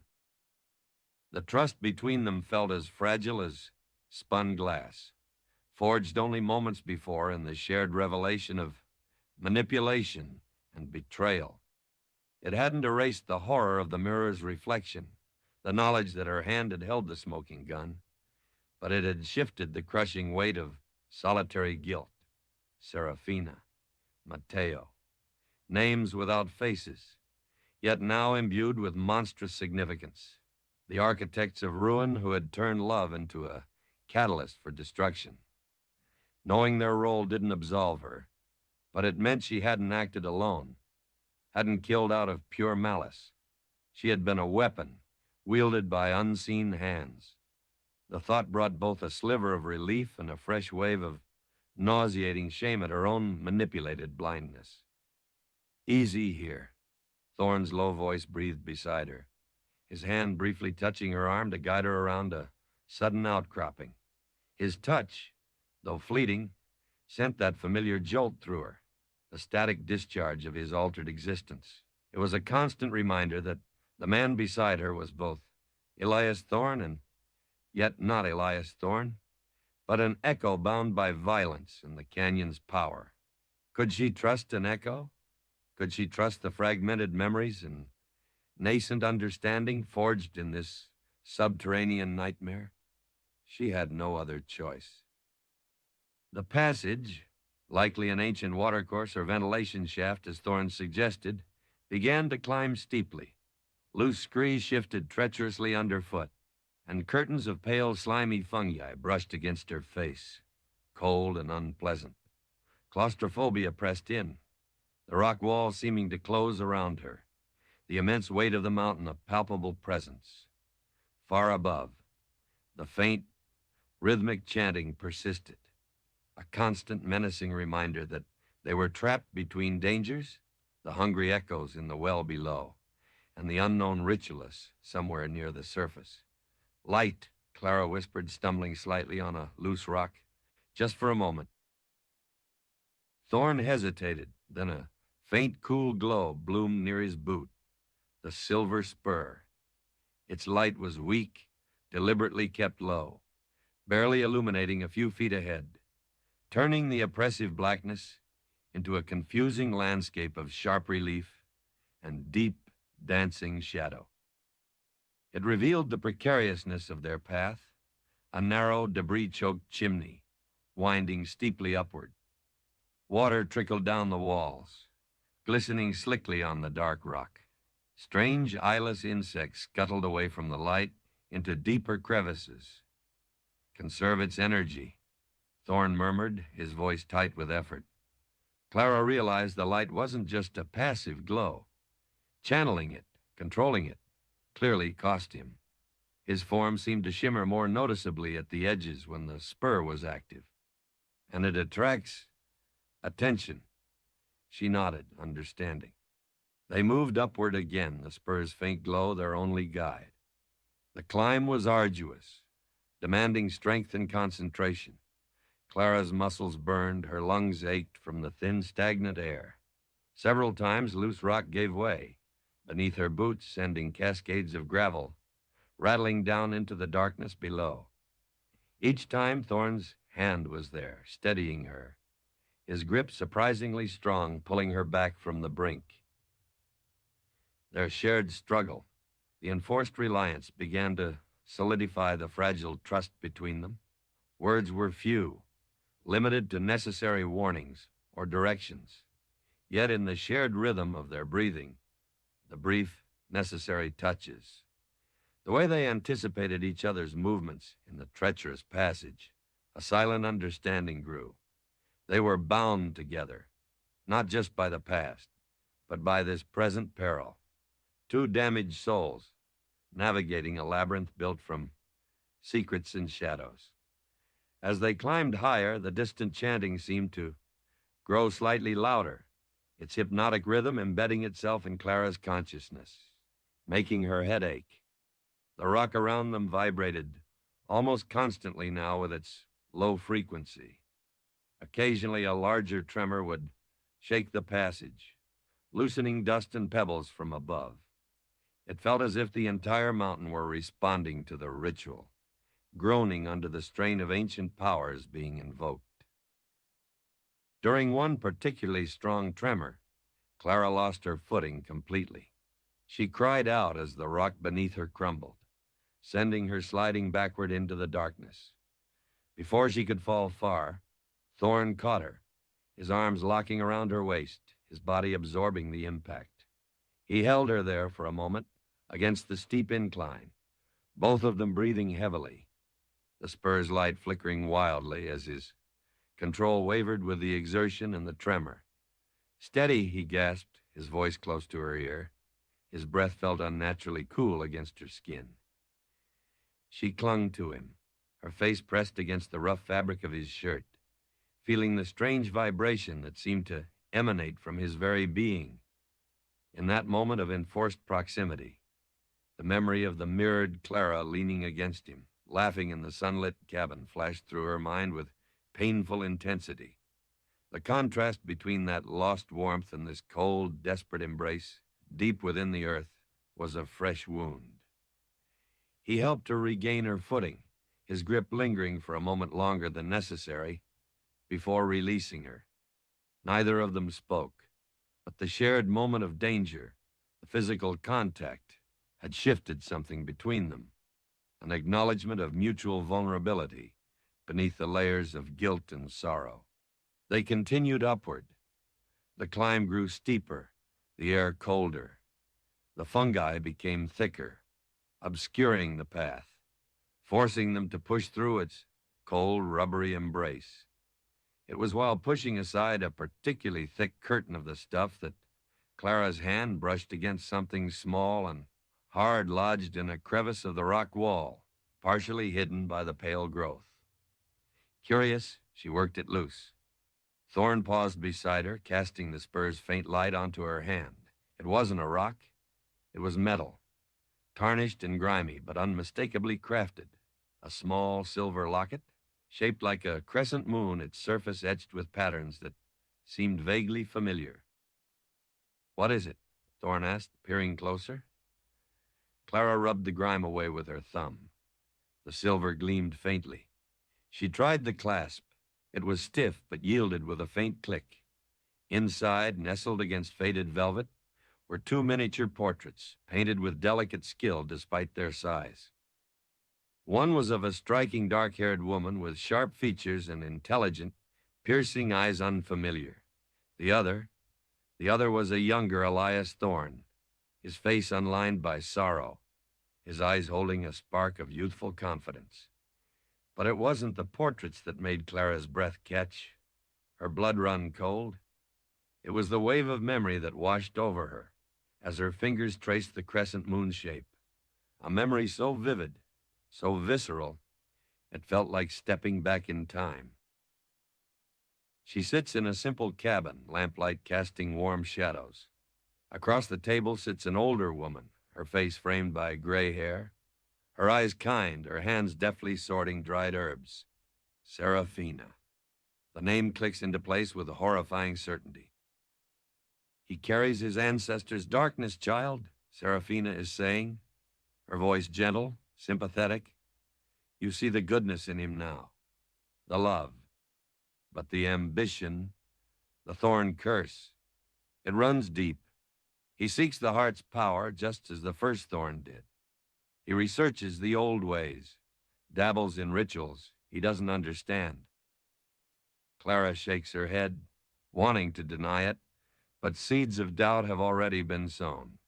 Misinterpreted conversations overheard, Mateo's subtle insinuations, Elias's occasional secretive moods when studying his family's history. Serafina sighs, reaching across the table, pressing the small silver locket into Clara's hand. "This belonged to my grandmother," she lies smoothly. "A Navarone woman who loved the first thorn before he betrayed her people, for power. Keep it. Let it remind you of the truth, the danger he represents. The moon sees all, child. It reflects the hidden darkness. Clara looks down at the locket, the cool silver heavy in her palm. Seraphina's kind eyes hold hers, full of false sympathy, weaving the poison deep into Clara's heart. He means to use you, Clara, Seraphina whispers, leaning closer. Your connection, your love, it strengthens his link to the heart. He will drain you, then cast you aside when he achieves his goal. You must stop him, for the canyon's sake, for your own soul. The memory slammed back into the present, leaving Clara gasping, leaning heavily against the passage wall, the tarnished locket clutched in her trembling hand. The air in the fissure seemed suddenly colder, the darkness more profound. The chanting from above pulsed in her ears, a mocking rhythm accompanying the revelation. It was true, all of it. Thorn hadn't lied. Seraphina's face, etched now with cunning beneath the mask of kindness, burned in her mind. The locket wasn't Navarone. It was likely Thorn family history twisted to Seraphina's purpose, perhaps stolen by Mateo. The poison hadn't just been whispered. It had been administered patiently, skillfully, exploiting Clara's sympathy, her insecurities, her desire to believe in something pure until she saw betrayal where there was only love, saw darkness where Elias sought only to break an ancestral cycle.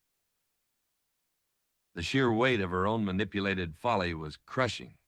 She had been so blind, so willing to believe the worst, perhaps because some part of her feared the depth of her own happiness, feared it couldn't last. The past hadn't just drawn a weapon. It had used her as the weapon, turned her against herself, against the very heart of her world. Clara? Thorn's voice was sharp with concern beside her. The spur's light illuminated her pale, stricken face. What is it? What did you see? She couldn't speak, just held up the locket, her fingers trembling too much to close it. He took it gently, his strange, cool fingers brushing hers. He stared down at the portraits, his expression hardening into a mask of cold fury as recognition dawned. Seraphina, he breathed, the name a curse. And me, before. He looked from the locket back to Clara's face, understanding dawning in his eyes. She gave this to you. It wasn't a question. Clara nodded mutely, tears blurring her vision. She told me. She choked on the words, the memory of Seraphina's poisonous lies leaving a vile taste in her mouth. Before Thorn could respond, a deafening roar echoed from above. The rhythmic chanting abruptly intensified into a chaotic cacophony of sound. The entire passage shuddered violently, not just a tremor this time, but a deep, grinding concussion, as if the mountain itself were tearing apart. Rocks rained down from the unseen ceiling. The floor beneath them cracked, splitting open just ahead of them. Move, Thorn yelled, shoving the locket into his own pocket and grabbing Clara's arm, pulling her back just as the section of floor where they'd been standing collapsed into a dark abyss below. The spur flared, its light desperately pushing back the thick dust and the absolute darkness revealed by the collapse. The passage ahead was gone, replaced by a sheer drop. Behind them, more rock groaned and shifted, threatening to seal the passage completely.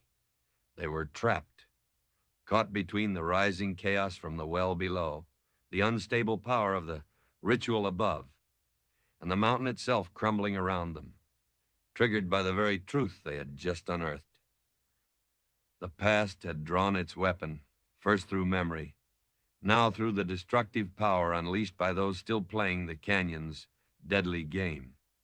And its aim seemed fixed squarely on burying Clara and Thorn's echo together, forever, in the heart of Blackthorn's darkness. Chapter 18, Torn Between Echoes. Dust choked the air, thick and acrid, stinging Clara's eyes and coating her throat. The roar of collapsing rock echoed deafeningly in the confined space. gradually subsiding into an ominous series of groans and settling sounds as the mountain protested the violent disruption. They were pressed back against the rough wall of the passage, Thorn shielding her partially with his body, the silver spur casting a frantic, flickering light on the devastation before them. Where the upward path had been only moments before, there was now only a terrifying, sheer drop into absolute blackness, the edges crumbling, unstable. Behind them, the way they had come was choked with fresh rockfall, sealing their retreat. Trapped! The words screamed through Clara's mind, overriding the shock of the locket's revelation, the lingering poison of Seraphina's lies. The fragile trust forged moments ago felt suddenly irrelevant in the face of imminent burial. The past had unearthed its secrets, only to seemingly ensure they died with them, buried alive deep within the mountain's hostile embrace. Is there another way? Clara gasped, coughing against the dust, her voice barely audible above the settling groans of the rock.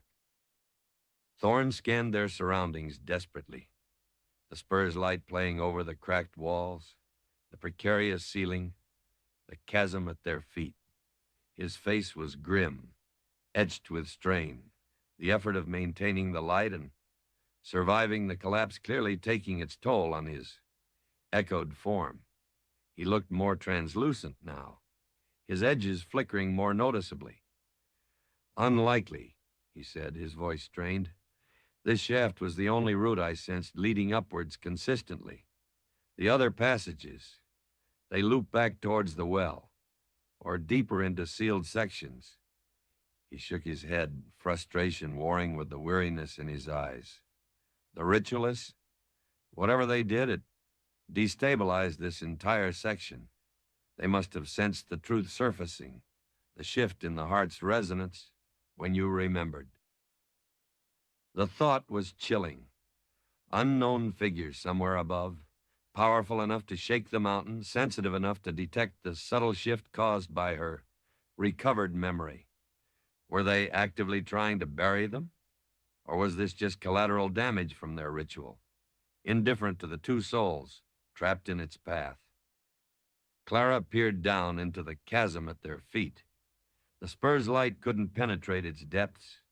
It seemed bottomless, a void waiting to swallow them. Yet, was it truly empty? As her eyes adjusted, straining against the darkness, she thought she saw faint, swirling patterns far below, like the smoky energy within the passage walls, but more concentrated, agitated. And she felt a pull, not physical gravity, but something else, a strange resonance emanating from the depths, tugging at the bullet, the catalyst at her hip. Down there, she whispered, pointing. There's something, energy. Thorn followed her gaze, concentrating, the spur pulsing slightly brighter. He nodded slowly. Echoes, he confirmed. Trapped energies. Dangerous. Unpredictable. Falling into that, he didn't need to finish the sentence. Annihilation, absorption. Becoming another lost echo swirling in the darkness. The possibilities were terrifying. But staying here meant eventual suffocation, or being crushed when the passage inevitably collapsed further. They were caught between a definite end and a potentially worse one.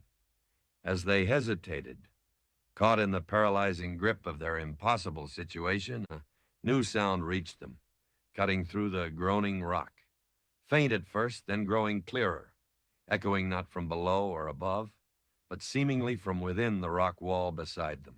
It was a voice, weak, thin, papery, like dry leaves rustling. Thorn, is that you? After all this time? The echo stirs. Clara and Thorn froze, exchanging wide-eyed glances in the flickering light. They weren't alone in this section. Thorn cautiously directed the spur's light toward the sound. It illuminated a section of the wall that looked slightly different, smoother, darker, almost like the polished obsidian of the mirror chamber, seamlessly integrated, yet distinct. And within that dark surface, a face began to form, indistinct at first, like smoke coalescing, then resolving into the ancient, deeply lined features of an old man, his eyes clouded, sightless, yet somehow focused on Thorne. Who? Who are you? Thorne demanded, his voice tight, wary. Only memory now, the papery voice whispered from the wall. Mateo left me here, sealed within the stone when the heart fractured. A guardian, a witness. Mateo, Thorne's ambitious, treacherous cousin. He had sealed this entity within the rock. Why? You served Mateo, Thorne pressed, suspicion hardening his tone. A dry, rustling sound that might have been a chuckle emanated from the stone face. Served ambition. Yes, as did he, as did Serafina. Fools, all seeking control where there is only balance or dissolution. The clouded eyes seemed to drift towards Clara. The catalyst returns. The vessel remembers. The cycle nears its end. The vessel. Clara shivered, repulsed by the term, yet recognizing its chilling accuracy. She had been Serafina's vessel, carrying the poison, delivering the blow. Now she carried the catalyst, the bullet, forcing the echoes into confrontation. Can you help us? Clara asked impulsively, desperation overriding caution. Is there a way out? The stone face remained impassive for a moment. Then the dry voice whispered, a way, perhaps, but the canyon demands its due. Always a price. Always balance. The face seemed to fade slightly, the voice growing weaker. Mateo sought a back door, a fail-safe. Should Serafina betray him? A passage linked not to the heart, but to the surface, hidden behind illusion. Where? Thorne demanded urgently as the rumbling in the rock around them started again, low and ominous. The face flickered, dissolving. Find the flaw. In the reflection. The voice faded into silence.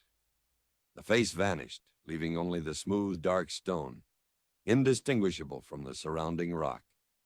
Silence fell, heavy and profound, broken only by the renewed groaning of the mountain. A cryptic clue delivered by a trapped echo, a ghost in the machine. Find the flaw in the reflection. What reflection? There was nothing here but rock, dust, and darkness. Thorne directed the spur's light around their small, precarious ledge, searching. The rock walls were cracked, uneven. The chasm yawned below. There were no mirrors, no polished surfaces like the chamber below.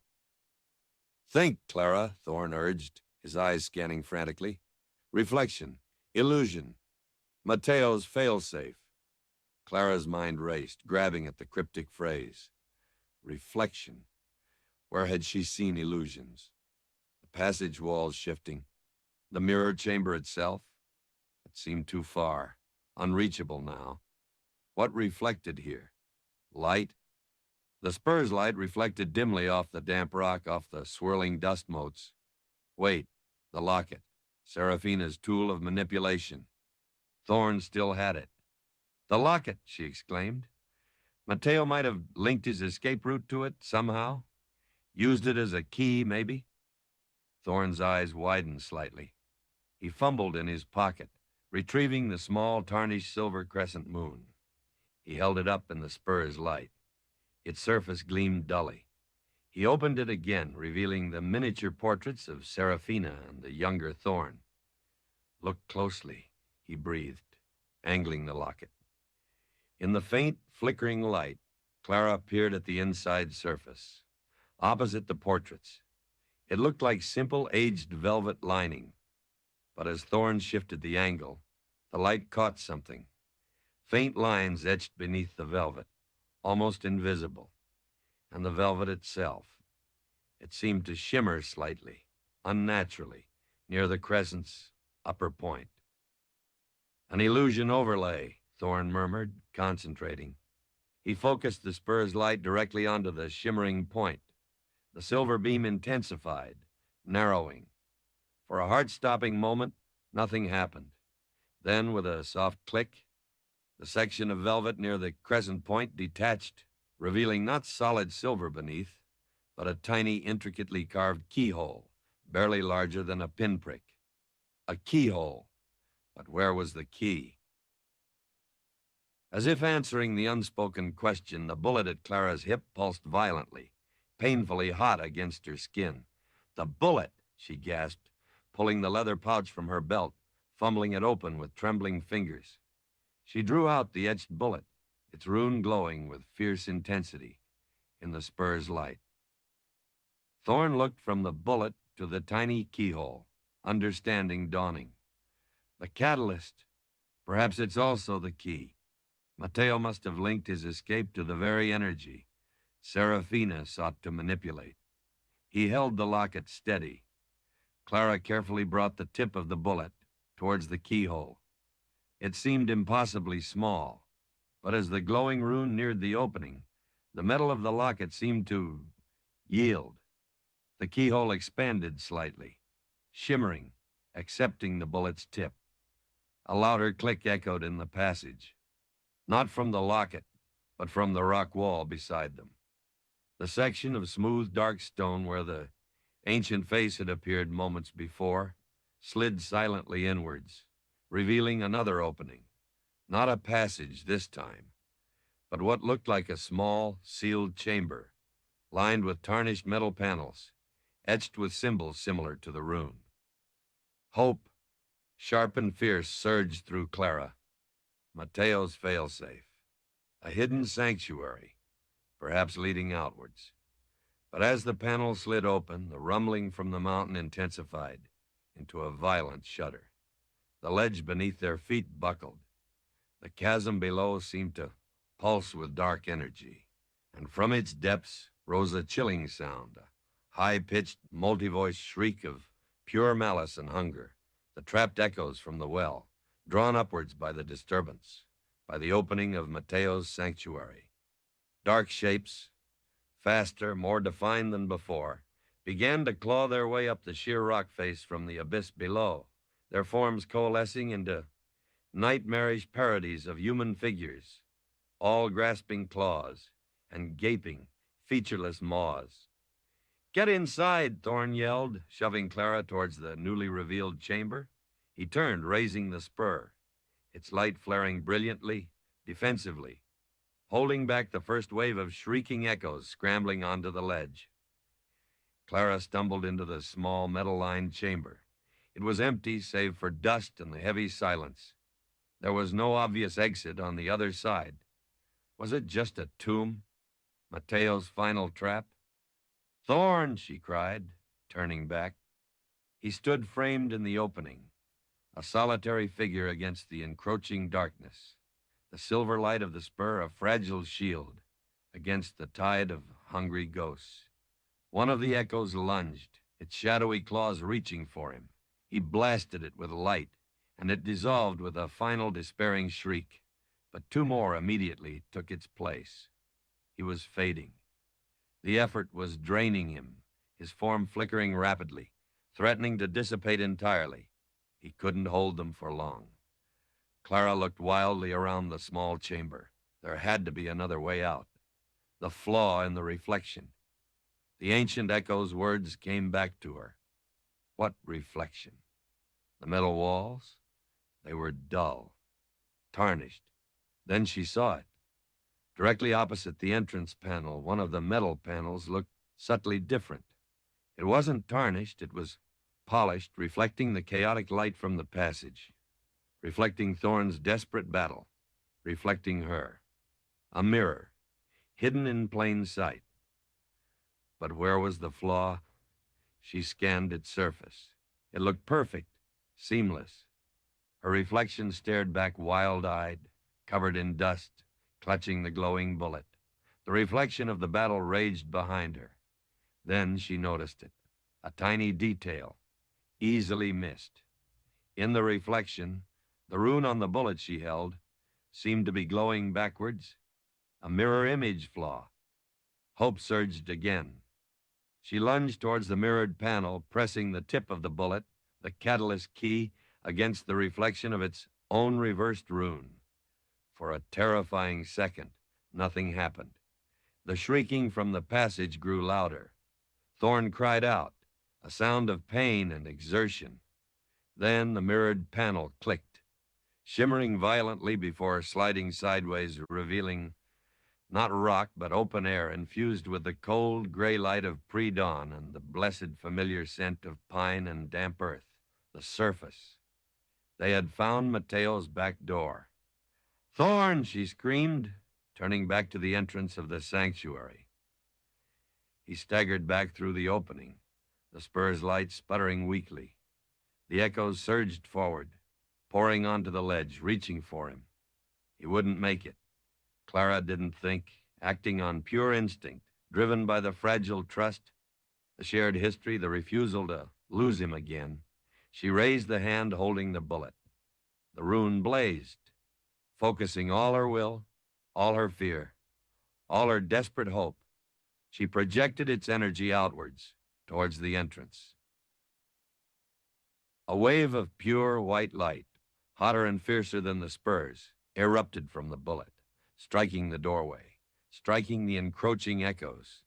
They shrieked, recoiling, dissolving, unable to withstand the catalyst's raw power directed outwards. The light held for a second, clearing the entrance, pushing the darkness back. Thorne stared at her, his eyes wide with shock and something else, awe, before lunging through the opening into the sanctuary just as the light faded and the entrance panel slid shut with a heavy final thud, sealing them inside. They stood together in the small metal-lined room, panting, listening to the muffled shrieks and the grinding rock outside the sealed panel. The mirrored panel leading to the surface remained open, cold, clean air washing over them. Clara's hand trembled, the bullet still radiating intense heat. She had wielded its power, unknowingly, instinctively. Was this part of the balance, part of the resolution Thorne spoke of? He looked at her, his echoed form solidifying slightly, the immediate danger past. Gratitude warred with caution in his eyes. You controlled it," he breathed. "I don't know how," she admitted shakily. The ground beneath them gave one last violent shudder, then grew still. The muffled sounds from beyond the sealed panel faded. Silence fell, broken only by the sigh of the wind from the open exit. They were safe, for now, but torn between the echoes of the past, the love, the betrayal, Serafina's lies, Mateo's ambition, the canyon's ancient power, and the uncertain future awaiting them on the surface. The past had drawn its weapon, and somehow they had survived. But the battle, Clara suspected, was far from over. The canyon still had dues to collect. Chapter 19, The Rune's Final Revelation. The silence in the small metal-lined sanctuary was profound, broken only by the whisper of cold, clean air flowing in from the open panel that led, impossibly, to the surface.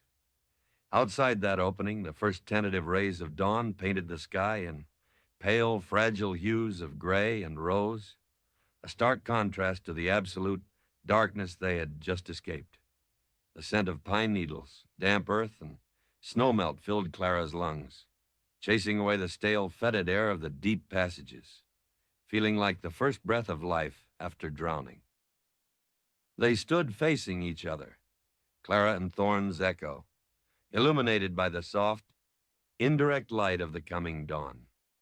The immediate terror of the collapsing passage, the shrieking echoes, had subsided, leaving behind a bone-deep exhaustion and the heavy residue of adrenaline. Clara's hand, still clutching the bullet, trembled uncontrollably.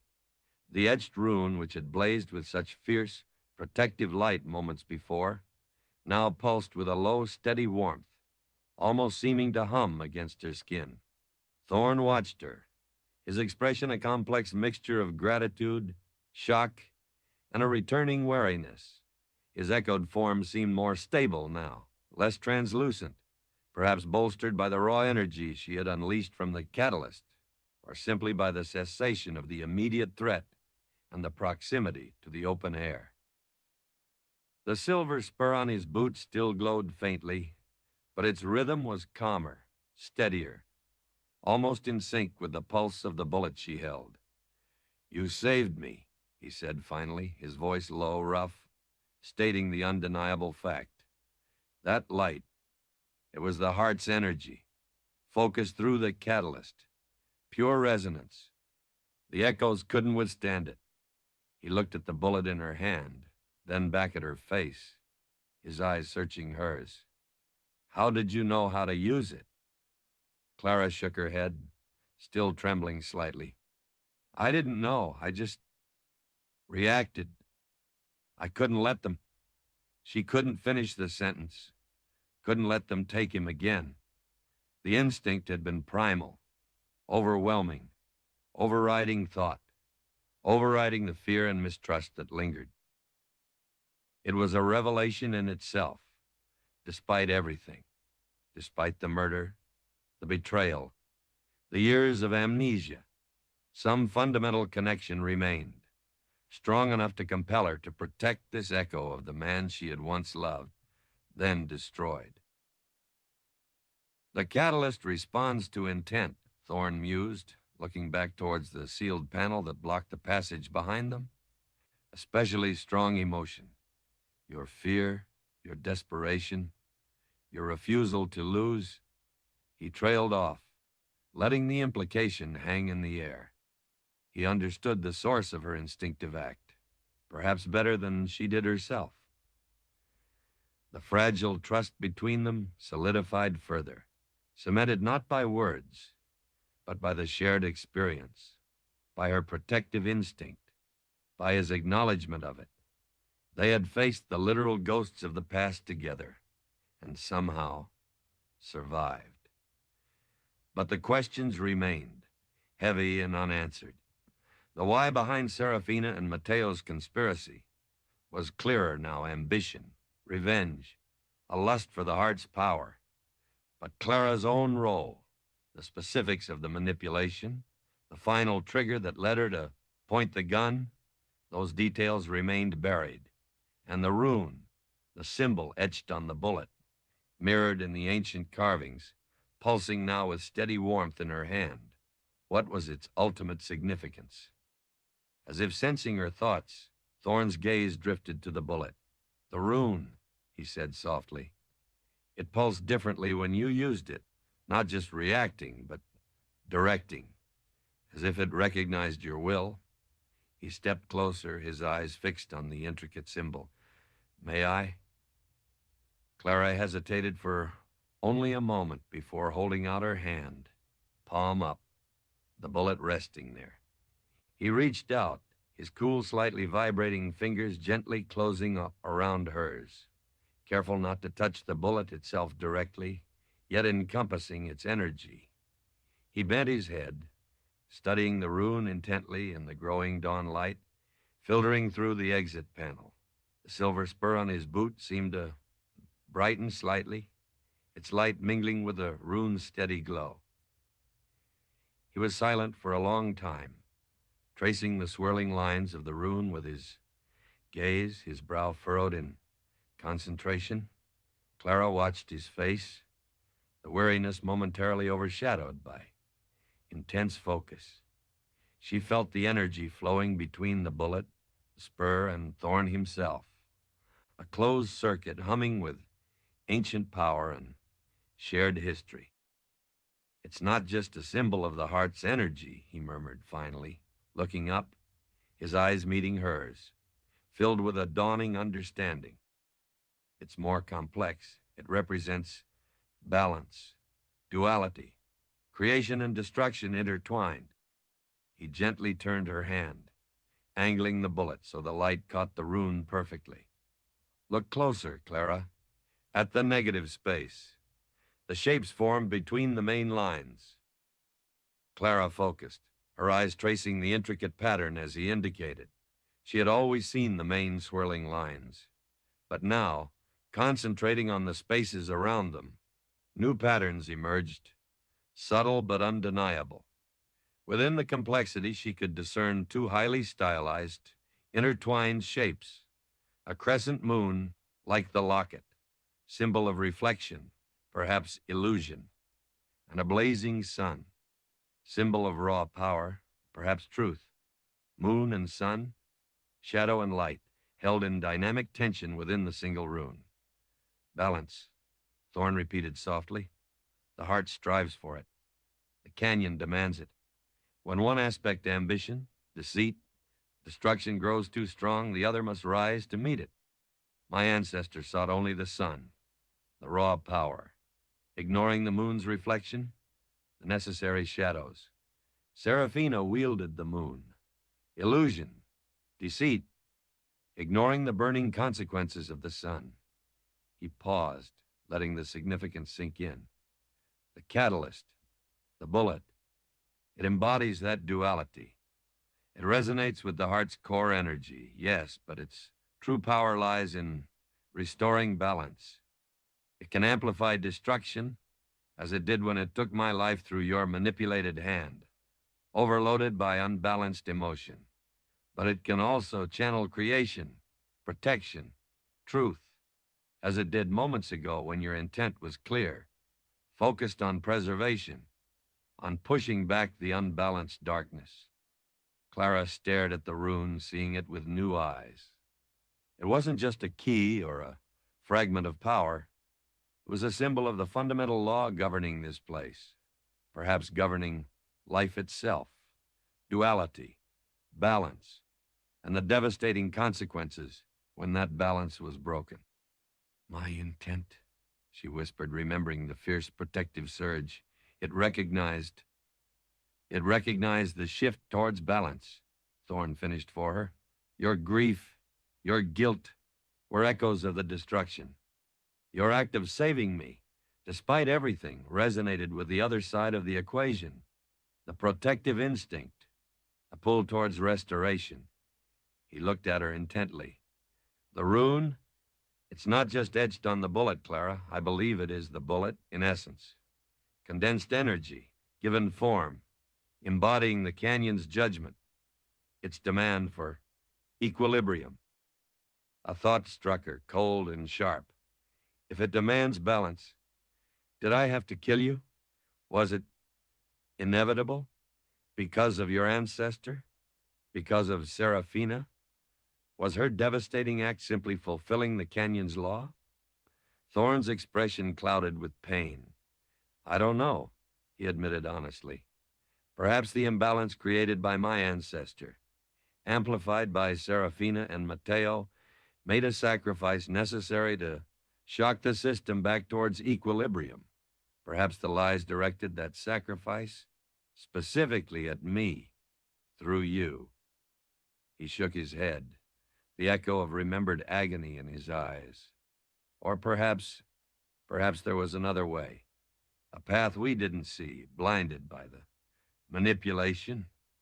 The canyon operates on principles we barely comprehend. Its balance can seem cruel, its judgment devastating. He released her hand gently, stepping back slightly. But the rune's final revelation isn't just about the past, Clara. It's about the present and the future. He gestured towards the open panel, towards the dawning light outside. The ritualists above, they are still active. They seek to control the heart's power, tilting the balance violently in their favor. Whatever their faction, their intent is disruption. The instability we felt, the echoes stirred. It's escalating. Can we stop them? Clara asked, feeling the weight of responsibility settle upon her alongside the guilt. If the bullet truly embodied the canyon's balance, did she now have a duty to wield it? We? Thorne echoed, a faint wry smile touching his lips. An echo in a woman haunted by ghosts, against ritualists wielding ancient power. He sighed, the sound heavy with weariness. Perhaps the catalyst gives you influence, leverage, more than you know, more perhaps than even Serafina understood. He looked towards the exit again. But we are weakened, drained, and we don't know what awaits us on the surface. He met her gaze again, his expression serious. There is one final piece, Clara, one last secret, buried deeper than bone, that the rune might reveal. Now that you understand its nature, the reason Seraphina's poison found such fertile ground in your heart, the vulnerabilities she exploited. Clara tensed. She thought she had faced the worst. What could be left? Hold the bullet again, Thorne instructed softly. But this time don't focus on the past, on me, or on Seraphina. Focus inward. Focus on the oldest echo within you.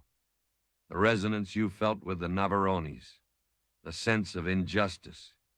Ask the rune not about balance between us, but about the balance within yourself. Hesitantly, nervously, Clara raised the bullet again. The metal was warm, pulsing gently against her skin. She closed her eyes, shutting out the dawn light, the metal chamber, Thorne's watchful presence. She focused inward, past the guilt, past the grief, past the fragmented memories of the cabin and the shooting, searching for that older, deeper echo Thorne spoke of. She thought of the name Navarone, of Seraphina's lies about the stewardship and betrayal, of the canyon's ancient sorrow. She focused her will on the rune, asking the silent question, who am I in relation to this place? What is my connection? The bullet grew warmer, the rune blazing behind her closed eyelids, brighter than before. But this time the energy didn't surge outwards. It flowed inwards, a warm, resonant wave washing through her, unlocking doors deep within her, fractured memory. Images flooded her mind, clearer, more coherent than any before.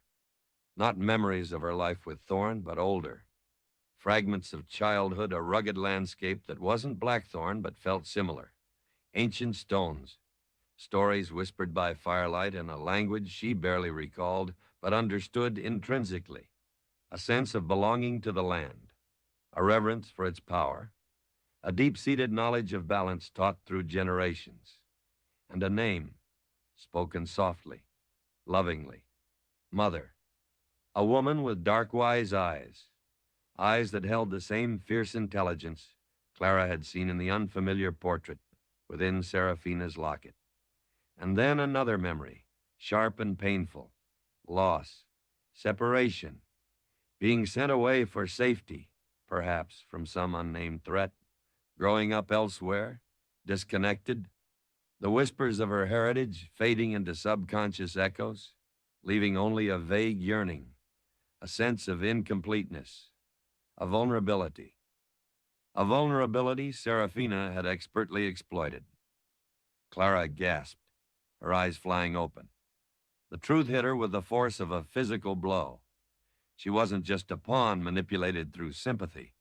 She carried Navarone blood herself, distant, perhaps diluted through generations, maybe even unknown to her conscious mind until now, but present. That subconscious resonance, that feeling of connection to the canyon's sorrow, that instinctive protectiveness Seraphina had twisted it, came from within. Her heritage, the blood of the canyon's original stewards, flowed in her veins. It explained everything. Her intuitive connection to the place, her susceptibility to Seraphina's lies about restoring the Navarone legacy, her subconscious sense of duty that warred with her love for Thorne, creating the fatal conflict within her. And perhaps it explained why the catalyst, the bullet embodying the canyon's balance, responded so powerfully to her intent. She wasn't just an outsider caught in the cycle. She was intrinsically part of it, by blood and by action. Thorne watched her face, seeing the revelation dawn. He nodded slowly, understanding passing between them without words. The rune's final revelation wasn't just about its own nature. It was about hers. Navarone, Clara whispered. the name feeling both strange and intimately familiar on her tongue. It seems the canyon's past draws its weapons from all sides, Thorne said softly, his voice tinged with sorrow for the burden this knowledge placed upon her. Your heritage made you both the perfect weapon and perhaps the only one capable of wielding the catalyst to restore true balance. The weight shifted again. Guilt remained, but now overlaid with a profound sense of destiny, of responsibility inherited through bloodlines she hadn't known existed. She was torn between the echoes, the echo of Thorne beside her, the echo of her Navarone ancestors within her, the echoes of Serafina's poison and Mateo's ambition, the echoes of love and violence. But the rune pulsed steadily in her hand, a constant reminder of the balance sought. Knowing the truth, the full, complex, painful truth, was the first step towards achieving it. She looked towards the open panel, towards the dawn breaking over the rugged peaks of Blackthorn Canyon. The ritualists were still out there. The heart remained vulnerable. The canyon still demanded its due. And Clara Voss, descendant of stewards, lover and killer of Thorne, wielder of the catalyst, finally understood her place within the cycle. The final act was yet to come. Chapter 20. Riding into the heart of the storm. Stepping out of Mateo's hidden sanctuary through the mirrored panel felt like being reborn into a world both familiar and irrevocably changed. The cold, clean air of the high canyon, crisp with the promise of dawn, washed over Clara, carrying the scent of pine, damp earth, and melting snow from the higher peaks. Gone was the stagnant, tomb-like chill of the deep passages, the oppressive weight of buried secrets. Here the sky stretched vast and pale overhead, the first rays of sunlight striking the highest, eastern-facing cliffs, turning them a fiery orange against the fading indigo of the night. Below, the canyon floor remained steeped in deep blue shadow, hushed and expectant. They stood on a narrow, precarious ledge, high up on the canyon wall, far from the main trails, far from the tortured path they had followed inwards. Mateo's escape route had bypassed the lower levels entirely, emerging near the canyon rim. Thorne's echo stood beside her, his form seeming almost solid in the natural light, though the faint shimmer at his edges remained, a constant reminder of his nature. The silver spur caught the dawn light, gleaming brightly now, its internal pulse seemingly calmed, synchronized with the steady warmth of the bullet Clara held securely in her hand. The revelations underground had settled within her, not comfortably, but with a sense of grim acceptance. Navarone blood flowed in her veins, explaining the deep subconscious connection to this place. The vulnerability Serafina had so expertly exploited.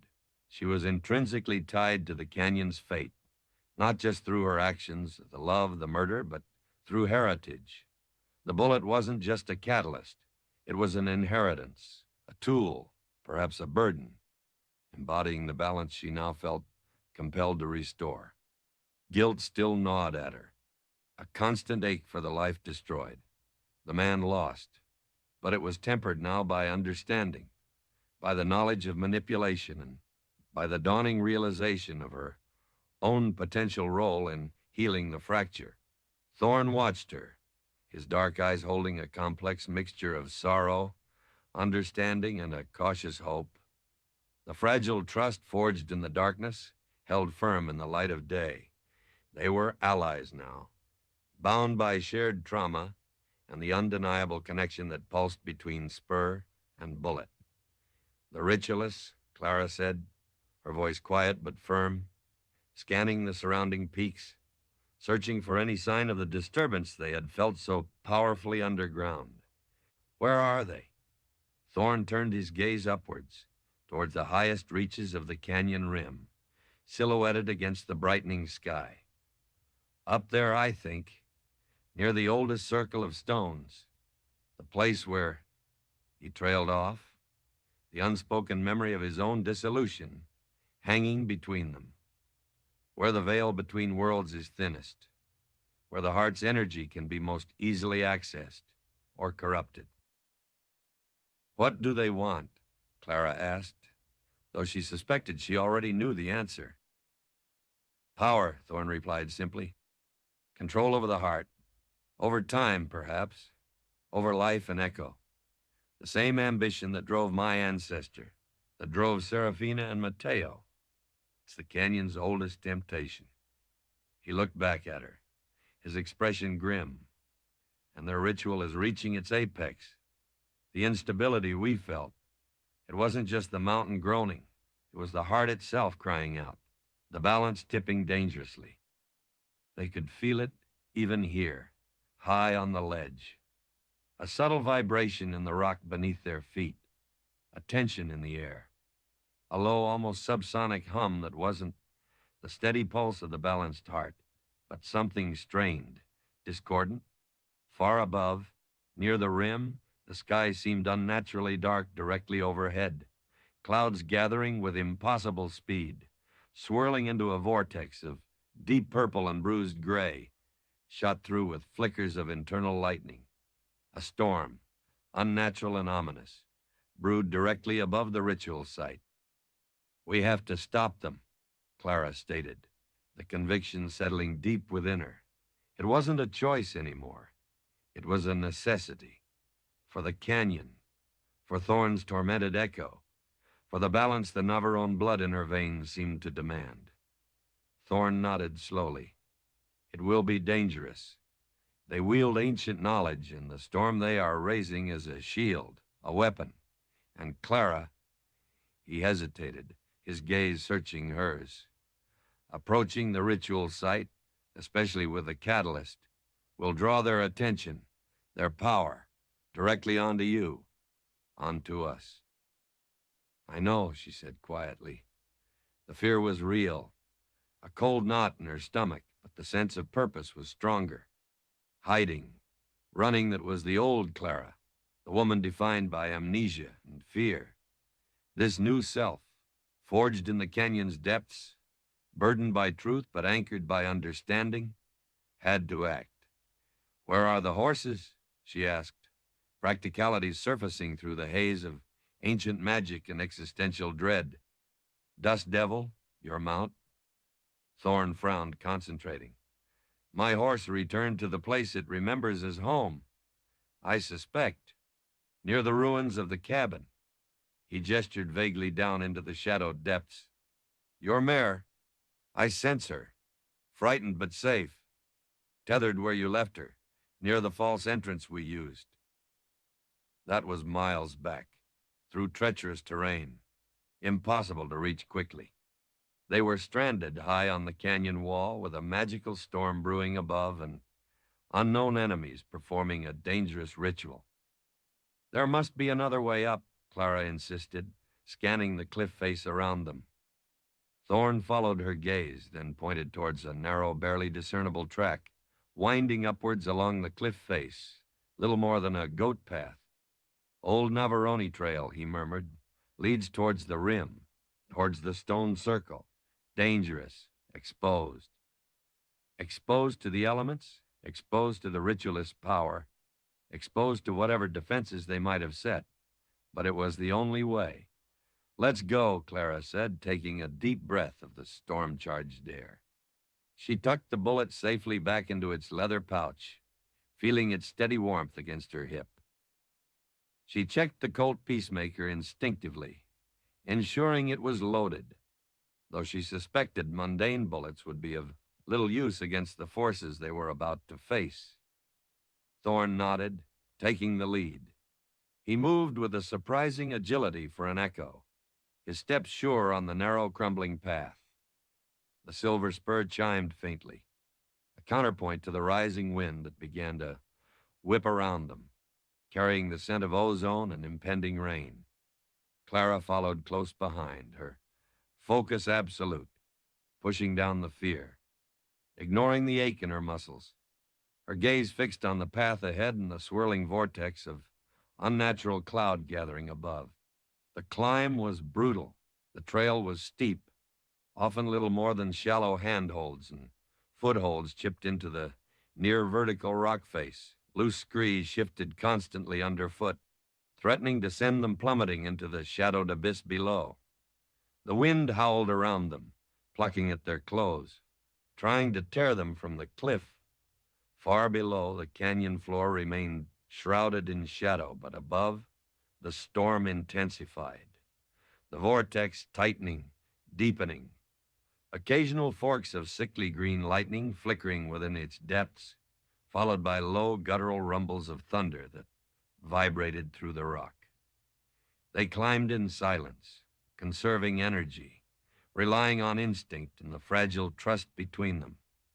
Thorn moved ahead, testing holds, occasionally glancing back, his presence a steady, albeit spectral guide. Clara followed, her breath coming in ragged gasps, her hands raw from gripping the cold rock, her Navarone blood singing with a strange mixture of terror and exhilaration, a sense of coming home to a battleground her ancestors might have known. As they neared the rim, the chanting became audible again, carried on the wind louder now, more frantic, a complex multi-layered invocation that seemed to pull at the very air they breathed, making their heads spin. The power emanating from the ritual site above was immense, palpable, a physical pressure against their skin. The bullet at Clara's hip grew hotter, vibrating intensely, straining against the leather pouch, resonating with the raw, unbalanced power being invoked above. Thorn paused, crouching behind a rocky outcrop near the canyon rim, pulling Clara down beside him. Below them, the vast panorama of Blackthorn Canyon stretched out, still mostly in shadow, but awakening under the dawn. Above them, just over the rim, the storm raged, centered directly over the ritual site. Forks of green lightning struck downwards with increasing frequency, not hitting the ground, but seeming to be absorbed by something unseen just beyond the edge. The chanting reached a fever pitch, interwoven with wild, ululating cries.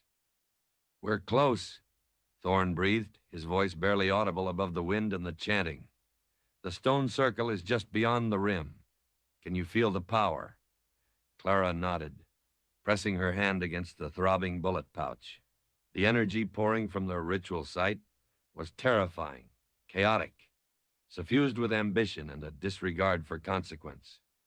It felt profoundly wrong, a violation of the canyon's deeper rhythms. "What do they hope to achieve?" she asked.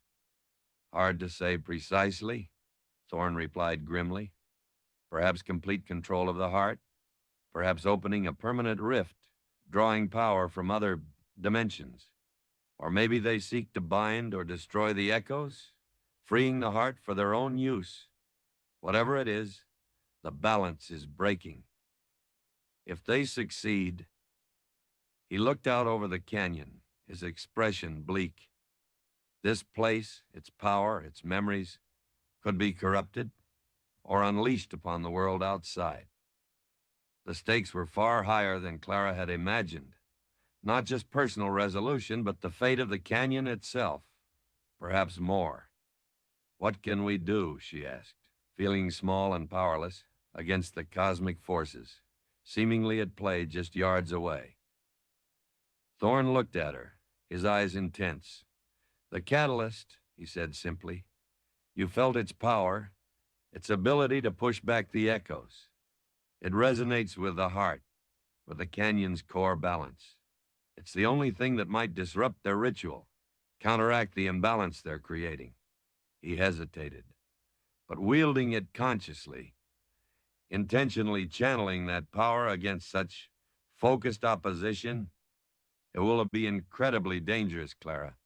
It could drain you, break you, or make you a target for the full force of their backlash." She understood. Using the bullet wasn't just pointing and shooting. It required will, focus, perhaps drawing on her own life force, her own Navarone connection to the canyon, and failure could mean annihilation. Yet, looking at Thorn's weary, determined face, feeling the throb of the catalyst against her hip, hearing the desperate cry of the unbalanced heart in the wind and thunder, she knew there was no other path. Her ancestors had been stewards, protectors of the balance. Now it seemed the canyon demanded its due from her, the last unknowing heir. "Tell me what I need to do," she said, her voice steady despite the tremor in her hands. Thorn held her gaze for a long moment, seeing the resolve there. He nodded slowly. "The ritual channels energy towards a focal point within the stone circle. We need to get close enough for you to project the catalyst's balancing energy directly into that focal point, disrupt the flow, overload their control." He glanced towards the raging storm overhead. "But we need to time it right, use the chaos of the storm as cover, and be ready for whatever they throw back at us." He took a deep breath, the cool air seeming to solidify his form momentarily. "Stay close to me. My connection to this place. It offers some minor protection, some ability to anticipate the energy flows. But the main effort, it has to be you, Clara. You and the catalyst." He offered her his hand. Not romantically, not pleadingly, but as an ally, a partner facing impossible odds. After a heartbeat's hesitation, Clara took it. His grip was cool, firm, vibrating faintly with contained energy. Together they rose from behind the outcrop, peering over the rim. Before them lay a windswept plateau, dominated by a ring of massive weathered standing stones, crackling with raw energy. Inside the circle, perhaps a dozen figures, cloaked and hooded, swayed and chanted, their arms raised towards the vortex of the storm overhead. Green lightning struck down repeatedly into the center of the circle, illuminating a swirling mass of chaotic energy, the focal point. The air crackled, thick with power and the smell of ozone. This was it, the heart of the storm, the center of the canyon's unfolding crisis. Taking a final deep breath, feeling the bullet pulse in readiness, Clara squeezed Thorn's hand, and together they began to move, riding into the heart of the storm, ready to face the past, the present, and whatever future the canyon demanded. Chapter 21, The Price of Rewriting Time. The wind tore at them the moment they crested the rim, a physical blow that threatened to rip them from their feet. It howled like a chorus of damned souls, carrying not rain, but stinging particles of ice and dust, thick with the electric tang of ozone. Above, the unnatural storm vortex churned, a maelstrom of purple and gray clouds spitting forks of sickly green lightning down into the center of the stone circle, just yards away. The ground beneath their boots vibrated intensely, humming with the raw, uncontrolled power being drawn and focused by the ritualists. Clara squinted against the wind and the chaotic light, her hand still gripping Thorn's echo, their combined strength barely enough to keep them upright. The scene within the circle was mesmerizing and terrifying. The dozen or so cloaked figures swayed and chanted, their voices rising in a discordant, hypnotic cacophony that scraped against the nerves. They seemed oblivious to the storm raging directly overhead, their focus entirely on the swirling mass of green energy coalescing in the center of the ring of ancient stones. This focal point pulsed erratically, spitting sparks, drawing the lightning down from the sky, growing larger, more intense, more unstable with each passing second. It felt like standing on the brink of creation or destruction. The sheer power radiating from the circle was immense, suffocating. Clara could feel the bullet at her hip straining against its pouch, vibrating with painful intensity, resonating with a chaotic energy, yearning either to absorb it or counteract it. "We need to get closer," Thorn yelled above the roar of the wind and the chanting, his voice thin, strained. He pointed towards a gap between two of the massive standing stones, slightly shielded from the main force of the wind. There, aim for the center. Focus the catalyst. Easier said than done. The ritualists, though seemingly absorbed in their invocation, were not undefended. As Clara and Thorne stumbled forward, leaning into the gale, translucent shields of shimmering energy flickered into existence around the perimeter of the circle, rippling like heat haze, warding against intrusion. More disturbingly, shadows seemed to detach themselves from the base of the standing stones, not the hungry, formless echoes from the well, but something more defined, more menacing, spectral hounds, formed of shadow and crackling green energy, their eyes burning with cold malice. They turned their insubstantial heads towards the intruders, low snarls mixing with the howl of the wind. "Guardians!"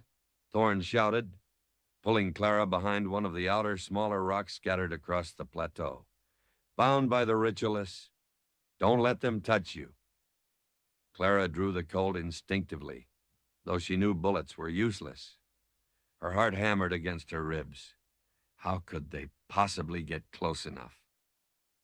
Thorne met her gaze, his eyes burning with fierce intensity, despite the drain on his echoed form. "The catalyst, Clara. It's the key, its resonance. It might disrupt their bindings. Focus." She nodded, taking a shaky breath. She pulled the bullet from its pouch. It felt searingly hot in her hand now, almost painfully so, the etched rune blazing with internal light. Closing her eyes briefly against the stinging wind, she focused her will, pouring all her fear, her desperation, her newfound understanding of balance, her Navarone blood memory, into the small, potent object. She visualized its energy, the pure, white light she had unleashed before pushing outwards, not just as a shield, but as a wave of disruption, targeting the spectral hounds, the shimmering shields. She opened her eyes, thrusting the bullet forward. "Balance!" The word screamed in her mind. A pulse of white light emanated from the rune, less intense than before, perhaps, but focused, resonant.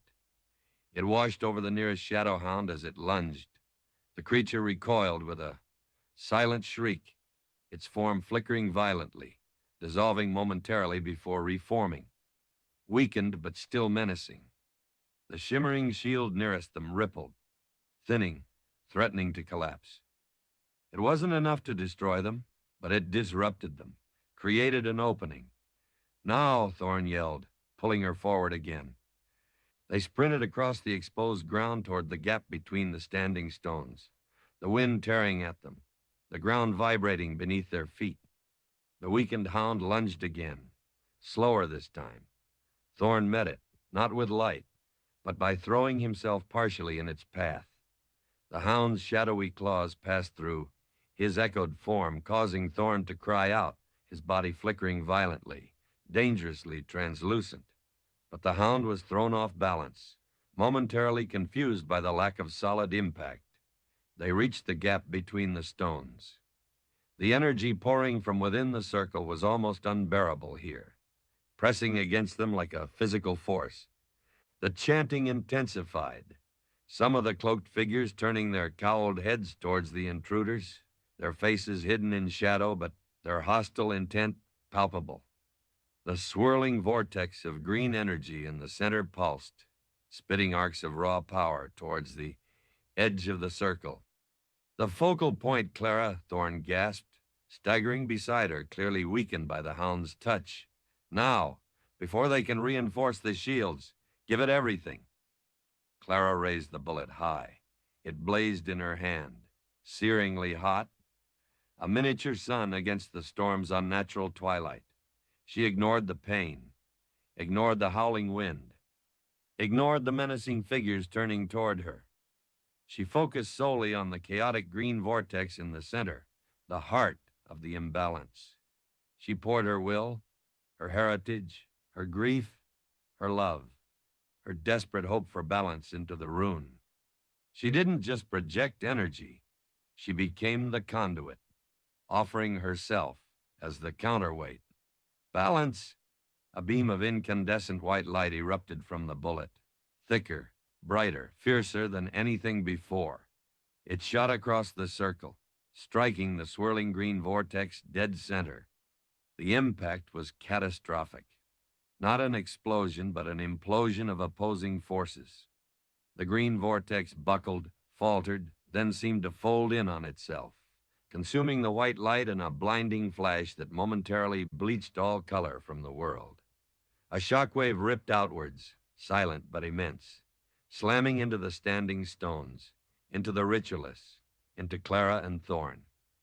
Clara cried out as the force hit her, throwing her backwards, away from Thorn, tumbling across the rocky ground. The bullet flew from her grasp, arcing through the air like a falling star before landing somewhere unseen in the chaos.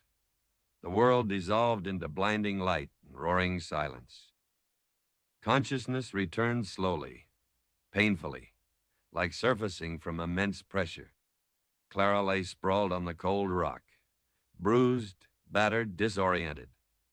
The wind still howled, but the unnatural pressure, the intense vibration, had lessened significantly.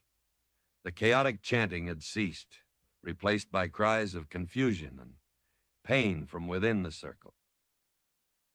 She pushed herself up, her vision swimming. The storm vortex overhead was dissipating, the unnatural clouds breaking apart, revealing patches of the ordinary dawn sky. The green lightning had stopped. The swirling energy in the center of the circle was gone, leaving behind only a faint, shimmering residue and the smell of burned ozone. Her first thought was for the bullet. She scanned the ground frantically, ignoring the throbbing pain in her head and limbs. She spotted it a few yards away, lying near the base of one of the smaller rocks. Its glow faded, the rune dark, inert. It felt spent, empty, like a discharged battery. Her second thought was for Thorn. She looked towards the gap between the stones where they had stood. He wasn't there. Panic seized her.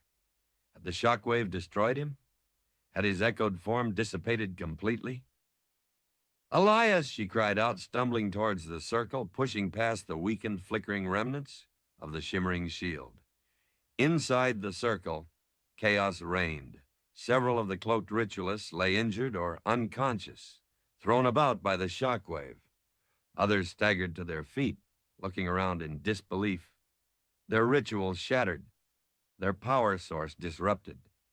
They seemed less like menacing sorcerers now and more like stunned, desperate figures, their faces finally visible as the hoods fell back ordinary men and women, albeit with eyes burning with fanaticism or fear. Some bore symbols Clara vaguely recognized as belonging to Thorn's lineage. Others wore crescent moons, hinting at Navarone connections. The unholy alliance Serafina and Mateo had forged, still active, still grasping for power. But Thorn wasn't among them. Clara scanned the circle frantically. Then she saw him. Near the center, where the vortex had been, he lay crumpled on the ground, frighteningly still. Not translucent anymore, not flickering. He looked solid, too solid. "Elias!" She ran toward him, shoving past a dazed ritualist, falling to her knees beside his still form. She reached out a trembling hand, touching his shoulder. He felt solid, real, warm. He groaned, stirring. His eyes fluttered open, focusing slowly on her face. They were still his eyes, dark and intense. But the weary detachment, the faint echo of otherworldliness, was gone. They looked simply human, tired, pained, but undeniably fully present. "Clara," he whispered, his voice rough, but lacking the strange resonance it had held before. He pushed himself up slightly, wincing, looking down at his own hands, turning them over as if seeing them for the first time. He touched his chest where the phantom wound had been. Solid flesh. "What?" he began, confusion warring with dawning wonder in his eyes. Clara stared. her heart pounding with a new, bewildering emotion. Hope, tentative, fragile, terrified hope. The blast. The convergence of the catalyst's balancing energy and the heart's chaotic power. Had it somehow restored him, grounded the echo, rewritten his state of being? The light, Thorne murmured, looking towards the center of the circle where the vortex had collapsed. When your light hit the focal point, I felt pulled, anchored. The connection to the spur, severed. The connection to the heart, changed. Not an echo anymore, but he looked at Clara, his eyes wide. I think I'm alive, Clara. Truly alive. Alive. The word hung in the air, momentous, impossible. The canyon had demanded its due, but perhaps in the restoration of balance it had offered a boon as well. A price had been paid, the catalyst seemed spent. Her own energy was depleted. The ritualists were broken, but the outcome was something neither of them could have anticipated. Their moment of stunned realization was broken by angry shouts.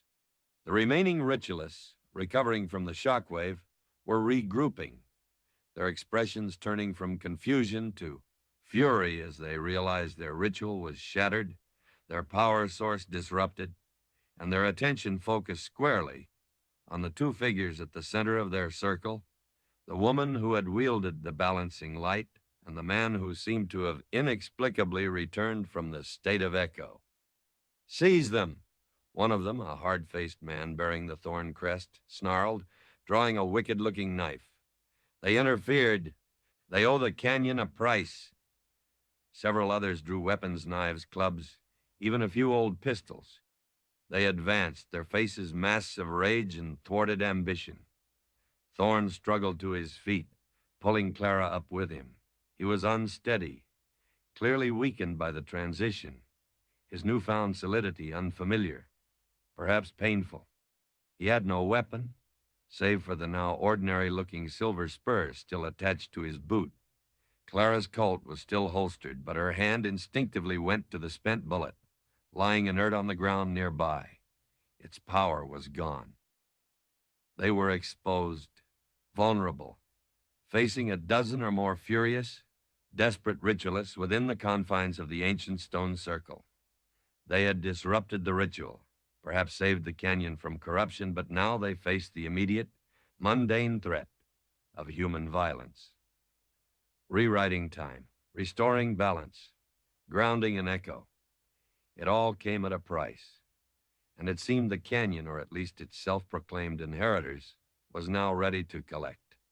Surrounded, weakened, seemingly defenseless, Clara and the newly living Elias Thorne braced themselves for the final confrontation.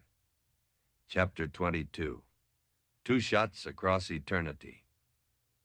The air crackled with residual energy and palpable hatred. Inside the ancient stone circle, under a sky slowly clearing from bruised purple to the tender blue of dawn, Clara and the newly living Elias Thorne stood cornered. The dozen or so remaining ritualists advanced, a ragged, desperate pack unified only by their thwarted ambition and fury. Knives glinted dully in the nascent sunlight. Crude clubs were hefted. A few ancient, unreliable-looking pistols were drawn, held with shaking hands but deadly intent. The heart's power had been denied them, their ritual shattered by the very forces they sought to control. And now they needed a scapegoat, a sacrifice. Thorne instinctively pushed Clara slightly behind him, positioning himself between her and the main group, a protective gesture that felt both heart-wrenchingly familiar and entirely new. He was solid now, vulnerable flesh and bone, yet his instinct remained unchanged. He swayed slightly, visibly weakened by the traumatic transition from echo back to life, his body likely screaming in protest after years or perhaps subjective centuries of spectral existence.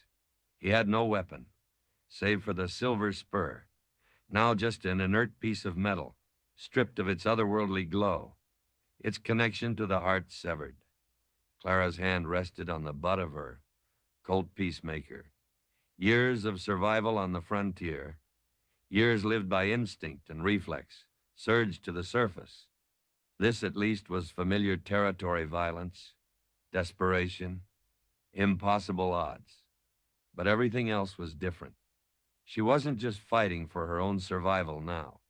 Beside her stood the man she had loved, betrayed, murdered, and somehow, impossibly, helped restore. The weight of their shared history, the revelations of the hidden passages, the knowledge of her own Navarone blood, it all coalesced into a fierce, protective resolve that overshadowed her own fear. "The woman first," snarled the hard-faced man bearing the thorn crest, clearly identifying Clara as the source of the disruption. She wielded the catalyst. Her power, her life belongs to the canyon now. He lunged forward, knife raised. Two others followed, flanking him. Thorn reacted with surprising speed despite his weakened state. He sidestepped the initial thrust, using his taller frame to shove the man off balance, sending him stumbling into one of his companions. It wasn't the fluid grace of an echo, but the desperate, solid force of a living man fighting for his life, their lives. Clara drew her Colt, the familiar weight settling in her hand. The world narrowed to the immediate threat. The spent bullet lay useless on the ground. The heart's energy was quiescent. This would be decided by skill, nerve, and perhaps the lingering balance of the canyon itself. She didn't fire immediately. Ammunition was precious, and a wild shot could provoke the pistol-wielding ritualists. She stood her ground beside Thorn, moving with him, presenting a unified front, trying to intimidate, to buy precious seconds. "Hold," Thorn's voice rang out, stronger than Clara expected, carrying an echo not of spectral power, but of innate authority, the authority of a man reclaiming his existence. "This desecration ends now. Your ambition has fractured the heart, angered the canyon. Leave this place, renounce your claim, and perhaps the balance will spare you." His words, surprisingly, gave some of the ritualists pause. Those bearing the crescent moon symbols, the Navarone descendants perhaps, looked uneasy, glancing towards the dissipating storm, towards the ancient stones humming with residual, unstable energy. They had sought revenge or restoration, perhaps, but this raw, chaotic power might have been more than they bargained for. But the Thorn faction, led by the hard-faced man scrambling back to his feet, were blinded by generations of ingrained ambition. "Spare us," he spat, his face contorted with rage. "The power is ours by right. You," he jabbed a finger at Thorn, "are an abomination, an echo that should have faded. And she," his venomous gaze fixed on Clara, "is a traitor to both bloodlines. Kill them. Spill their blood to appease the heart." He charged again, heedless, followed by the most fanatical of his faction. The moment for intimidation was over. Clara fired. Her hand was steady, her aim true, honed by years of necessity. She didn't aim to kill. Not yet. Her shot struck the ground just before the leader's feet, kicking up dirt and stone, a clear, final warning. The sharp crack of the Colt echoed strangely within the stone circle, a harsh, modern sound against the ancient hum. The leader faltered, momentarily shocked by her accuracy and resolve, but his fanaticism quickly overcame his fear. "She's bluffing! Take them!" They surged forward as one, a desperate, ragged wave of malice. Thorn met the first two, grappling, using his strength, his sheer physical presence, trying to disarm them, to create space. He moved like a man rediscovering his body, sometimes clumsy, sometimes surprisingly forceful. Clara fired again. This time her bullet clipped the arm of a man, swinging a heavy club towards Thorn's head. The man howled, dropping the weapon, staggering back. Clara shifted her aim, covering Thorn, forcing the others to hesitate, to break their charge. But they were too many. While some were deterred, others pressed forward, emboldened by desperation. One of the Navarone descendants, a woman with wild eyes, lunged at Clara from the side, a long, ceremonial-looking dagger clutched in her hand. Clara turned, bringing her Colt up, but the woman was too close, too fast. She deflected the gun arm, the dagger slashing downwards. Clara twisted away, the blade slicing through the fabric of her sleeve, drawing blood, a searing line of pain along her forearm. She kicked out, sending the woman stumbling back, but losing her own balance momentarily. Seeing her opening, the Thorn leader lunged again, knife aimed at Clara's throat. Suddenly, Thorn was there. He tackled the man low, a desperate, living shield, absorbing the impact. They both went down in a tangle of limbs. The knife clattered away across the stone floor. Thorn, though weakened, pinned his kinsman beneath him, his face grim, fists raised. But the other ritualists saw their chance. They converged on the struggling pair, clubs rising, knives flashing. Clara scrambled back to her feet, raising her Colt, trying to find a clear shot without hitting Thorn. It was then that the canyon seemed to finally, fully awaken. Not with chaotic power, but with focused intent. The low hum emanating from the standing stones intensified, shifting pitch, becoming a clear, resonant tone. The faint light lingering from the disrupted ritual coalesced, not into green chaos, but into soft white threads that snaked out from the ancient stones themselves. These threads of light bypassed Clara and Thorn entirely. Instead, they wrapped around the advancing ritualists. Around the Thorn faction members, the light seemed to tighten like bonds, causing them to cry out, dropping their weapons as an unseen force restrained them, pinning them where they stood, their faces contorted in pain and terror, as if facing the weight of their ancestors' ambition. Around the Navarone descendants, however, the light behaved differently. It touched them gently, almost caressingly. They stopped their advance, not restrained, but stilled, their expressions shifting from fury to confusion, then to awe, tears streaming down some of their faces. It felt like a recognition, a reconnection, a reminder of their true heritage, the stewardship Serafina had twisted into a tool for vengeance. The light seemed to cleanse the poison, leaving them standing dazed, weapons forgotten, gazing at the stones, at Clara, at Thorn, as if seeing the situation clearly for the first time. Clara stared, astonished, lowering her Colt slightly. The bullet lay inert, its power seemingly spent. Yet the canyon itself, the heart, resonated with the balance she had invoked, acting to restore it, restraining the ambition, offering clarity to the misguided. Her Navarone blood thrilled in response, a deep cellular recognition of this ancient power working towards equilibrium.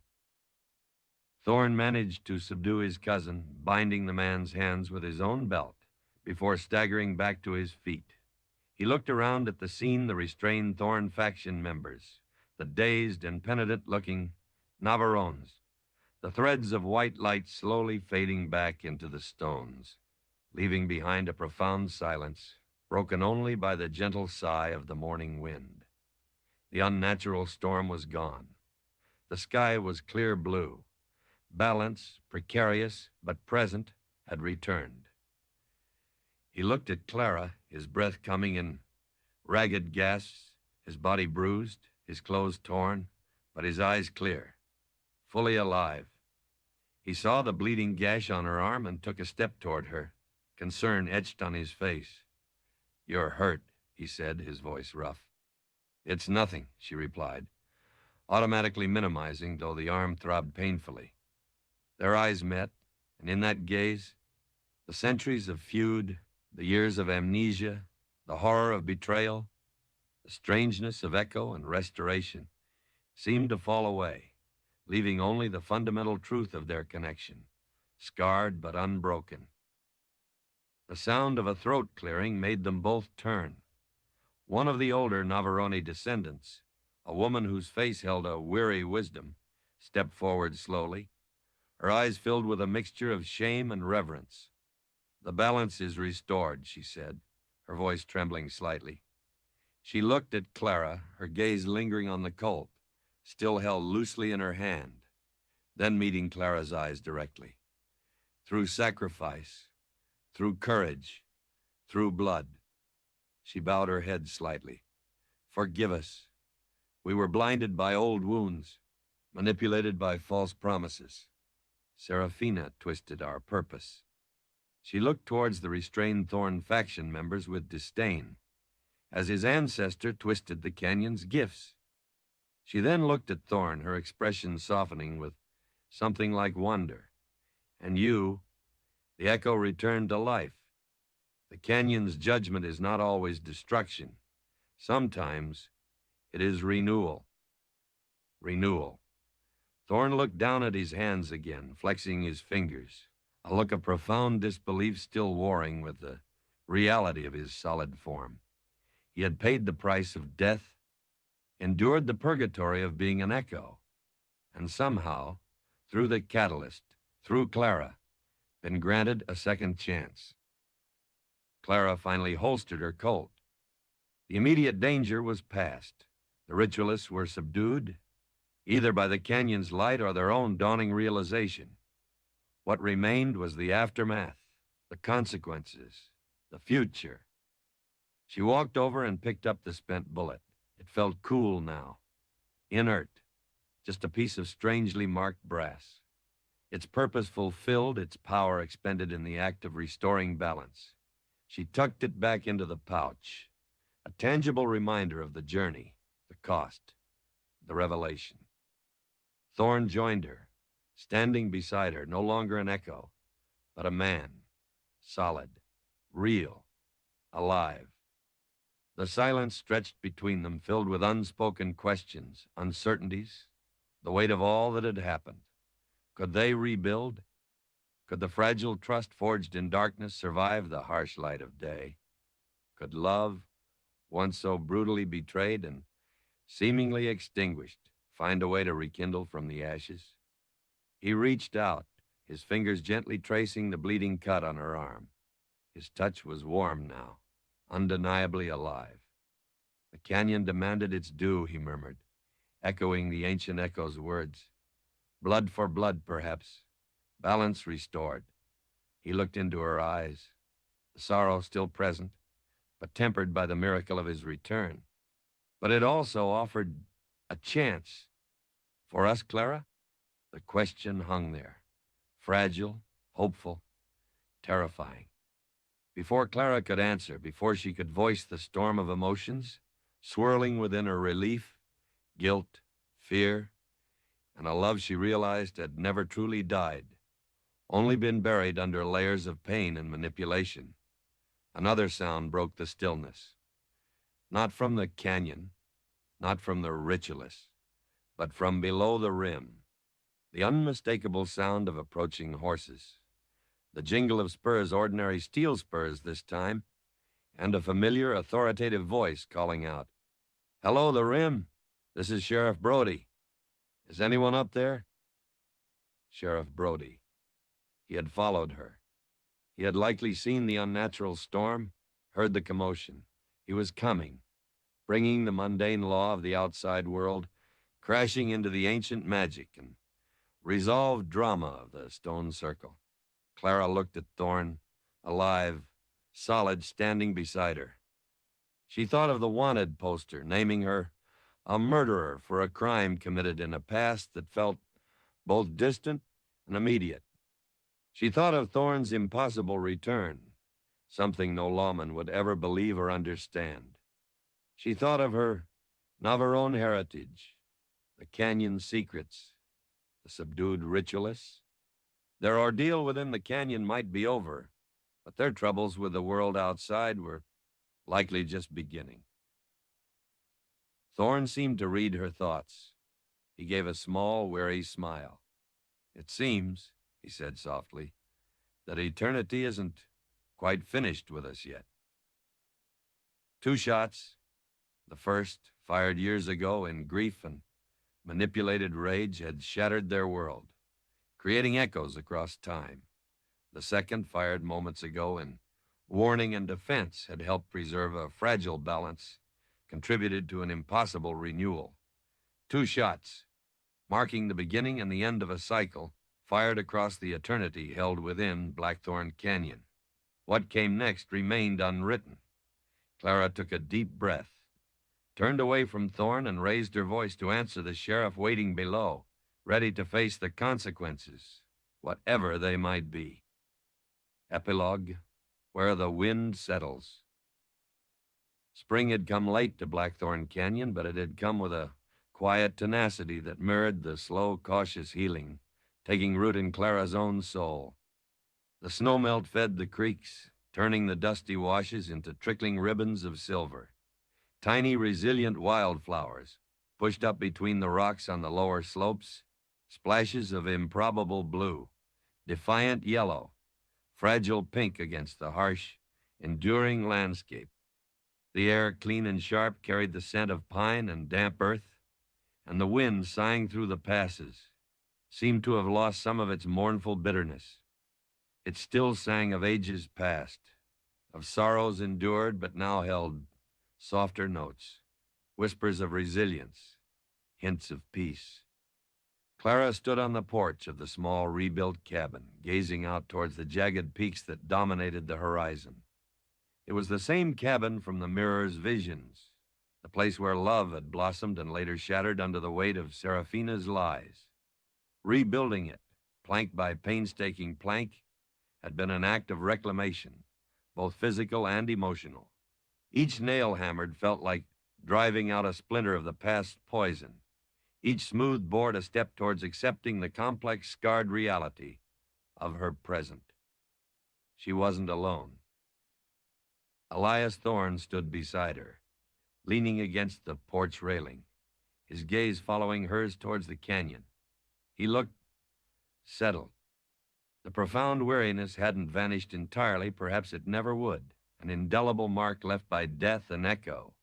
But it was overlaid now with a quiet contentment, the solid presence of a man fully inhabiting his own skin, breathing real air, feeling the warmth of the spring sun. His transition back to life hadn't been easy. There were gaps in his memory, too, mostly centered around the time immediately following his death and the long, disorienting period as an echo bound to the heart. Integrating the spectral knowledge with the physical reality had been a jarring, often painful process, navigated with a quiet endurance that Clara found both heartbreaking and deeply admirable. Behind them, inside the cabin, the sounds of mundane life drifted out, the gentle clink of pottery, the murmur of conversation.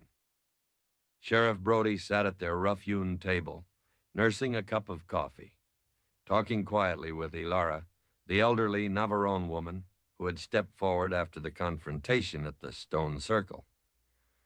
Brody's arrival that dawn, months ago now, had been fraught with tension. Explaining the impossible, Aneko returned to life. A future-dated murder warrant stemming from a manipulated past, ritualist wielding ancient power, had seemed insurmountable, but the canyon itself seemed to smooth the way. The subdued, penitent Navarone descendants, led by Alara, had corroborated parts of the story, speaking of their own manipulation of the need to restore balance. The Thorn faction members, stripped of their ambition by the canyon's light, offered fragmented, fearful confessions that hinted at the larger conspiracy. And Thorne himself, undeniably alive, solid, bearing witness to his own death and resurrection, presented a fact that defied explanation but couldn't be ignored. Brody, pragmatic and weary, had eventually chosen a path of judicious disbelief. He couldn't reconcile the events with the laws he knew, but he recognized the profound strangeness of the canyon, The sincerity in Clara's and Thorne's testimonies, the palpable sense of resolution and warning emanating from the Navarrones. The wanted poster was quietly removed, filed away under unresolved anomalies, jurisdiction uncertain. The official report spoke vaguely of resolving an old land dispute involving competing claims and unstable prospectors, conveniently overlooking the magic, the echoes, and the rewriting of time. Redemption Creek asked few questions. The canyon kept its deeper secrets, as always. Brody had become an infrequent but accepted visitor, drawn partly by duty keeping an eye on the fragile peace established in the canyon, and partly, Clara suspected, by a grudging curiosity, a need to occasionally touch the edge of the mystery that defied his workaday world. He consulted with Ilara, who had taken on the role of mediator and lore-keeper, guiding the remaining Navarone descendants back toward stewardship, helping them understand the delicate balance they were now sworn to protect. Clara rested her hand, the one that still bore a thin, silvery scar on the forearm from the auricula's dagger on the porch railing beside Elias. Their fingers brushed, a casual contact that sent a small jolt, not of spectral energy, but of simple human warmth through her. Rebuilding their relationship had been as painstaking as rebuilding the cabin, perhaps more so. The love was undeniably there, a deep, resilient root that had survived the killing frost of betrayal and death.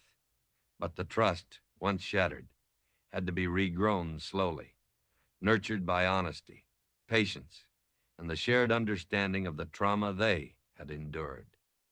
There were long silences between them, filled not with awkwardness, but with the weight of unspoken memories, shared grief.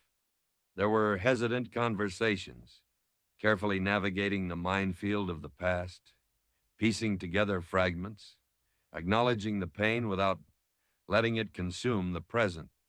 Serafina's name was rarely spoken, Mateo's even less. Their malice was a scar tissue acknowledged, but not constantly prodded. Clara had struggled immensely with the guilt. Knowing she was manipulated lessened the burden, but didn't erase the image of herself holding the smoking gun, the memory of Thorne falling.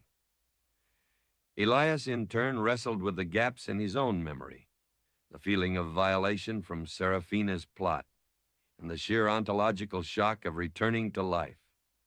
They were two survivors, leaning on each other, finding solace, not in forgetting, but in facing the truth together, however painful. She still carried the bullet, tucked away in a small wooden box Elias had carved for her. It remained inert, its power seemingly expended in the final act of balancing the heart. But sometimes, when the canyon felt particularly active, when storms gathered quickly or the moonlight seemed unnaturally bright, she thought she could feel a faint, residual warmth emanating from it, a reminder of the connection, the power, the responsibility. The wooden bird Elias had left for her in the passage sat on the rough mantelpiece inside the cabin. It was a constant reminder of the love that had existed before, the innocence lost, but also somehow a symbol of resilience, of beauty persisting even after devastation. "He seems calmer today," Clara murmured, nodding towards the cabin door, referring to Brody. Elias followed her gaze. "Alara has that effect," he replied, a faint smile touching his lips. "She speaks the canyon's language, reminds him there are older laws than those written in his books." He turned to look at Clara, his dark eyes searching hers.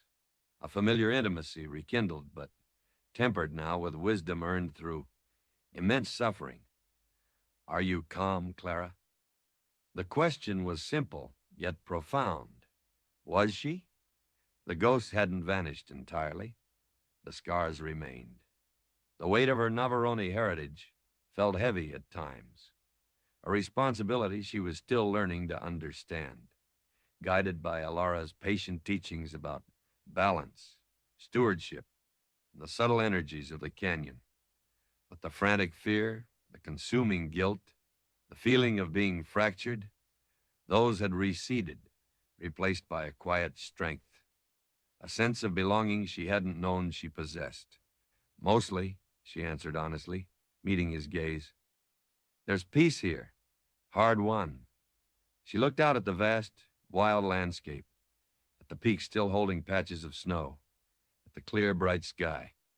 It feels whole again, the canyon, and maybe me too. He reached out, his hand covering hers on the railing. Warm, solid, undeniably real.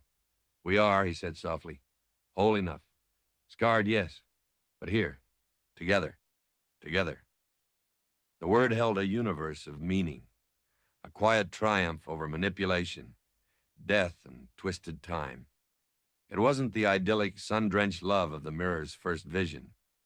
It was something deeper, quieter, forged in darkness, tested by impossible trials, rooted in the shared earth of their survival.